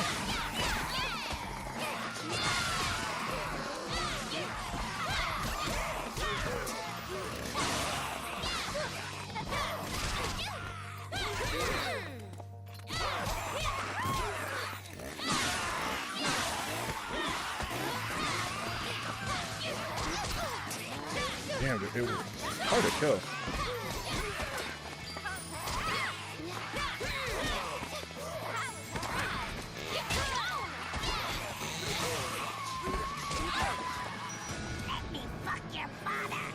What? You know, let's do it.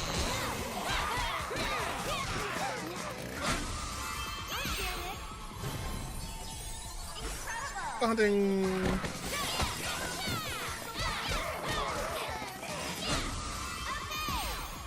Yes, that's right, baby.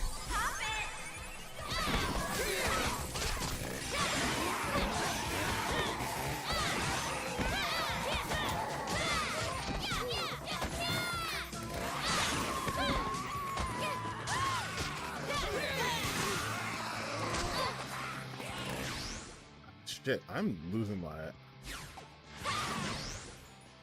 I feel like I missed out on such a good game growing up.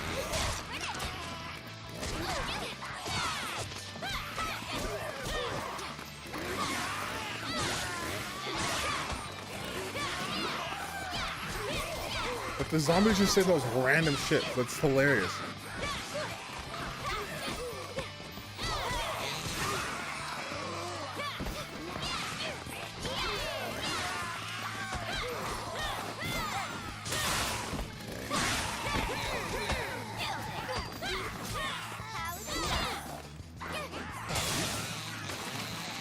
You stop that.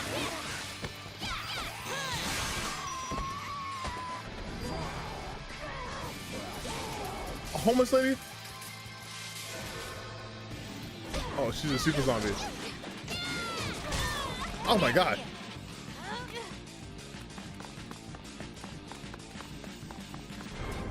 The very best kind too. What? Why'd she break that?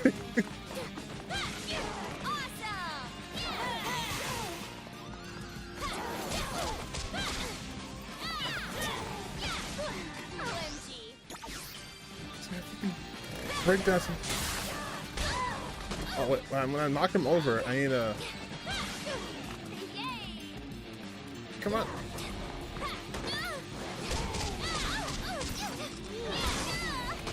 God damn, dude. She's wrecking my shit.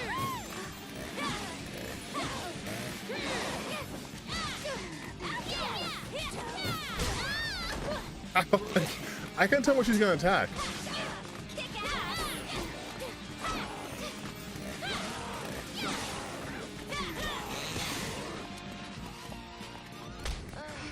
What the fuck? I can't tell. I can't tell when she's gonna attack me. I'm just getting rocked.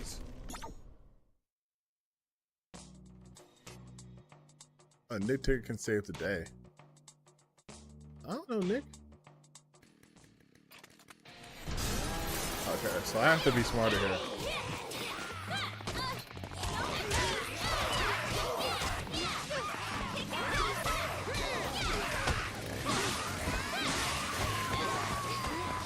I think I'm too concerned with sparkle hunting and not just like... Wait, wait. I could have had that. I could have had that sparkle hunt.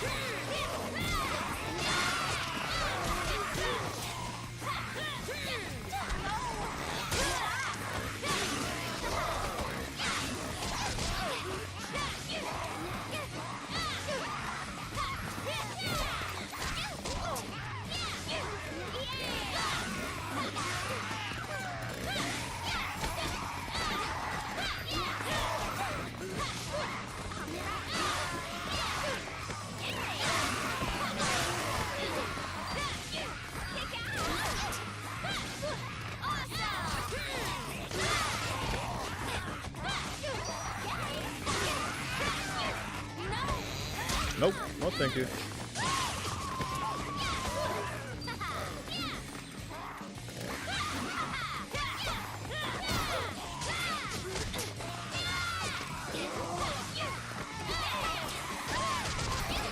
Jesus. I have one? I thought two.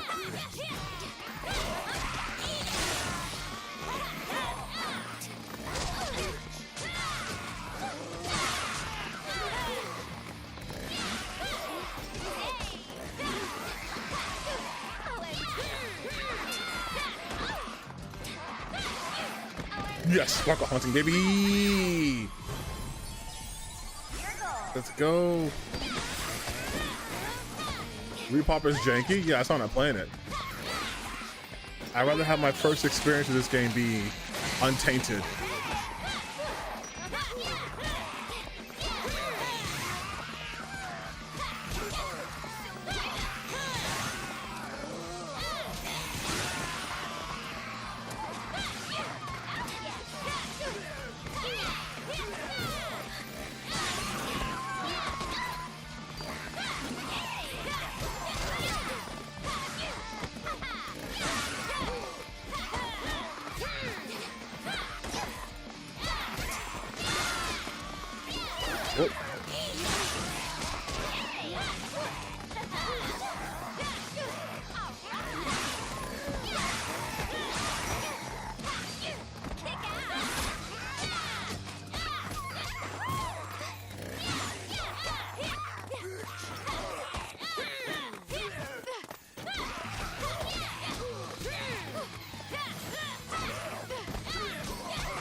Oh, kill him.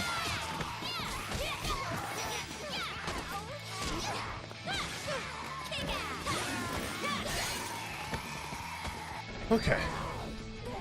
Fuck, that's so many to fight just off a rip.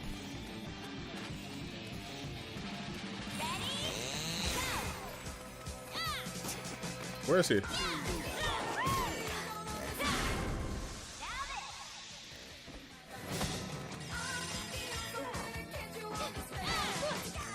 He looks mad. Okay, see, I was smart to save it. I was smart to save it. That was a clutch move on my end.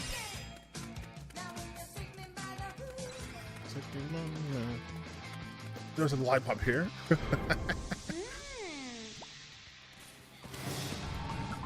I got Lollipop, so I'm just dumb. That's on me. I'm just stupid. Zombie's not dead. No, y'all very dead. Please move. I'm in a hurry. Oh, you can lock on. How do I answer the phone call?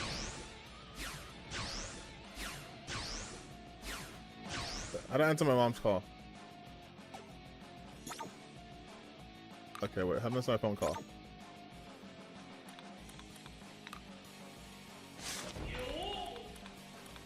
Zombified. Yes. Phone call.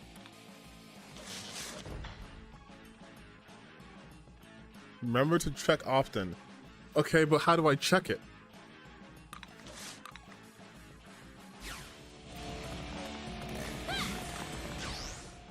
Oh my god, whatever. Okay, sorry, Mom.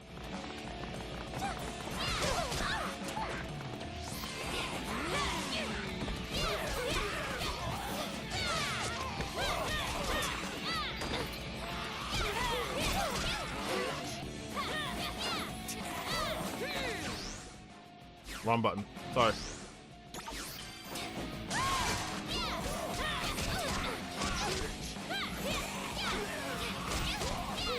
Jesus. Damn, George.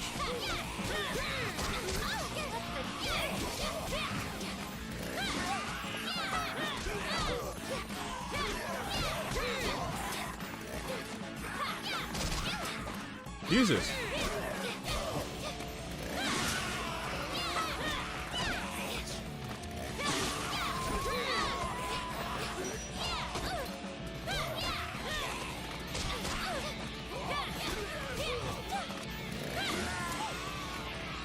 Okay, I'm gonna have to waste this too, because George is hitting hard. Wait, he's taking lock on, right? Oh my god.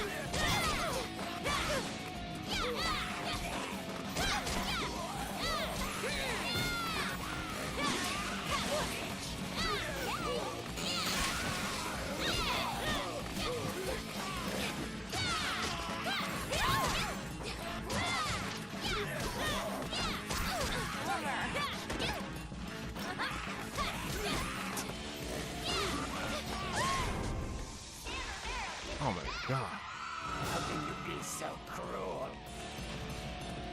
There's still 3 more. Okay.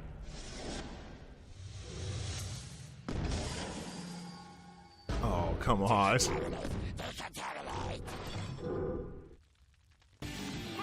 respect people's property.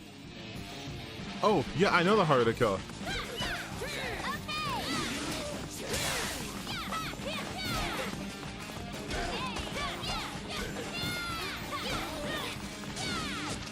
Actually, don't lock on right now.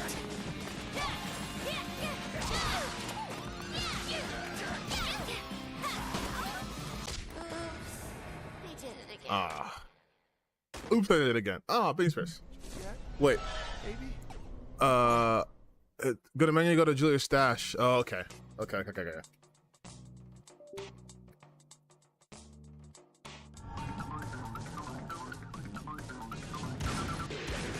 Stay back! Get off! No! Zombie's not dead. Please move. Julia's stash. Oh.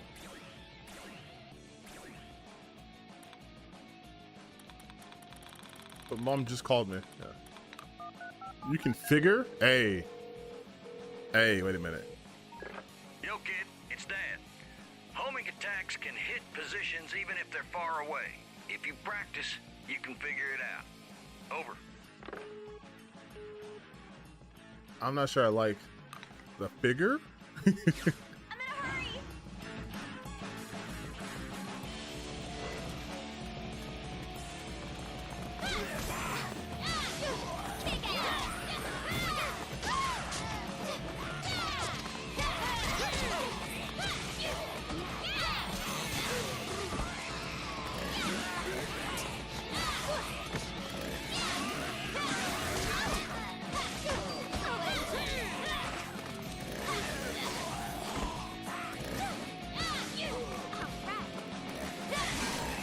And I can focus on you.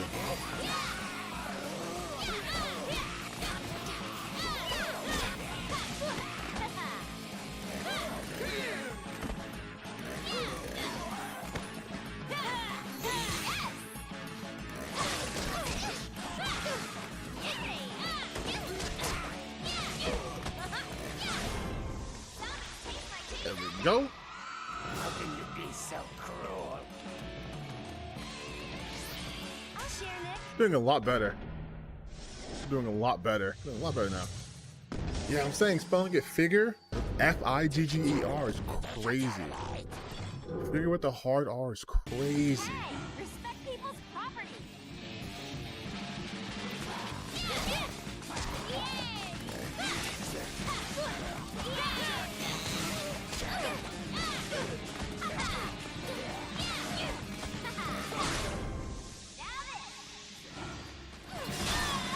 Ow!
There we go. Okay, now me and you, I can do that. Me and you now. I'm locking on. I'm locked in now, Jay.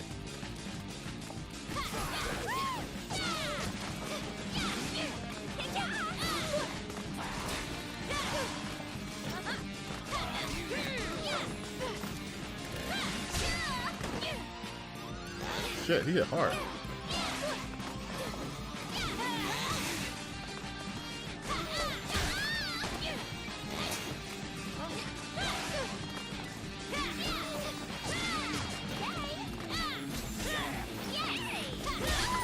Jesus.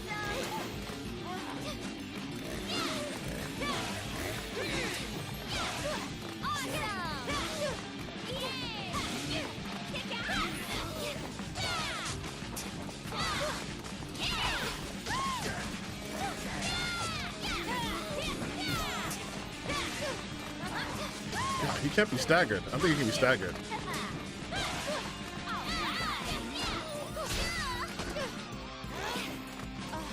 One more half. Jesus.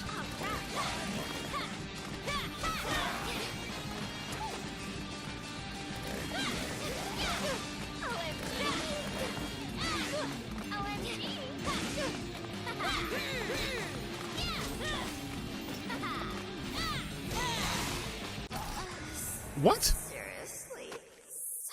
Wait, what? Juliet, I love you, baby. Oh. What happened?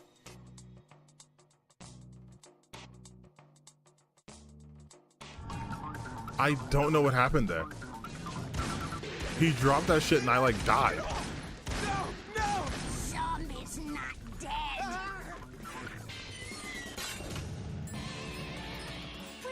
Okay, yeah.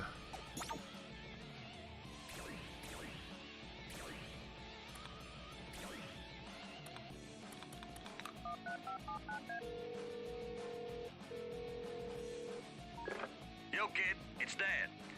I'm thinking, okay, he dropped the tanks and explodes, so I'm thinking when it's blue, I gotta get away. Just it's a bomb, right? So I gotta get away.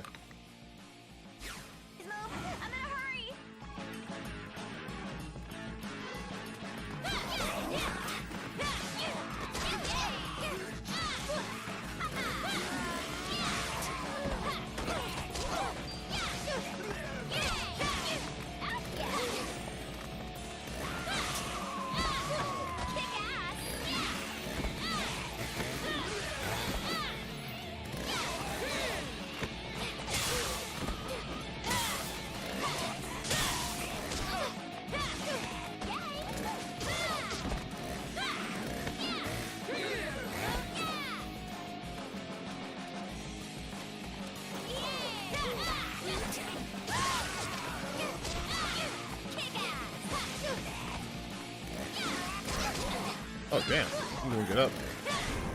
There we go. How can you be so cruel? Josh. So I need to get rid of these ads, dude. I need to get rid of the guys on the side first.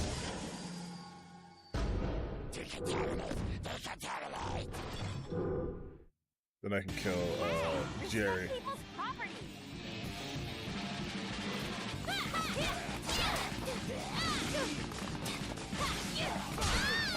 Ah, God damn, one hit, Jerry? Relax.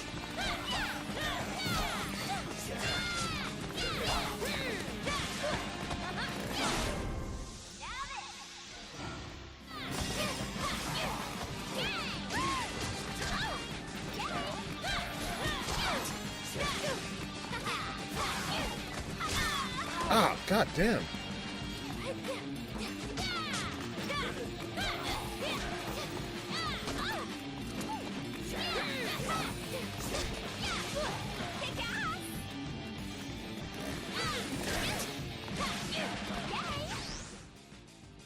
God, I'm getting rocked here.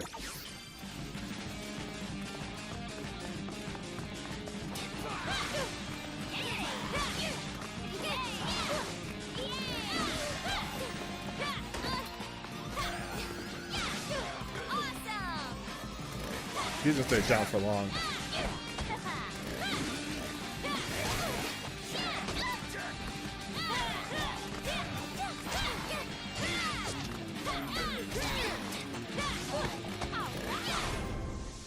Why do you take so much harder to kill? Okay, now we're locking in.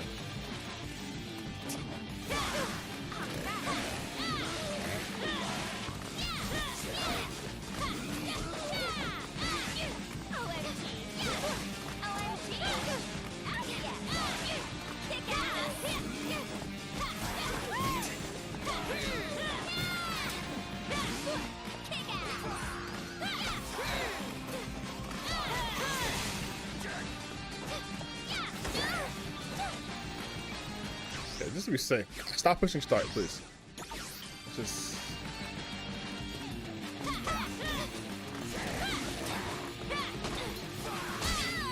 Oh, god damn it. On the side.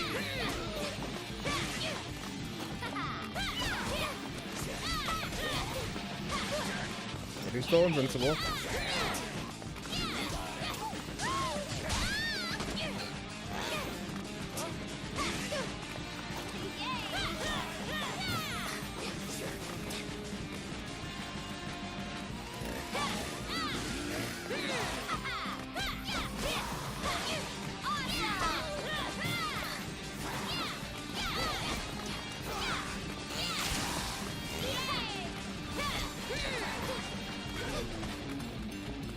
Okay.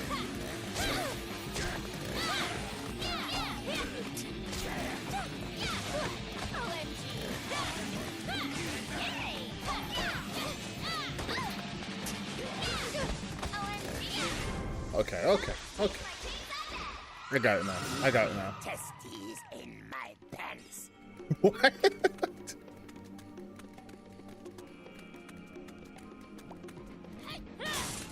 Nuclear testes in my pants? Please be okay. Nah, I think Nick's boned. I don't think Nick's alright. Nick? Nick, are you here? It's okay to come out. Nick? Oh, please. I think Nick is struggling. Juliet!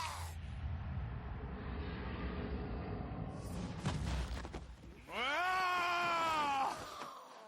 so hungry. Oh, okay, he's not okay. His GPA is 2.7. Mine's just 3.4.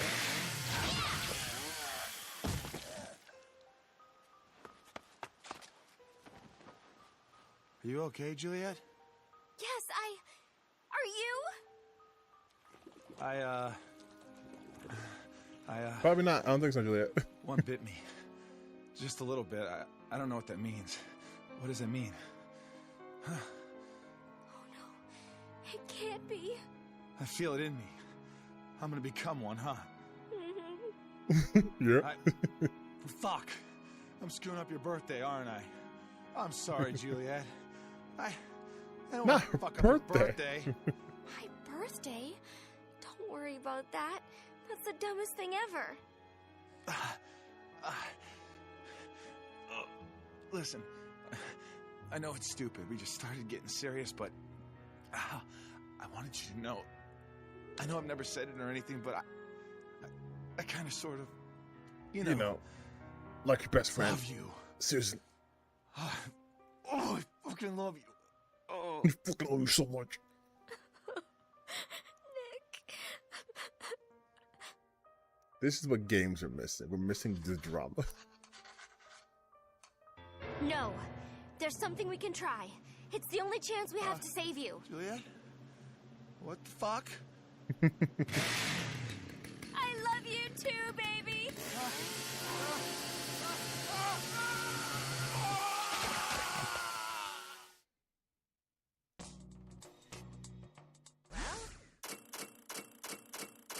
Oh, I did really bad. I did so bad. One more time. But I'm just learning. You know, I'm just learning.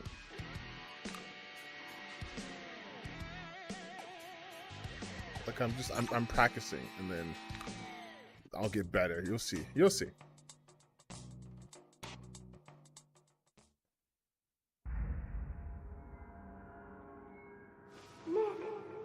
Nick. Whoa. Juliet? What? Am I okay? Yeah. Basically. I feel okay. I feel good. Juliet, I'm not a zombie. Not at all. What? Oh no. I had to. Oh God! Oh fuck! Oh God! Where's my fucking body? Oh fuck! Don't get mad. I didn't know what to do. How am I So still you cut alive? my head off? How am I still talking without a fucking thorax? I performed a magical ritual on your head. It was really hard. And I don't mean to be a jerk, but I think maybe just a little bit of appreciation is in order. If I didn't chop off your head, the venom would have totally seeped into your brain and turned you into a zombie. Juliet? What? How do you know how to perform a magical ritual on my decapitated head?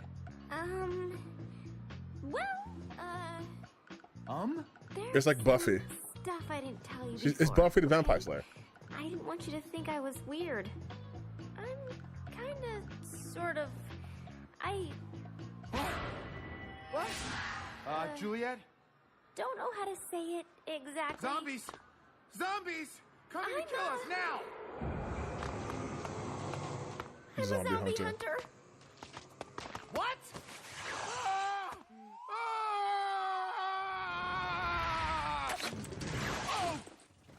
That's just cool. Don't hate me! Oh, come on! What the fuck is going on here? Hey, this is making me dizzy! We'll pick up some antacids later, Nick.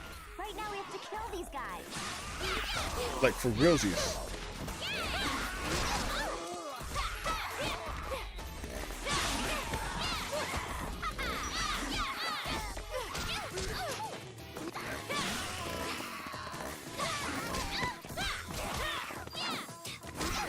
Okay. Enough of that. Enough of the free hits.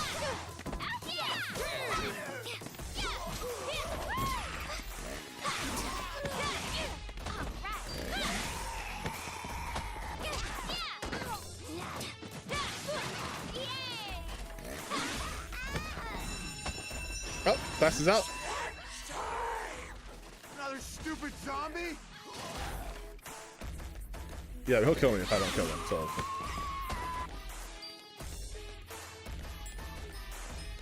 Oh, hold on, I'm dead. No, I was right button. Okay.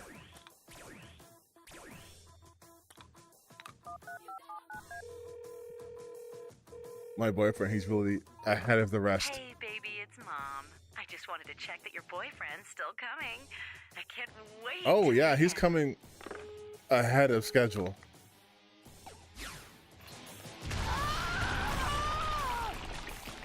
Something exploded. What the hell was that? Thanks for the heads up on that. Okay, I'm gonna stop. Hey, it's Mr. Fitzgibbon.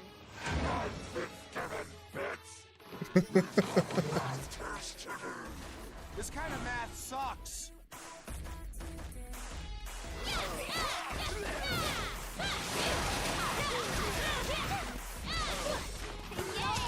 This game has really good interactions, like object interactions. I was expecting that.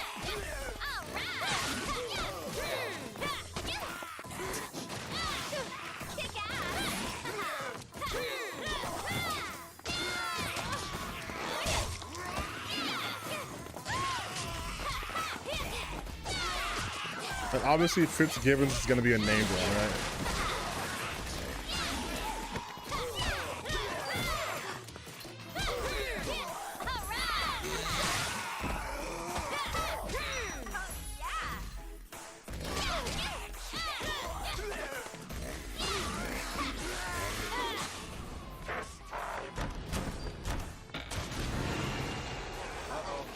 Overachievers.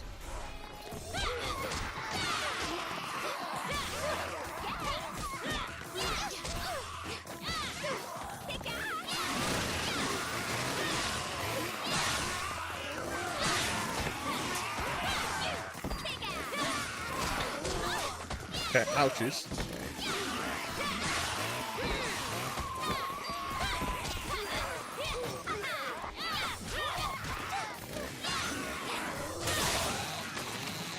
Oh, that hurt.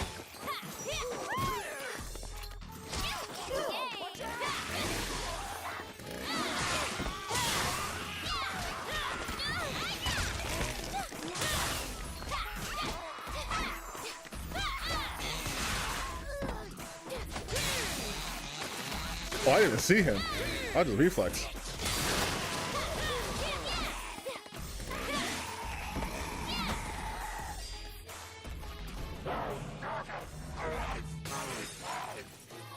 Oh, I thought I was gonna fight him here. What's this? The bomb? Oh fuck. Boy elite. Effed out. That's some whack shit!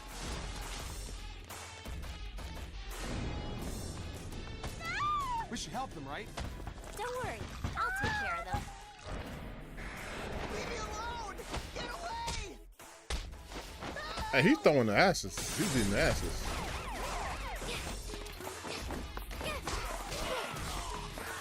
Why is it always this guy who needs helping?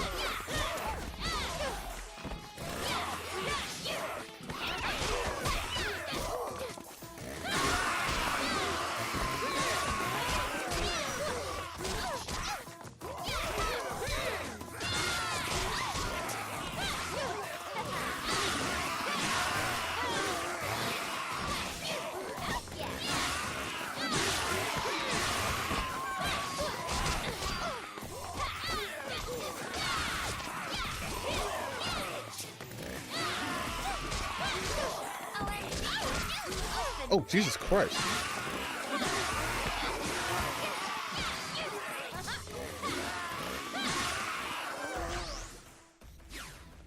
Uh-oh. So delicious. I want you to become a fucking super guy, so...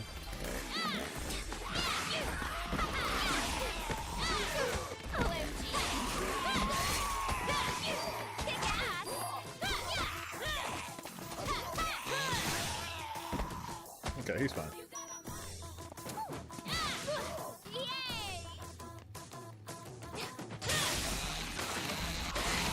I shouldn't have kicked him to that guy. Wrong direction.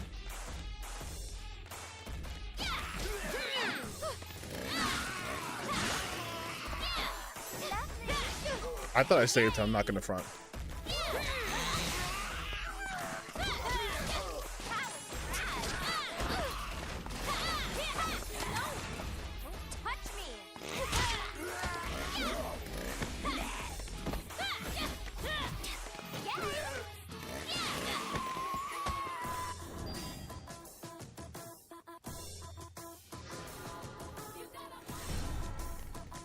Okay. You stay out here. Let's go hang out after school. You need to leave.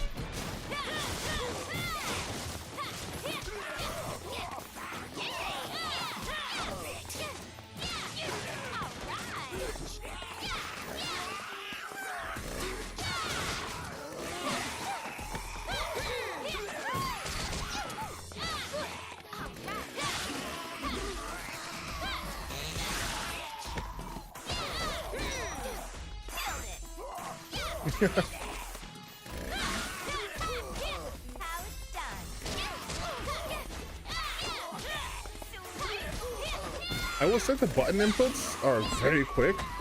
It's like the timing and stuff. I finally do my special move, little combo that I learned. I have to like do it quickly.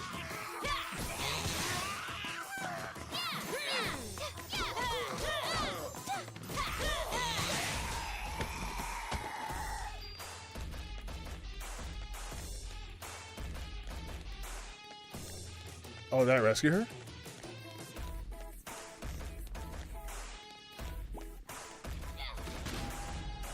I fucked up my path test! I need help!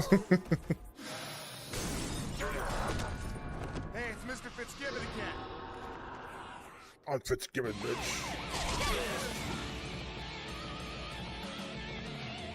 Okay, so... He gave me a Wait. D last week. Kill him.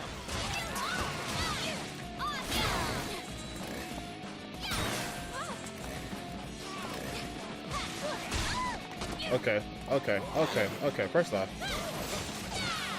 I'm gonna focus on you.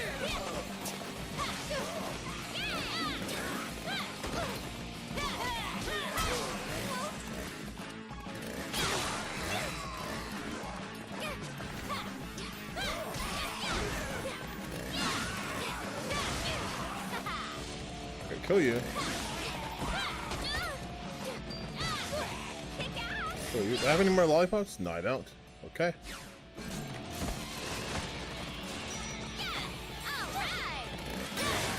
I have to leapfrog over him, right?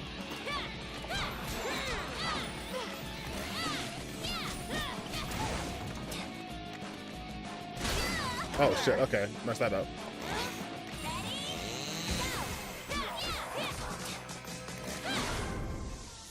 Clutch. Clutch move, baby. Big brain.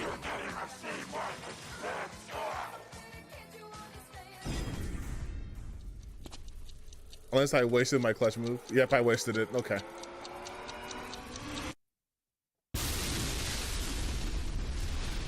In a school? I mean, it's America, so it's kind of like that. Fuck! I think that zombie seriously had dynamite strapped to it. Why would somebody do that? Bye!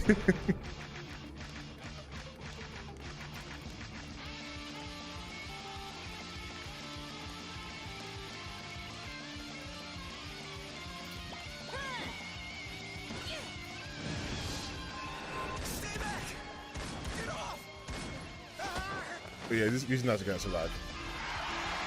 Oh shit! That was close. That'll Okay. make the 5 o'clock news. Guess we'll go backwards here.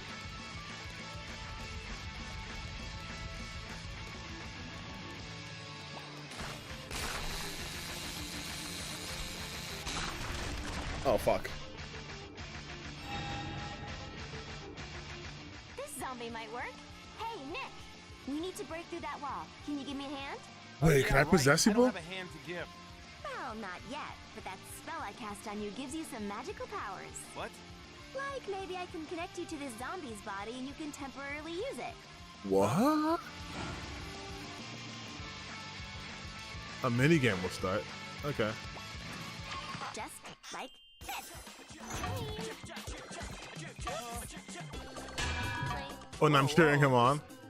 Whoa, this feels weird. Oh. What? Oh, I had protected you.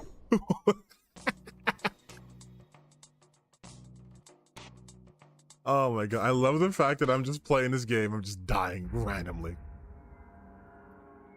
No way. Nick. Oh. Julia?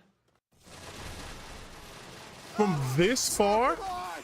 What the fuck is going on here? Hey, this is making me dizzy. Oh, that's a brutal run back. Are you kidding?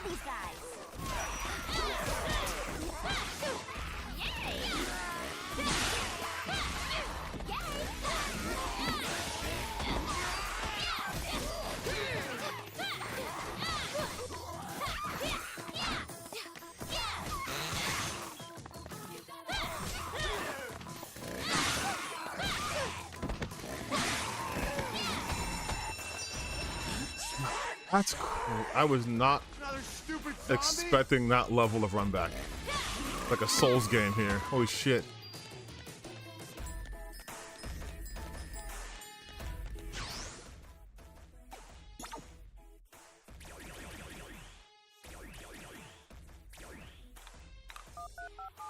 That's nuts, dude. Hey, baby, it's Mom.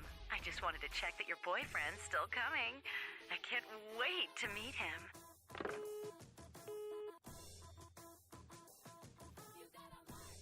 Oh.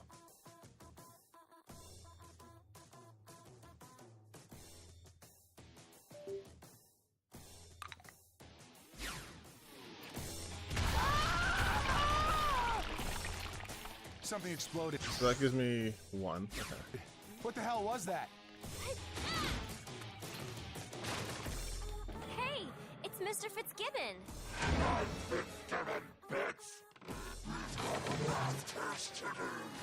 This kind of math sucks.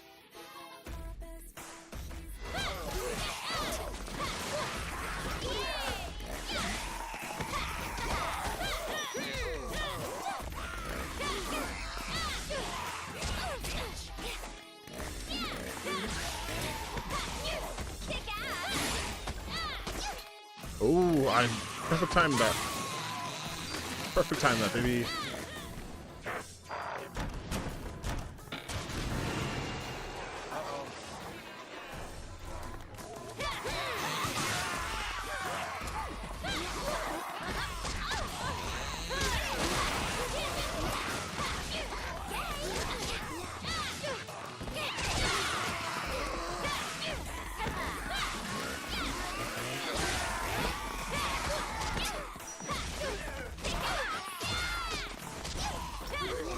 trying to get them out of the way. God damn.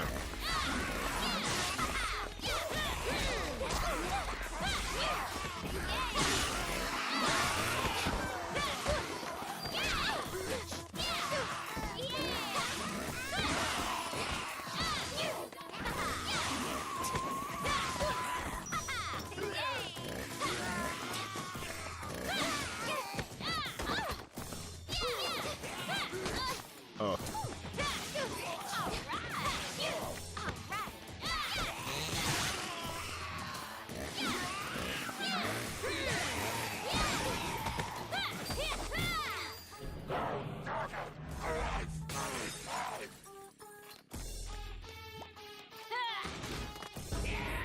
What's Yeah, this? yeah. A bomb? That's royally effed up. That's Then- some whack shit. Is there anything back here? No. We I should gotta help save them, all right? you peoples. Don't worry, I'll take care of them. Leave me alone! Get away! Help!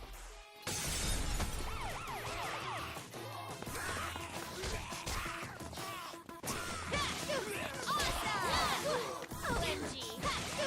OMG!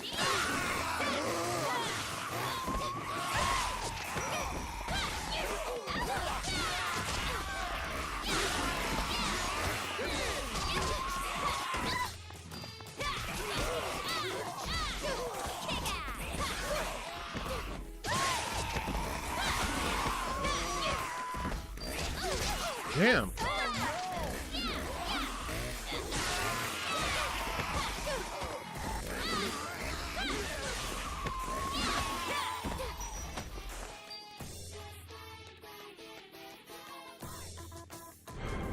Okay, so I missed it 3. Oh, it's 2.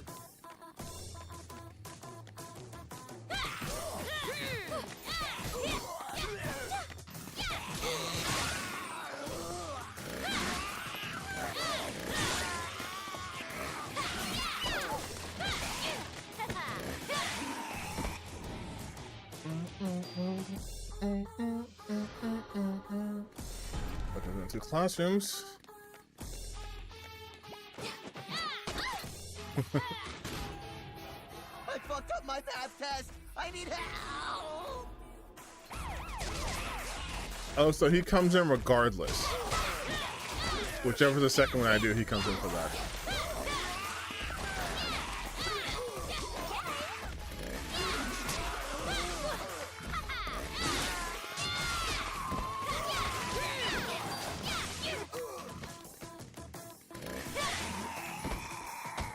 I never thought I'd be saved by someone with such great tits. Okay. I mean, thank you. I do working out. Let's go hang out after school.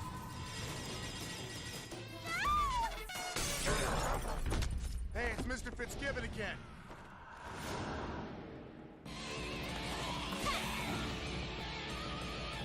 Okay, so this time, unfortunately. He gave me a D last week. Kill him. Ah, fuck me, dude.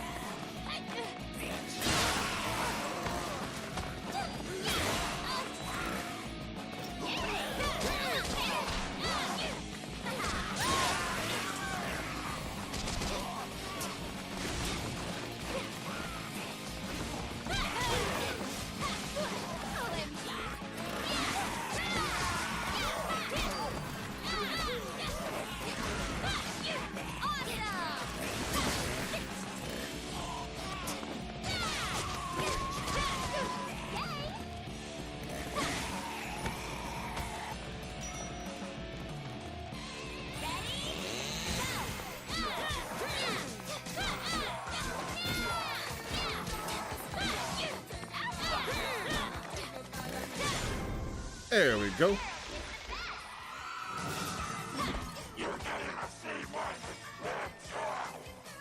Okay, so now I know he blows up. I think I have to do the timing just a lot better. What I don't understand is why does failing the minigame mean you die? Fuck. I think that that zombie seriously had dynamite strapped to it. Stay back! Get off! So he's not go that way. Whoa, that was close. That'll make the 5 o'clock news.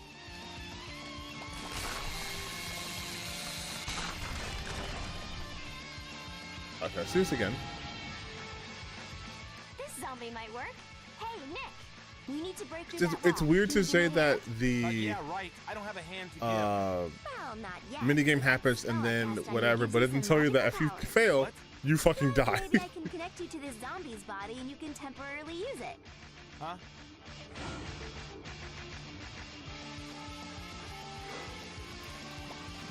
Just like this. Whoa, whoa, whoa. This feels weird. Blue and stuff. Oh, I see. I fucked up. I dropped it. Ah. I'll share, Nick. That's my bad. That's my bad. Nick, look. If I use this ticket, I can totally use your cool powers. Whatever, dude. He's over it. Nick is over it. He's over it.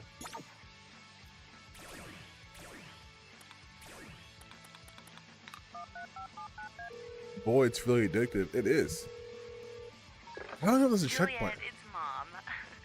I know it's silly, but I've been shopping Like, online if there's a all checkpoint, I have day. not seen I it. can't believe I used to be afraid to give out my credit card number online. Boy, it's really addictive. Oh, I do love my credit information online. I nick it. I nick it. Okay, so we have clothes now. Ooh, sexy American casual. It's gonna remind me about Click, click. 7 medals. What should I get? Okay, you know what? I do need some more. Honestly, I probably need some more health. Right.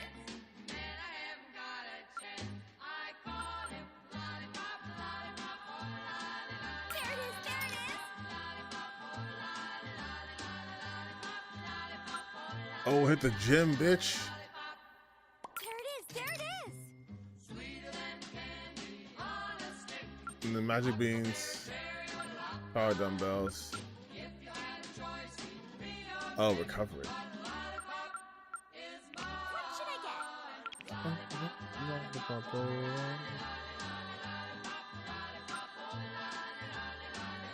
Okay, I can't get nothing else. Let's go. His music's a bop, though.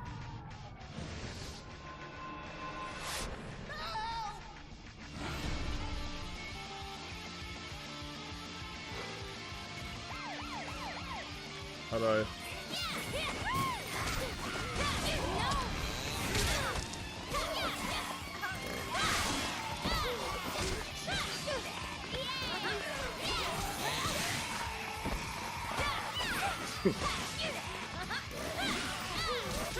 Oh my.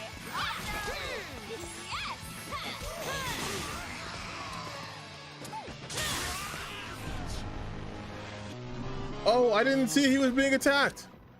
Shit.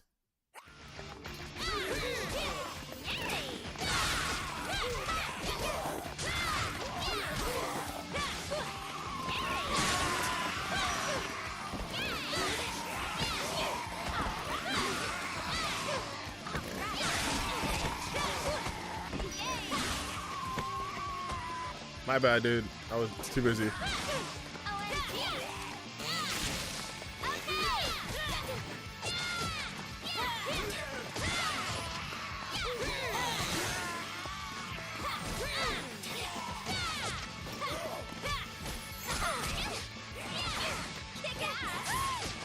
Too busy.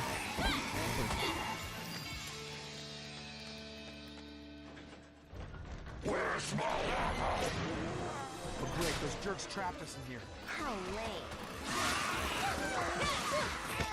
What started?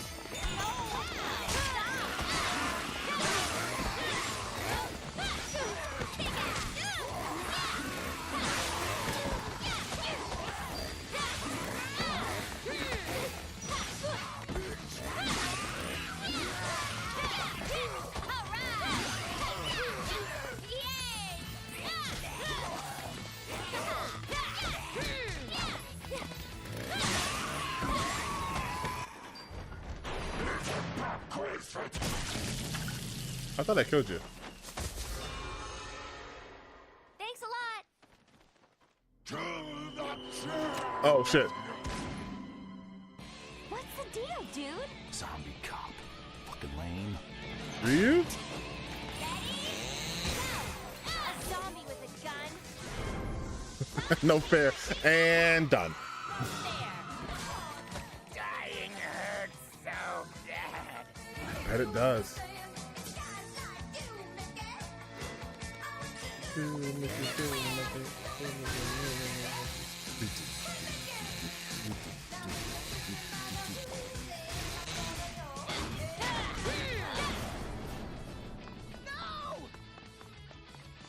Is that Yuri Lowenthal?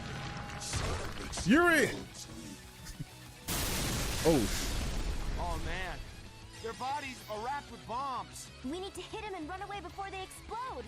Fun! How was that fun?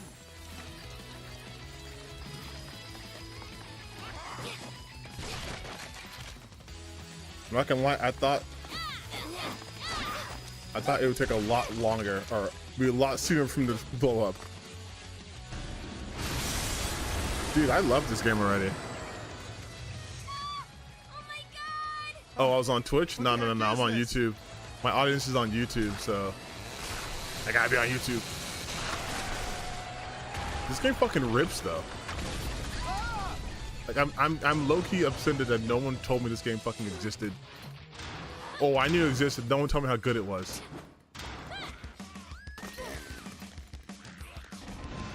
Like everything about this game's fucking peak, dude.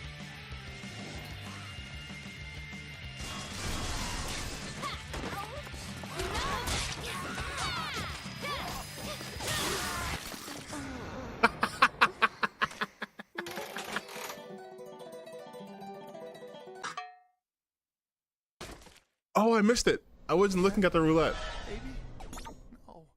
Oh, I was like, this game's great. It's running fantastic too. This is obviously not the RePop. Oh, okay. Look, I don't want. What the heck is this?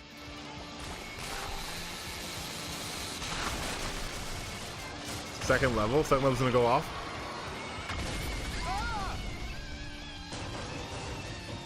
I am playing this game on hard mode. This is my first time playing Lollipop Chainsaw. But I'm still super enjoying it. Okay, I gotta pay attention to this part.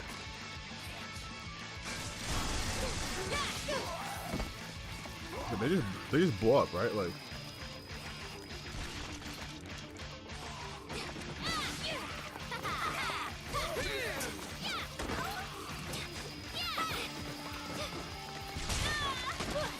Damn. I was trying to kick his ass away. Fuck! I was not looking.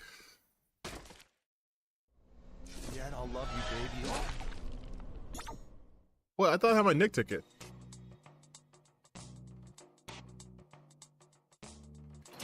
Bro, I am fucking playing like ass right now. My score is gonna be so low. What the heck is this?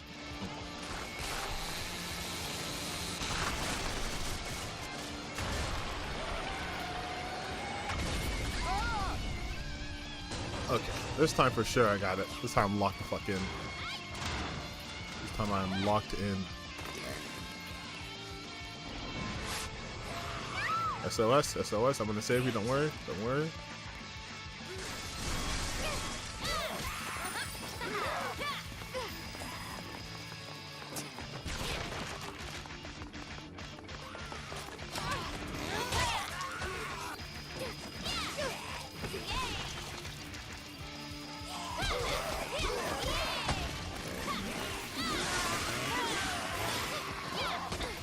Nope. What? What? What? Watch out! I don't save you. But the guy just says this is ass and dies. Fantastic game. The funny thing is, it's telling me things about this game I've been doing already.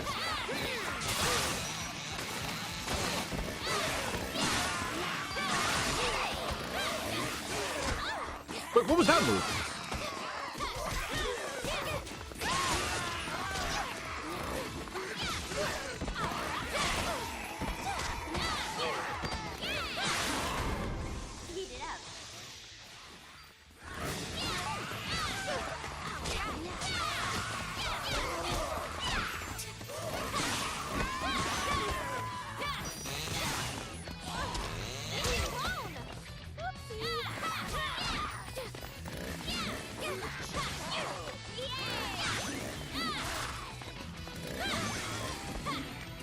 I think I killed it.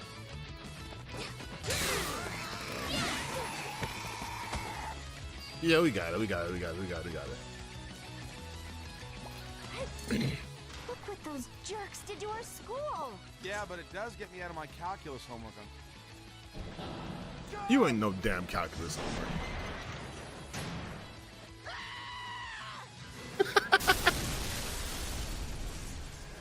He was screaming before I even got that.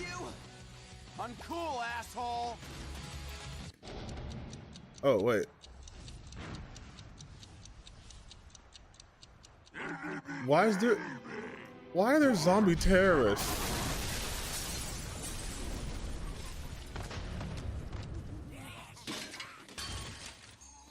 Huh? Oh.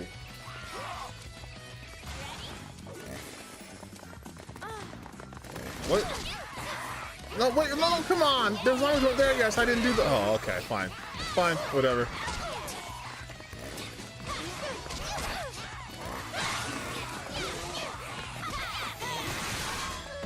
I feel like that could have been a fun, cool thing to do.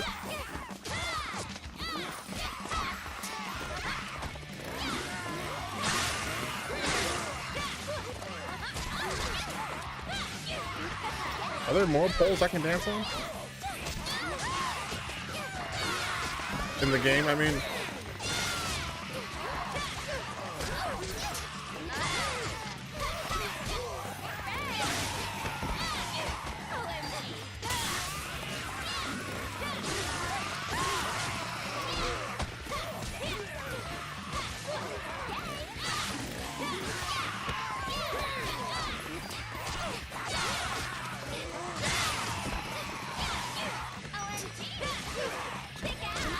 Wait, come on, give me two of them. There you go.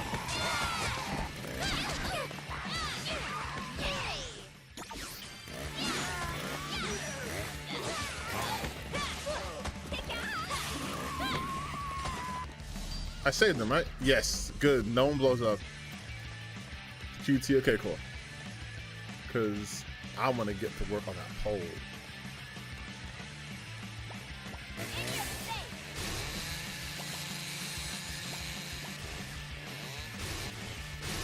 Put it down, wasn't it? It.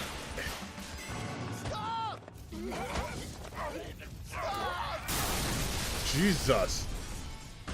Honestly, the terrorism happening here is crazy. Oh, interesting.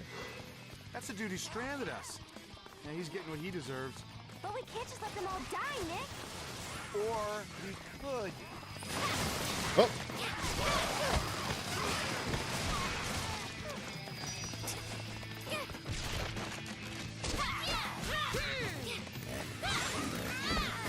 That was easy. I shouldn't have saved you though. Juliet, I'm so totally gonna masturbate to you tonight. What the fuck? Hey, yo. James Gunn wrote this game, right?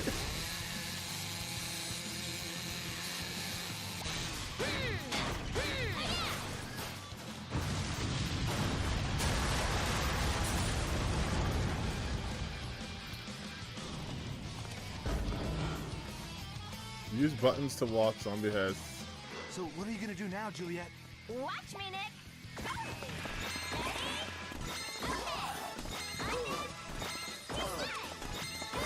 Is it always X?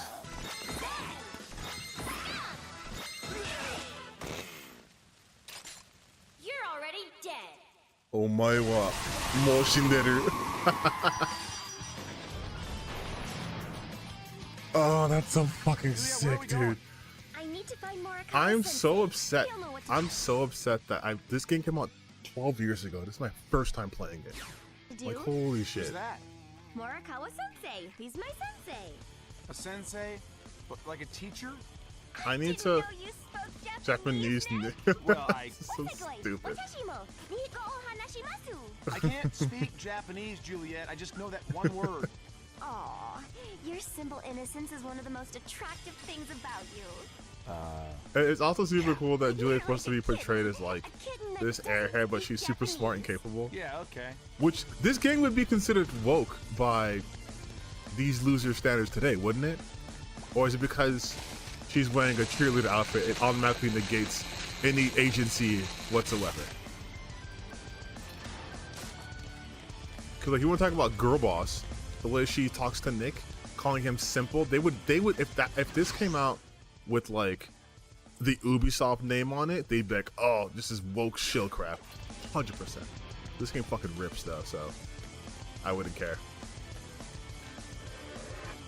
There's something else written. It says zombie basketball. Time limit 3 minutes. You lose and blam. Yeah, I'm a hooper, so. What? Game's already started. Zombie basketball. 100 to. Why is it human? Why does it say human? Decapitate zombies and score points. Remember, you can also score 3-pointers? Wait a minute. What do we have here this time? Basketball? Why basketball? Just don't throw my head into the hoop. Oh, this is such a stupid game. I'm in love. Oh, that's goaltending. That's goaltending.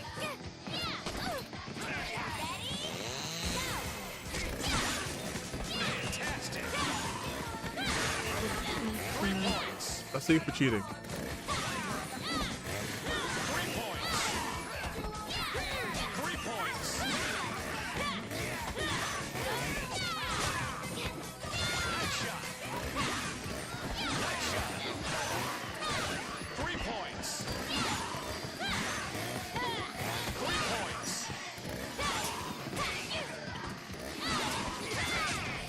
Goaltend, bro, ref. Hey, yo, ref, watch this game, bro.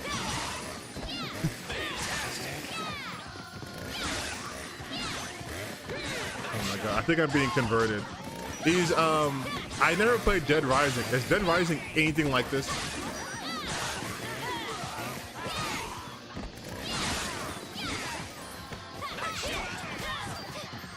Did you count?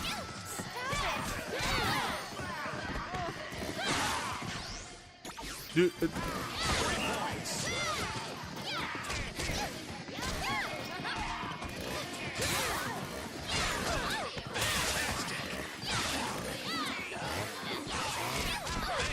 yo, wait a minute. Yo. Hey.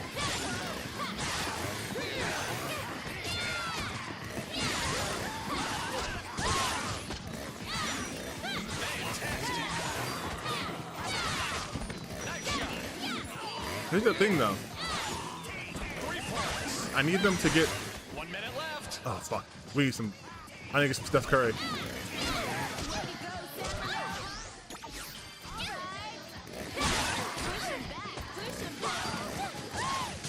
Okay, I need to kill these guys. Hold on, wait. Okay, now they can't block.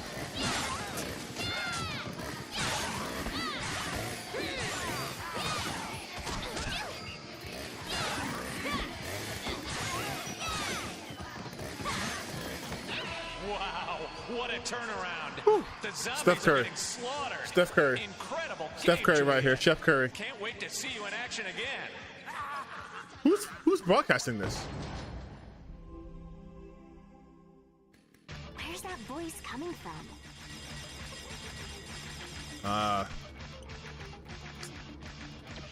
You know, I might give Dead Rising a chance though, because like I said earlier, I want to expand my gaming, and if I have to play some older Dead Rising, oh shit, so I should do it. If it's janky, it's janky. We need to get out of here.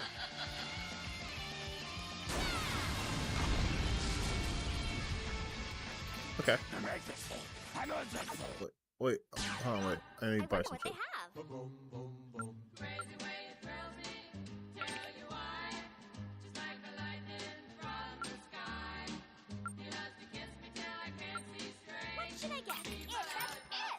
Oh yes, that's what I need. Lollipop, lollipop, oh. Okay, now mom, I'll listen to you. Oh, dude, I'm beyond enjoying this game. Between this and Space Marine 2, I'm living. I am living. I usually don't even play zombie games for a reason. Like, I thought they'd be like boring and shit. Get them while you're shopping. They're indispensable for racking love up the this. high scores. Over. It's just a game. You know what I mean? Like, it's not like it's literally in a game mechanics. Get a high score in the game. Like, why would you even put that in here? It's Mom, Juliet. Hope you're taking care of yourself. Don't It's do hilarious, anything though. stupid. Okay. I hadn't played Shadows of the Damned either, so I'm gonna put that remaster. Or I should play the original. I can probably play the original. I'm gonna heal up because I definitely.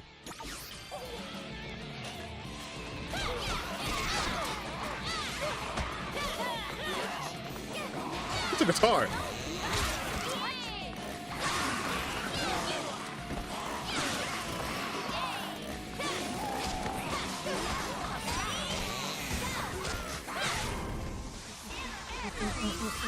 It's just the Sparkle Hunter mode is just like clutch. It's just automatic clutchness.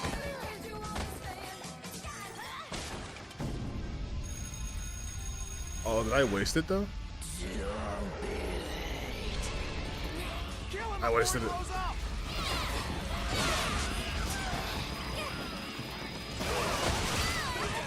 Oh, I thought I dodged that, bro. I had biology in here. I dissected a frog. Oh, dead frogs. Gross. That's Wait, I have an idea. Are there any more fire guys? The very best kind, too. Are there any more exploding guys on there? Stop coming. Yes.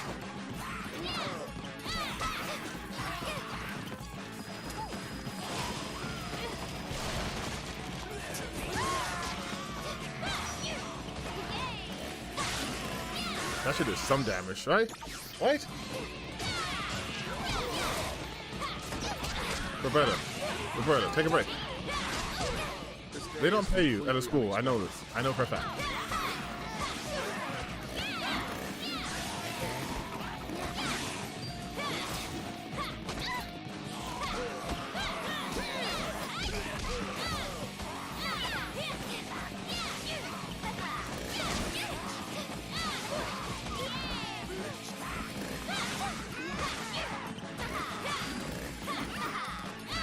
This day is completely unexpected.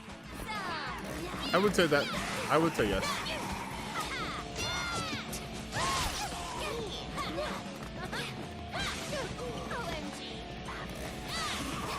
He ended up blowing up student though.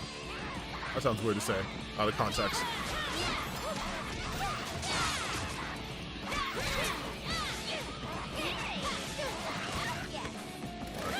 Then I can focus on Roberta. Completely unexpected.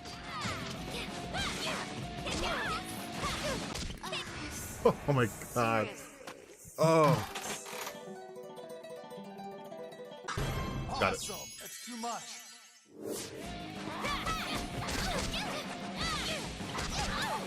Gosh, there's so much damage.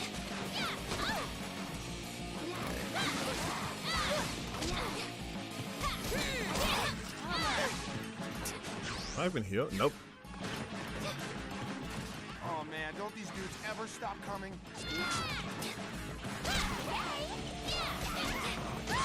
Oh, Jesus. Have you done your homework already? Okay, now I just can just die.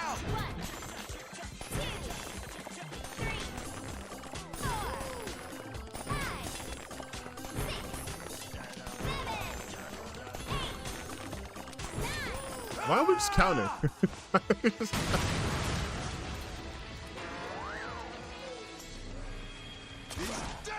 God damn it, I need a checkpoint. What?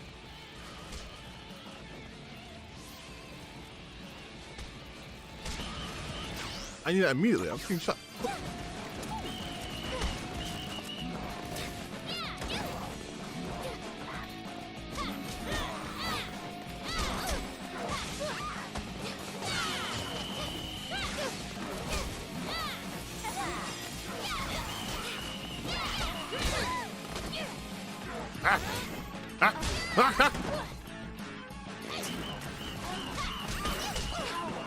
Jesus Christ.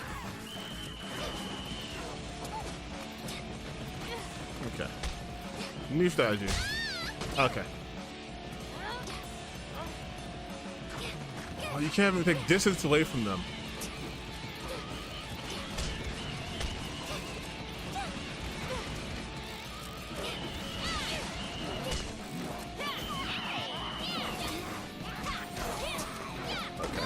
I'm sorry if I'm not reading chat right now. I'm trying to not die immediately.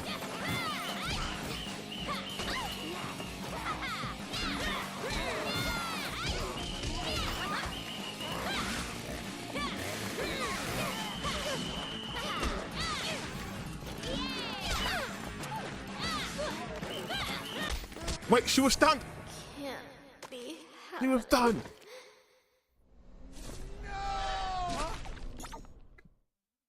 This can take me all the way back to... I'm not gonna look up your skirt, okay? I'm sure that's an achievement.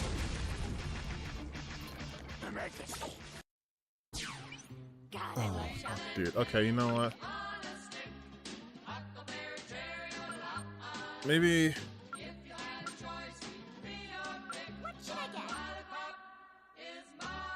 the chainsaw type that has excellent reach. Let me do that.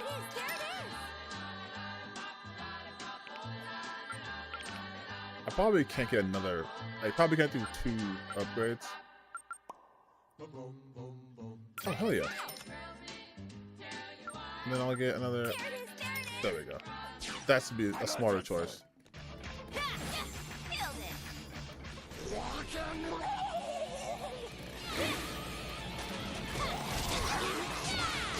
So this time, I'm not gonna.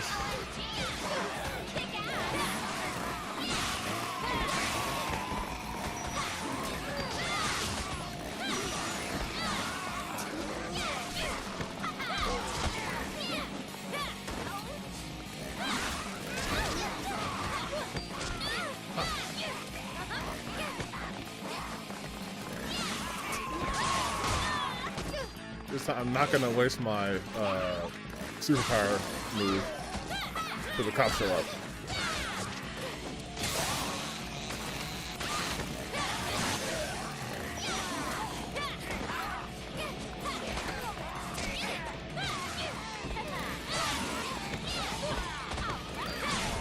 There we go. That was kind of stupid too last time. Sure, dude. No, I saw coins in there. Oh, okay.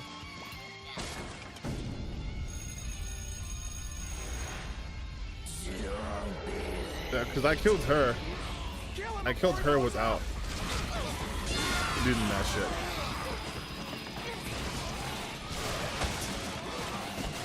Hey, I had biology in here. I dissected a frog.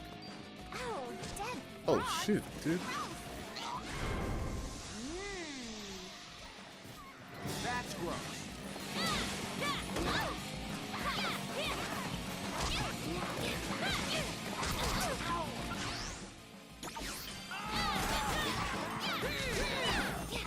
Oh man, don't these dudes ever stop coming?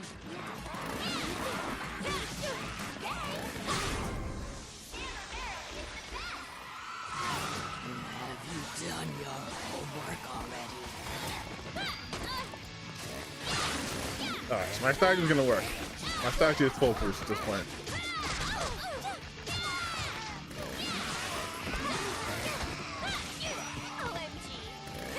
This day day is completely unexpected.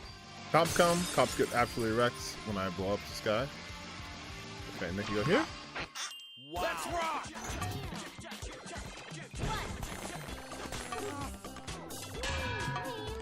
What the?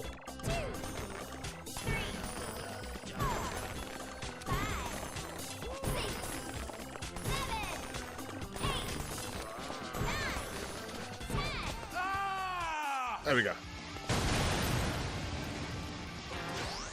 Just in case, though. It's dangerous to have the dangerous person. And clapped. Immediate clappage. With cheeks gone. Now I hate you more than Carrot Top. What Carrot Top?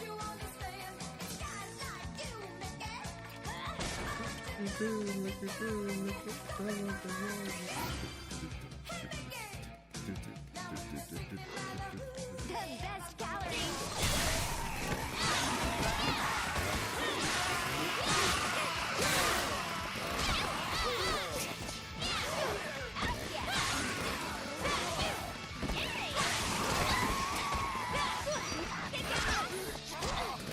What I want to do? Oh wait, what imperfect.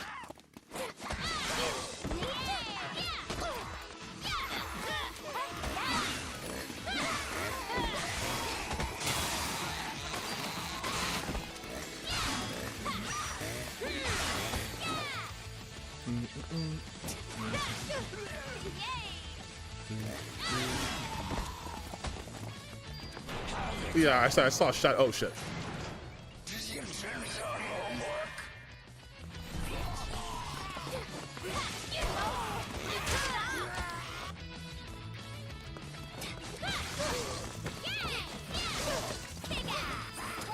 And there they go.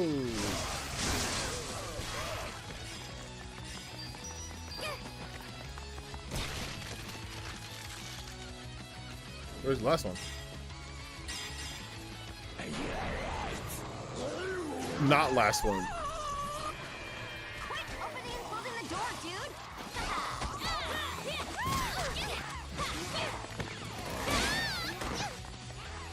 Fucking hit me.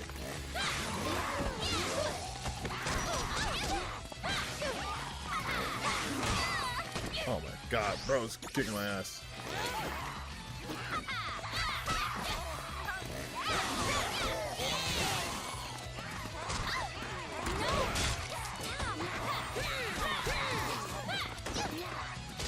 Oh.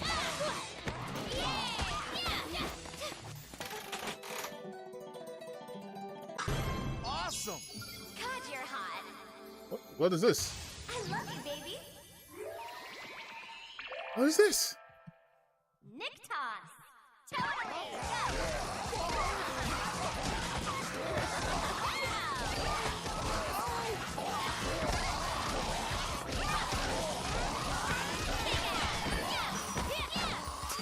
Oh, okay. Okay. Again and again with the door. It's irritating.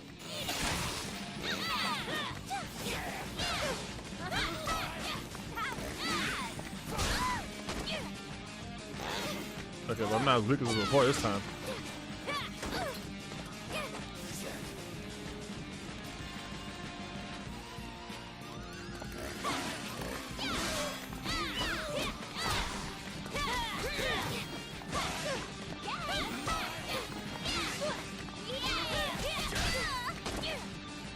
Damn, I'm way too close.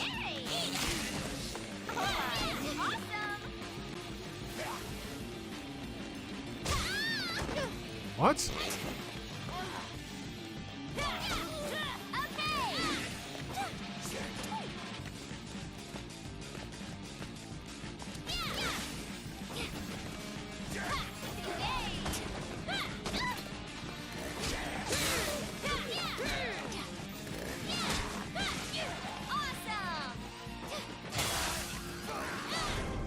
Yeah, I know I kill you this time.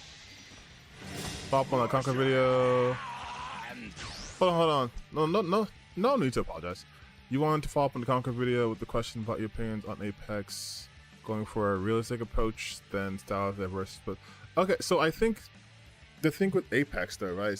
Apex approach is a bit more realistic, yes, but the art direction and what the game was trying to be, it works. Because what Concord wanted to do was it wanted that realism of, say, Guardians of the Galaxy, right? With characters like real living people, but not like gamified. Whereas in Apex, they look like they belong in the video game. You understand what I mean? Like, it looks like, you look at Apex character, you look at like Bangalore or like Caustic, right? You look at over-the-top people. So because they aren't necessarily trying to look like real people and more like caricatures, it works better. But Concord went for like facial animations and high detail, so that brings it more into the realm of realism, but still in that uncanny valley.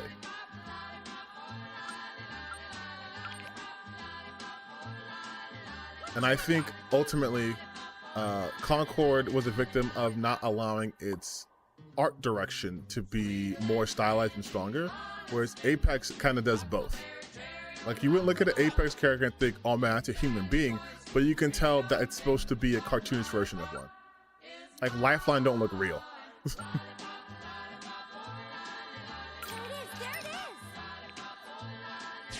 Playing zombies gives me total wood. That's a weird thing to say. That is the weird thing to say.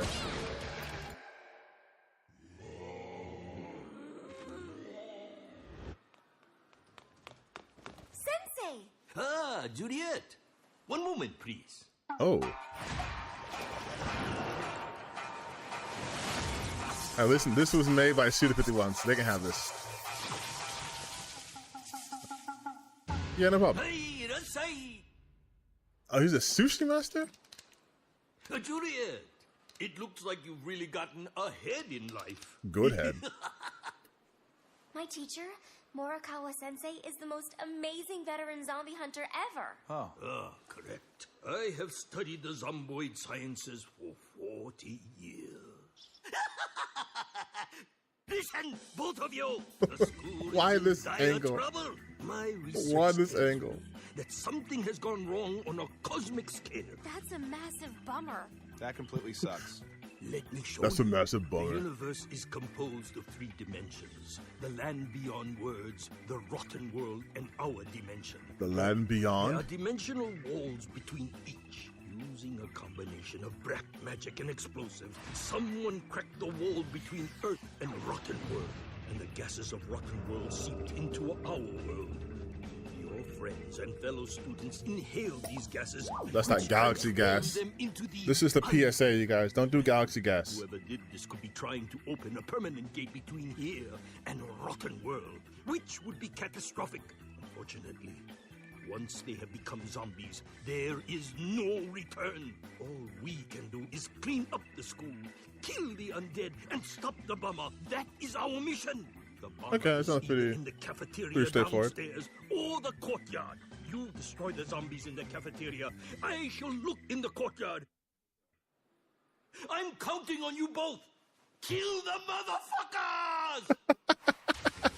Wait, he just teleported? Yes, Sensei. Happy birthday, Julie. They seem to be gunning specifically for me, though. Check, check. 1, 2, 3. It's party time, motherfuckers!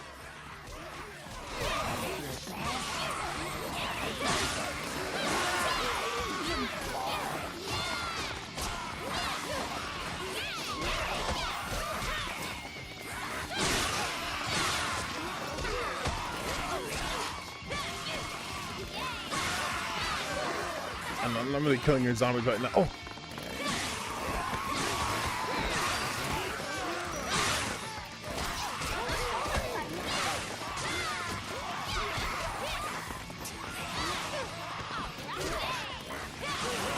You know what? I realized I have a new move that I have not used yet.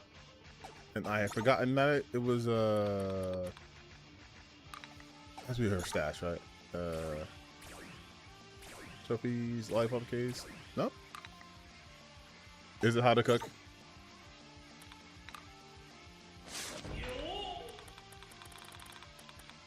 XX. There we go.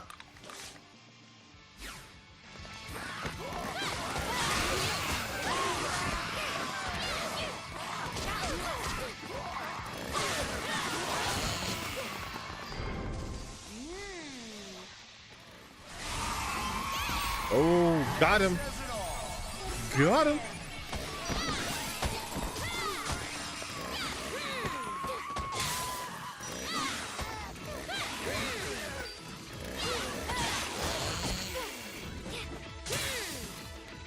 Oh, and I got the sparkly meter up. They're realizing that opposite effect that makes the design feel more subtle and stop talking good things video. No, you don't have to stop talking. Just like that's always in my opinion. Like you look at this game for example, right? Juliet's not a real person. Like I can tell she's a human being, but she doesn't look realistic, right? But the design is more stylish, it's more cartoony, it's more exaggerated, which is why the action works. Think of like Devil May Cry, Bayonetta, Nier Automata. Those people don't look real. Even if they have a face scan of Dante, nothing looks real. Everything looks exaggerated. So that's why the action works. But if you try to make it like The Last of Us, it wouldn't work. Fire zombies touch the dynamite. Whoever's behind this knows my birthday. We must be friends on Facebook. Facebook? Oh no.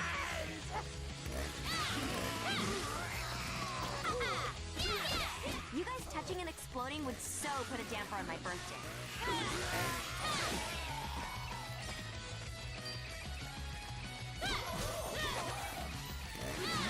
Part of me just wants to use my super awesome sparkling hunting mode, but then I feel like that'd be a waste because it's one at a time here. Oh man, this Major League sucks.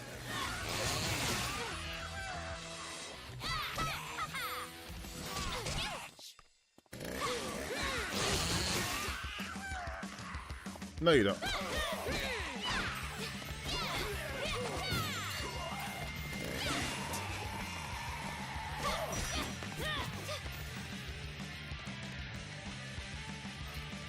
Oh, it's 24 from not to kill.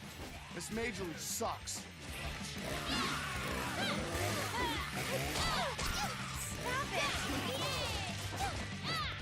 Ah, no. Fuck.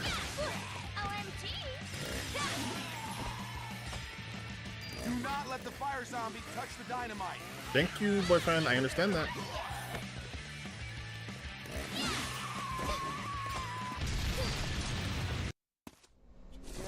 Okay, so maybe I didn't fully comprehend that.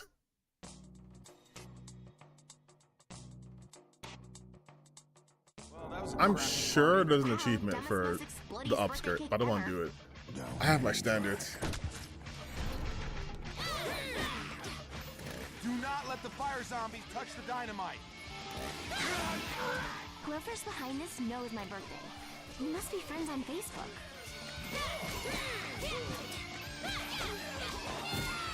Be groggy already. You guys touching and exploding would so put a damper on my birthday.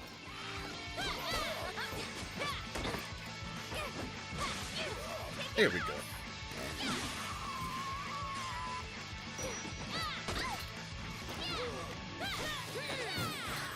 Jesus Christ.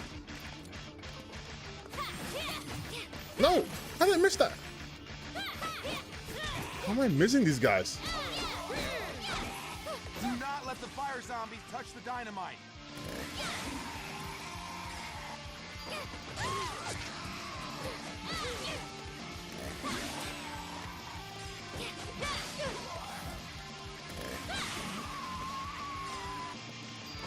Oh man, this Major League sucks. I don't know how I'm missing that. Oh, God. Woo. Happy birthday.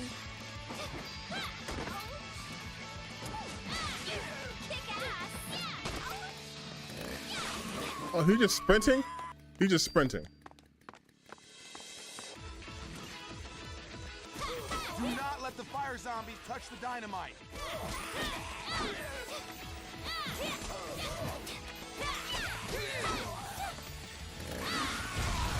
God damn it. No! That's crazy. Okay, okay, all right. I might just have to go full. Wow, dumbest, Hey most Mickey, explodiest birthday cake ever. which is the weirdest thing to say. I gotta go full Hey Mickey though. Do not let the fire zombies touch the dynamite. Whoever's behind this knows my birthday. We must be friends on Facebook.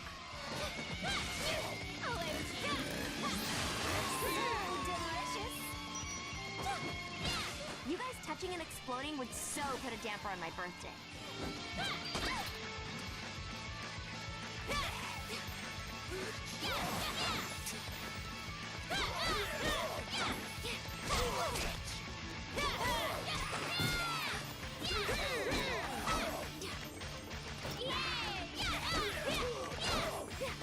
Do not let the fire zombies touch Oh the my dynamite. god, he keeps hitting me towards them.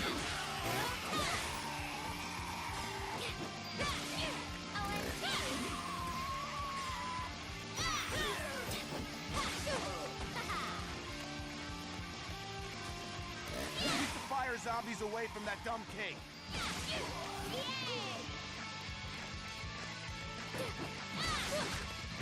Oh, that was a bad idea. Happy birthday.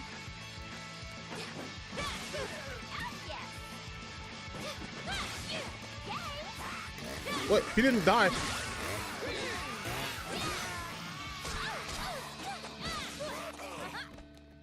Oh man, this Major League sucks. Okay, okay, okay.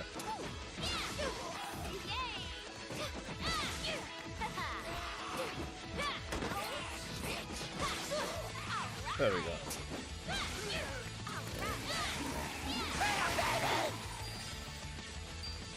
You know what? Fuck it. Let's go.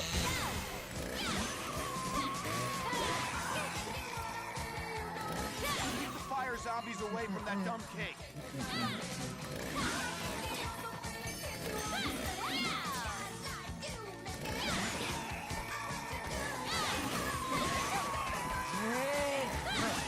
Hey, Mickey. Hey, Mickey. Do not let the Hey, fire Mickey. zombies touch the dynamite.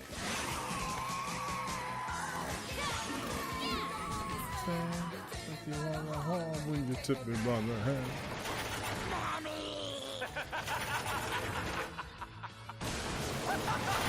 Oh, what the shit, dude? Get through the door quickly, now!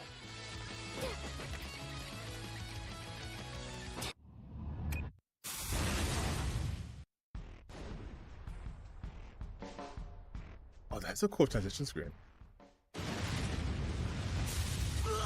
Yeah, I'm playing the OG. I heard that the other one was not that great. Hey! I recognize that guy. He went to school with us. He's the one planning to open the gate between here and Rotten World. I have to stop him. Who's Oh also sick? man, there's nothing more hysterical to me than watching this world burn. Oh, This we're playing world, like this. This government, This rotten this world. society made my life a hell. Well, now everyone is gonna know a life of hell forever. Swan. Why did you Goth do this Greek to my bastard. school? What? You didn't have time to clean out your locker, Juliet? Hey, leave her alone. Wait till I get my hands on you, dude. You get it. Malicious lords, I invoke your dark forces in declaring myself god of this realm. Okay, Kira. Upon his presence, may your ritual commence, and may the dark purveyors appear now! Bingham, Telly's Wash, Lingori, Yellum, Tobal, Ellie, Moriform, Tokum, Cab, Bingham, I like how there's just magic in this universe.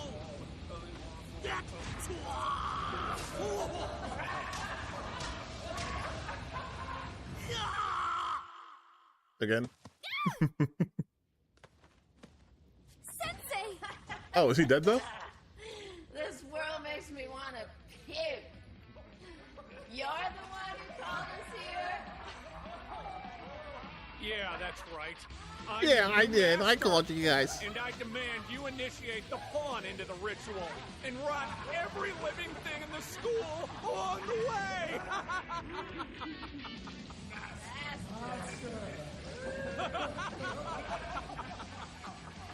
I did it! All right, guys. Time for you to rot this entire I thought they're gonna kill him. and everyone in it. But they're gonna kill him. This is every Gamigator, dude. How could you do this? They to got Princess rid of the Morikawa? stellar blade costumes. I called the Dark Purveyors to ruin Sony. And all the girls that are mean to me. What are you laughing at, dickhead? Let the ritual commence!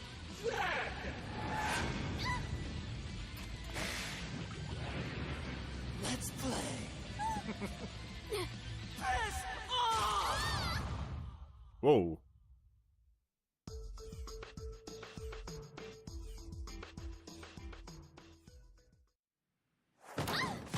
Yeah, she got fucking yeeted.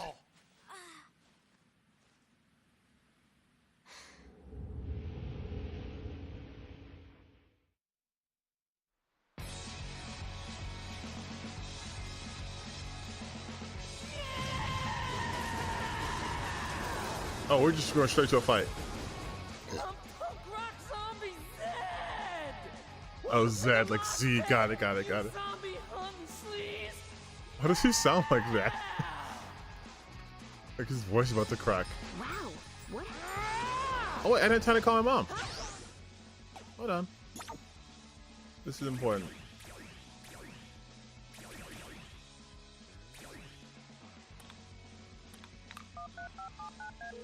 Don't you think Steve Avatar isn't this one?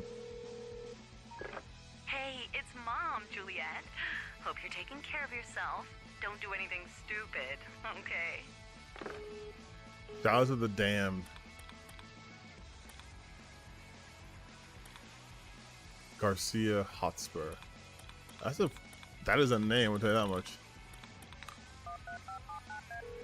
My ADHD will not let me not have notifications on here. Juliet, Dad. Like I have to go to You know every about them notification. combo attacks? Get them while you're shopping. They're indispensable for racking up the high scores. Over. Thanks, Dad. Thanks, Father.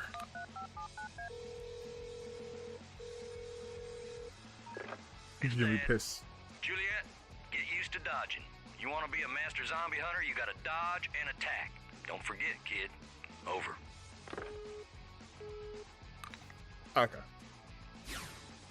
No one told me we're gonna have to deal with giant Oh, letters. dude, fuck. Good. All right. Okay. That My Chemical Romance wannabe is destroying San Romero. Oh, love that song Teenager. Have you heard that? That's not important now, Nick. We have to kill this guy. What do you think about this for a catchphrase? It said blow. To kill you. A lot. I think you can do better. Did it not say we were to blow this guy? I swear to God, I said to blow this guy.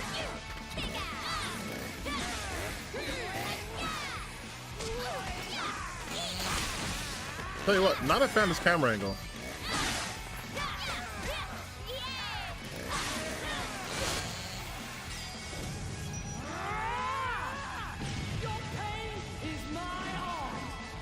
Shit! Look out!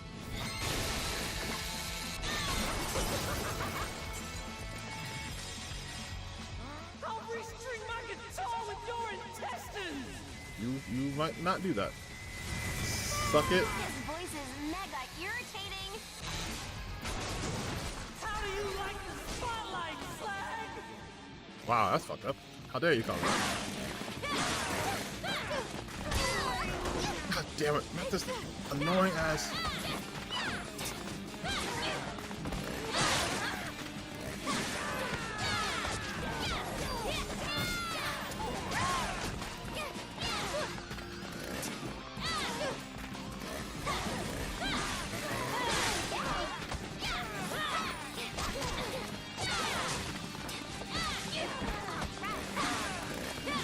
No, I fully stunned her.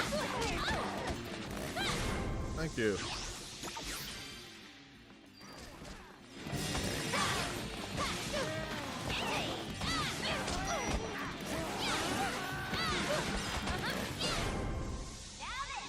And you just stunned too.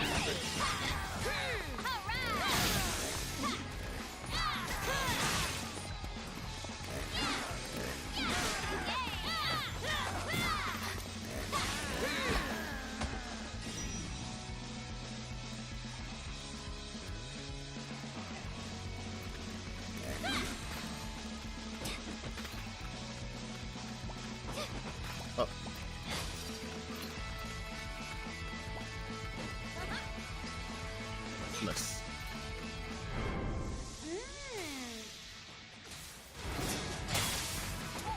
Your face gonna be a sweet do-rag. A do-rag? He made a stage from all the cars at San Romero. Oh my god, total waste of a Volvo. Yeah, I wonder if the remake had to change these lines, but they're like, we didn't pay for our license to use Volvo or My Chemical Romance, actually.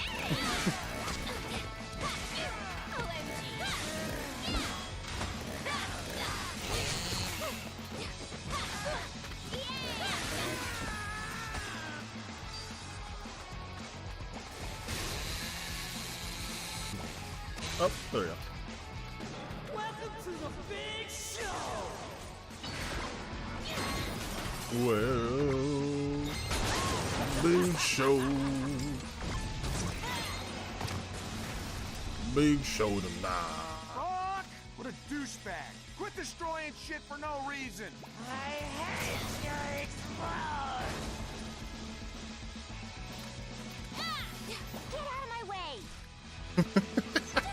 So annoyed. Time to get hardcore, you zombie hunting slut. Wow, okay. How does someone from the rotten world even know that expression?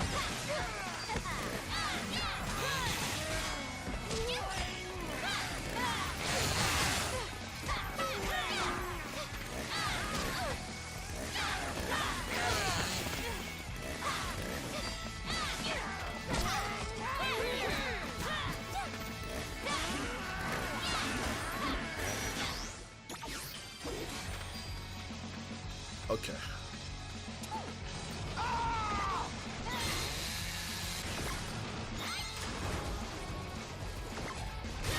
There's a lot of QTEs in this game, huh? Juliet, you're kind of hot when you kick ass. System 2012, so I get it. I Probably get took it. him 3 hours to spike his mohawk this morning.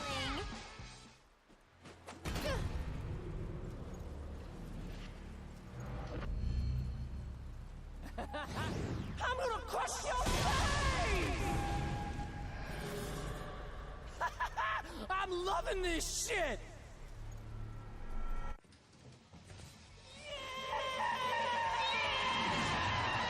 Your ass is mine! Okay, we're gonna knock out ear plug or something. I love the smell of almost dead cheerleader in the morning.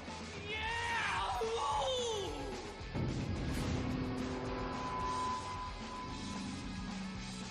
Torturing Where did rat come small from? animals? What kind of whack job waterboards Chip and Dale? That makes Skyliner here like the most uncoolest dude ever. You tell him, Juliet. Welcome to the mosh pit, slag!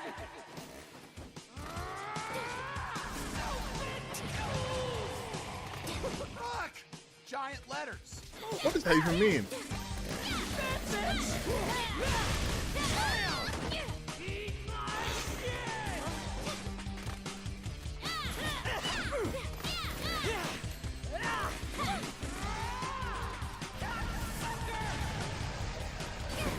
I don't know what that means.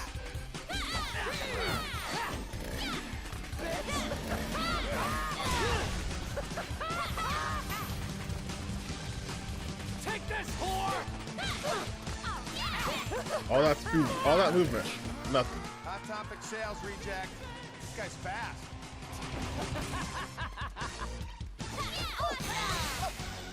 Yeah! Take this! Oh fuck!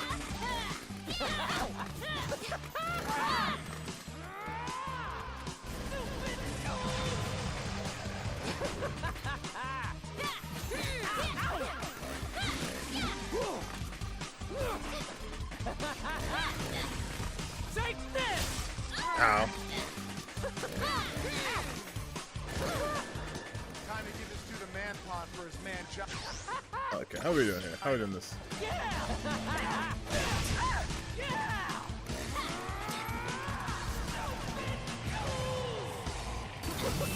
Come on, how did I miss that? Take this, whore!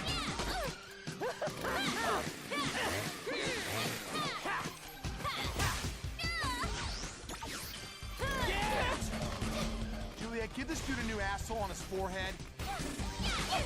What?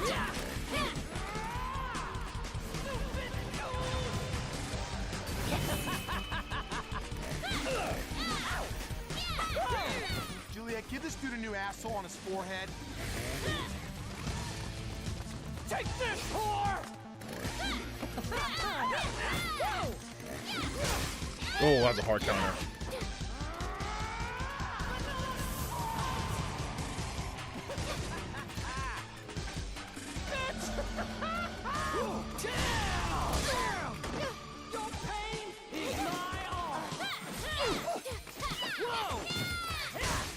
Oh my god. If my package was that small, I'd never wear pants that tight.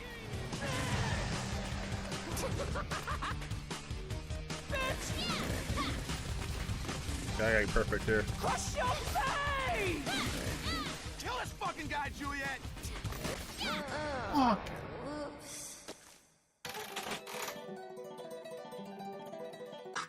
Psych. Awesome. You can do it.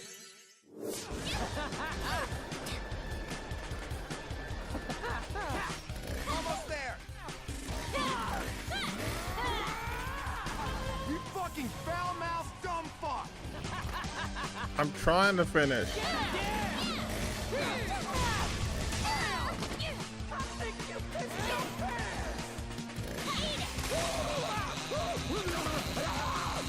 Ooh.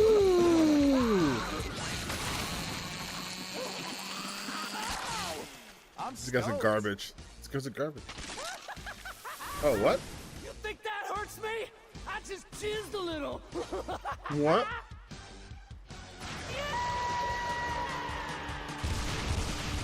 Of course, it's not being too easy. Your mohawk looks like a rooster thingamabob.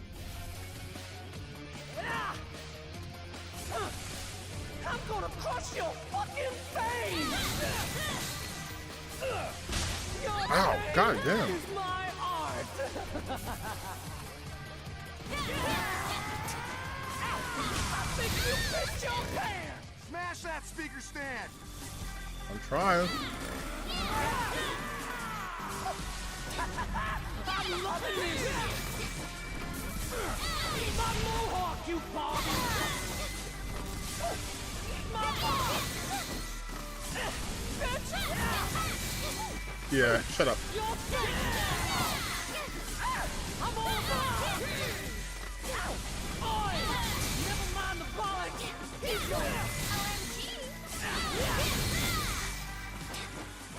Shit. Oh, fuck! Bring it on! What was destroying the speaker? Julia, let's fuck up that speaker.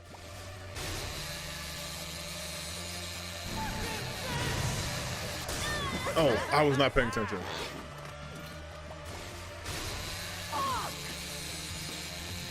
Join me on stage for a death jam!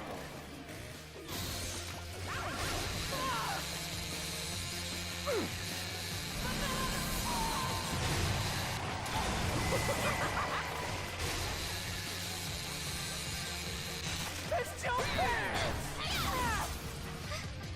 Almost there. Kill this guy already.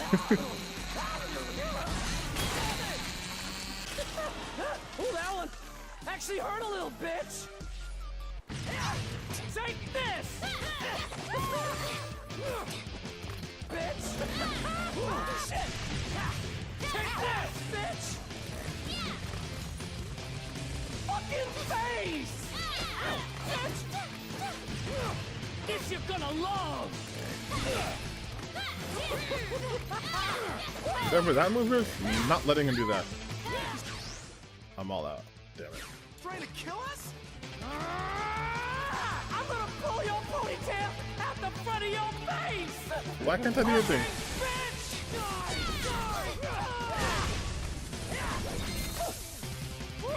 Oh, this sucks.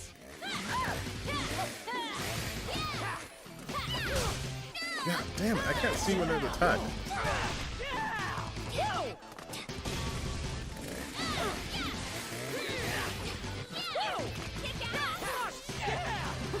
Take this, whore!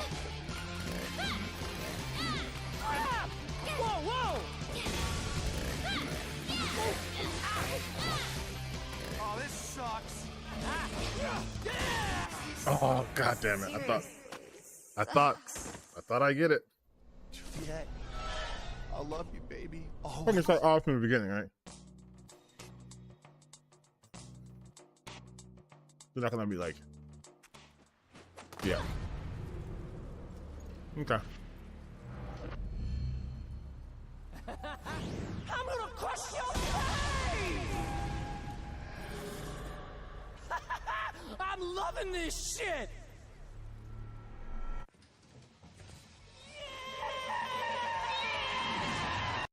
Welcome to the big show! God damn it.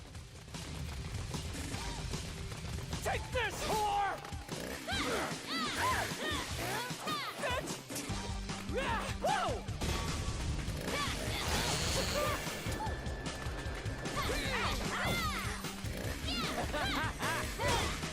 Yeah.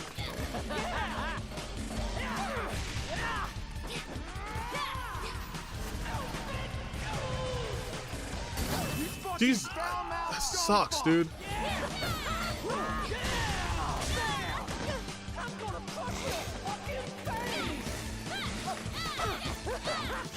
I couldn't even get past the word.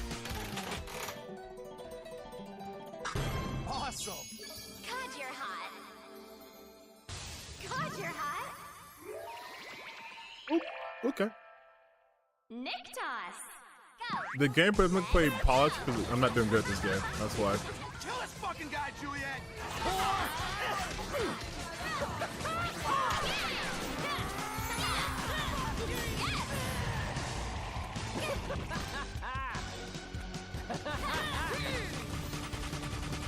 Take this!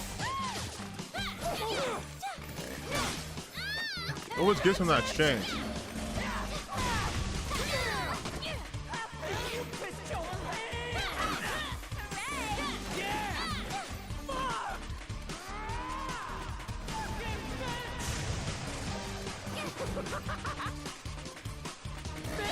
Kill this fucking guy, Juliet. Eat my shit!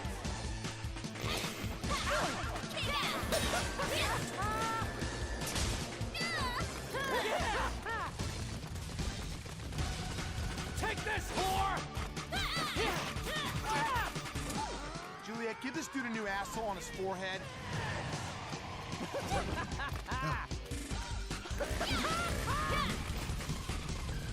You know how hard it is not to just tap like the analog stick for the lock on?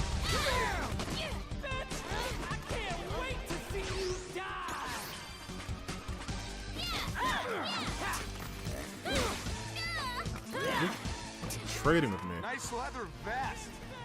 I mean, seriously, it's actually kind of nice.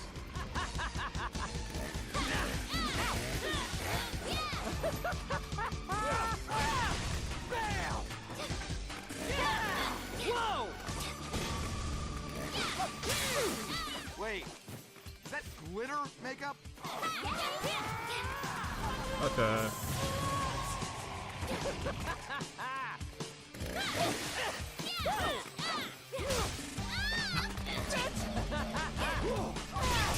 Almost there. Well, that coming twice.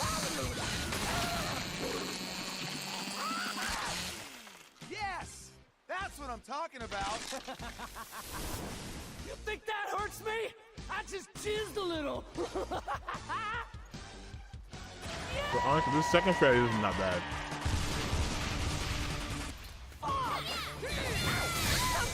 Punks are dead, dude. Get real.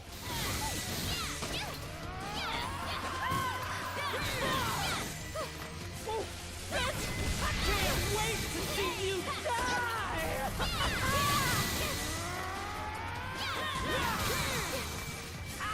Your pain is my honor! My mohawk, you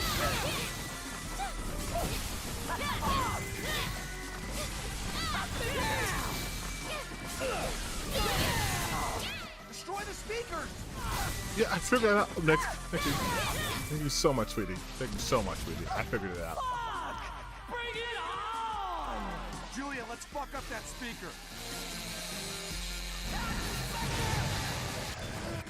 I pushed. Oh my god, bro. Nick. Juliet, I'll love you, baby, always. I swear to God, I pushed circle. I pushed circle. I swear to God, I pushed circle.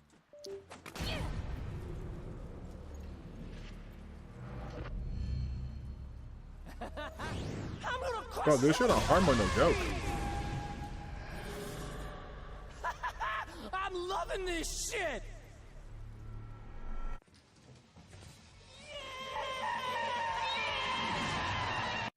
Welcome to the big show!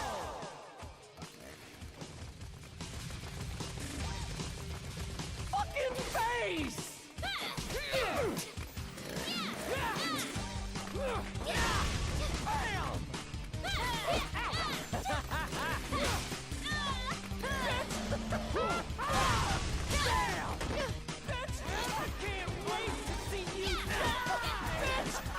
Nice leather vest. I mean, seriously, it's actually kind of nice.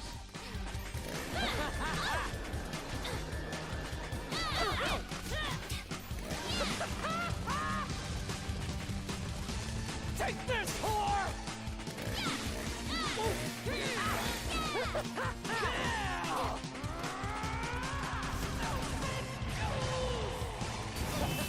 Shit! What the? Giant letters.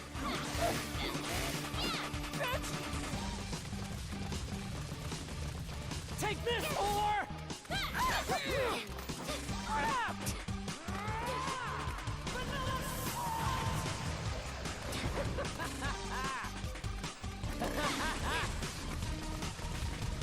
Let me go back. Take this! My package was that small. I'd never wear pants that tight. Bam!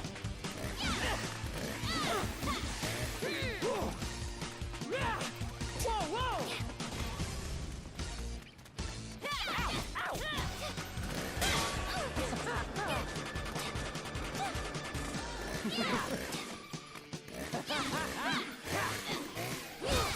God damn it. That was an attack I couldn't cancel out of. Almost there.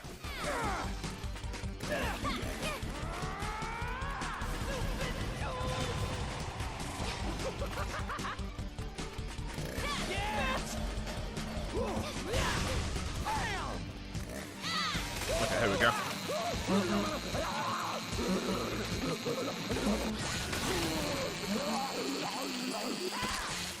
That was hot. Okay, phase 2. You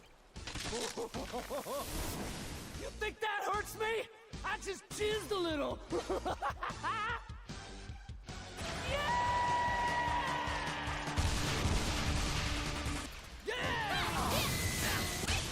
Jesus.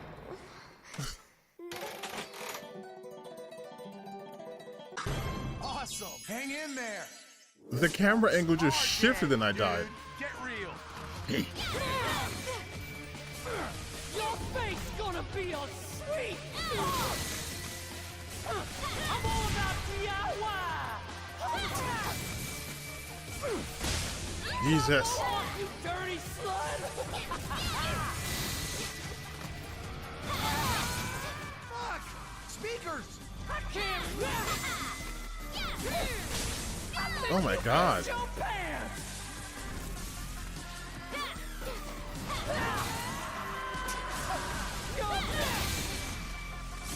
Smash that speaker stand! Your pain is my I was like the second phase. Isn't that bad? I'm getting absolutely destroyed.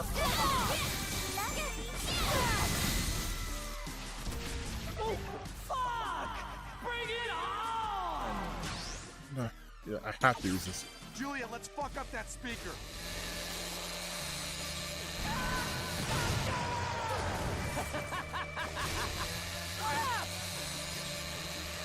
Join me on stage for a death jam! They yell at me.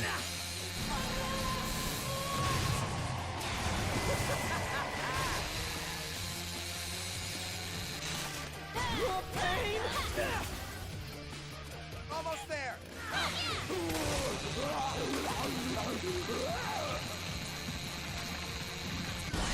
Okay. Bro, I know the damage here is insane. I'm playing on hard mode. It's just you get 2 hits, you get clapped. Whoa! Eat my shit! Whoa! Yeah! Take this, whore! He's trying to kill us? Bitch! Yeah! Whoa! The moveset seems to be. Oh, that's different. What was that? I'm gonna pull your ponytail out the front of your face! Die! He's trying to kill us?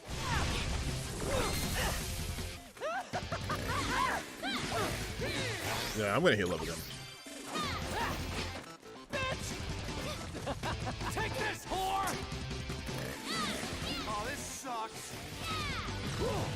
Eat my shit! Whoa!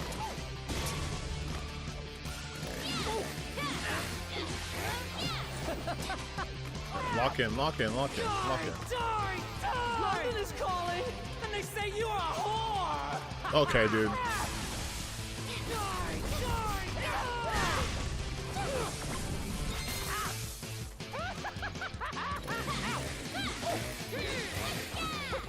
I don't think London actually said that. He's trying to kill us?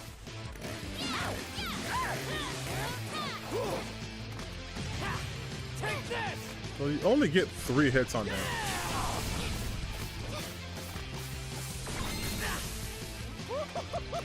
1, 2, 3. Fuck him up. Jesus. Letter bullshit. That sucks. Come on. You little bitch. Clap him. Clap him.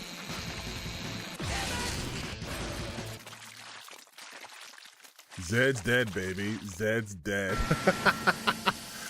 Oh, so we doing Pulp Fiction?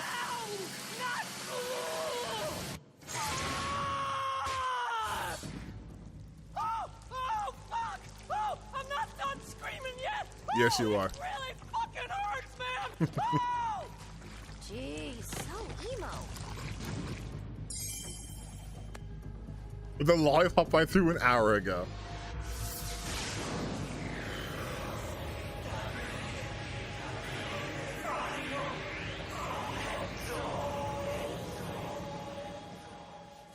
Juliet, you did it. Mr. Of course I did.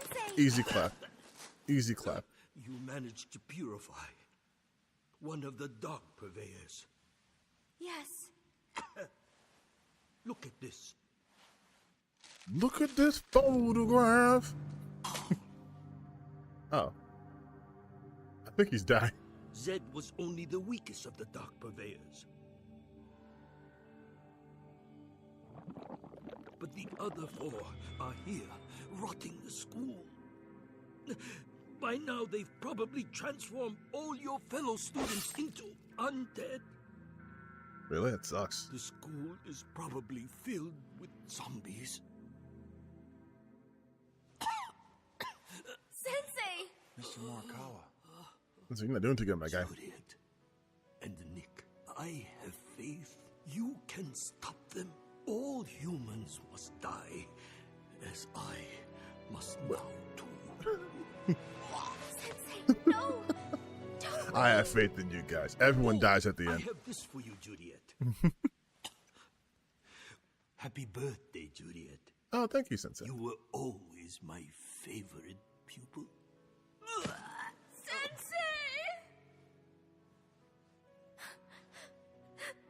Sensei Morikawa, I will avenge you. What? Oh, it's going to heaven. Oh.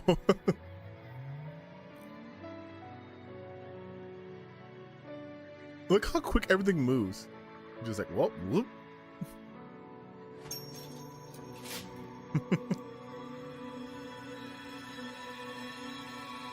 This very Bayonetta.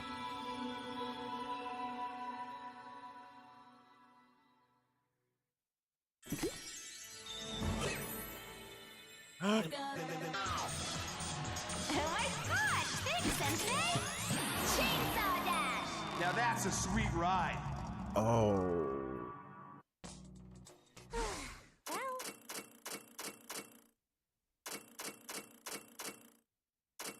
One more time.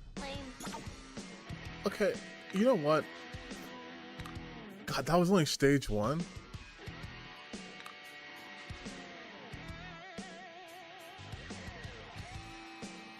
Alright, here's what we're gonna do.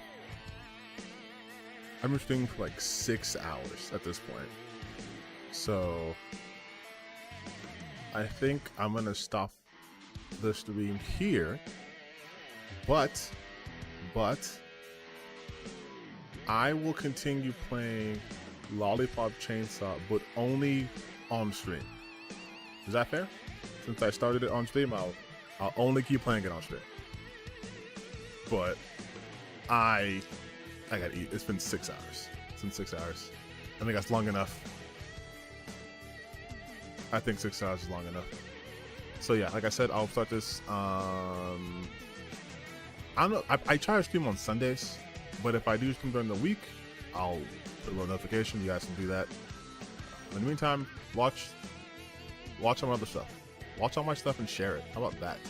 How about that? Watch all my stuff, share it, like, comment, subscribe, all those things.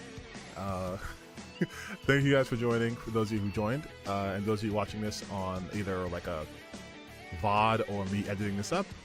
You should watch this live.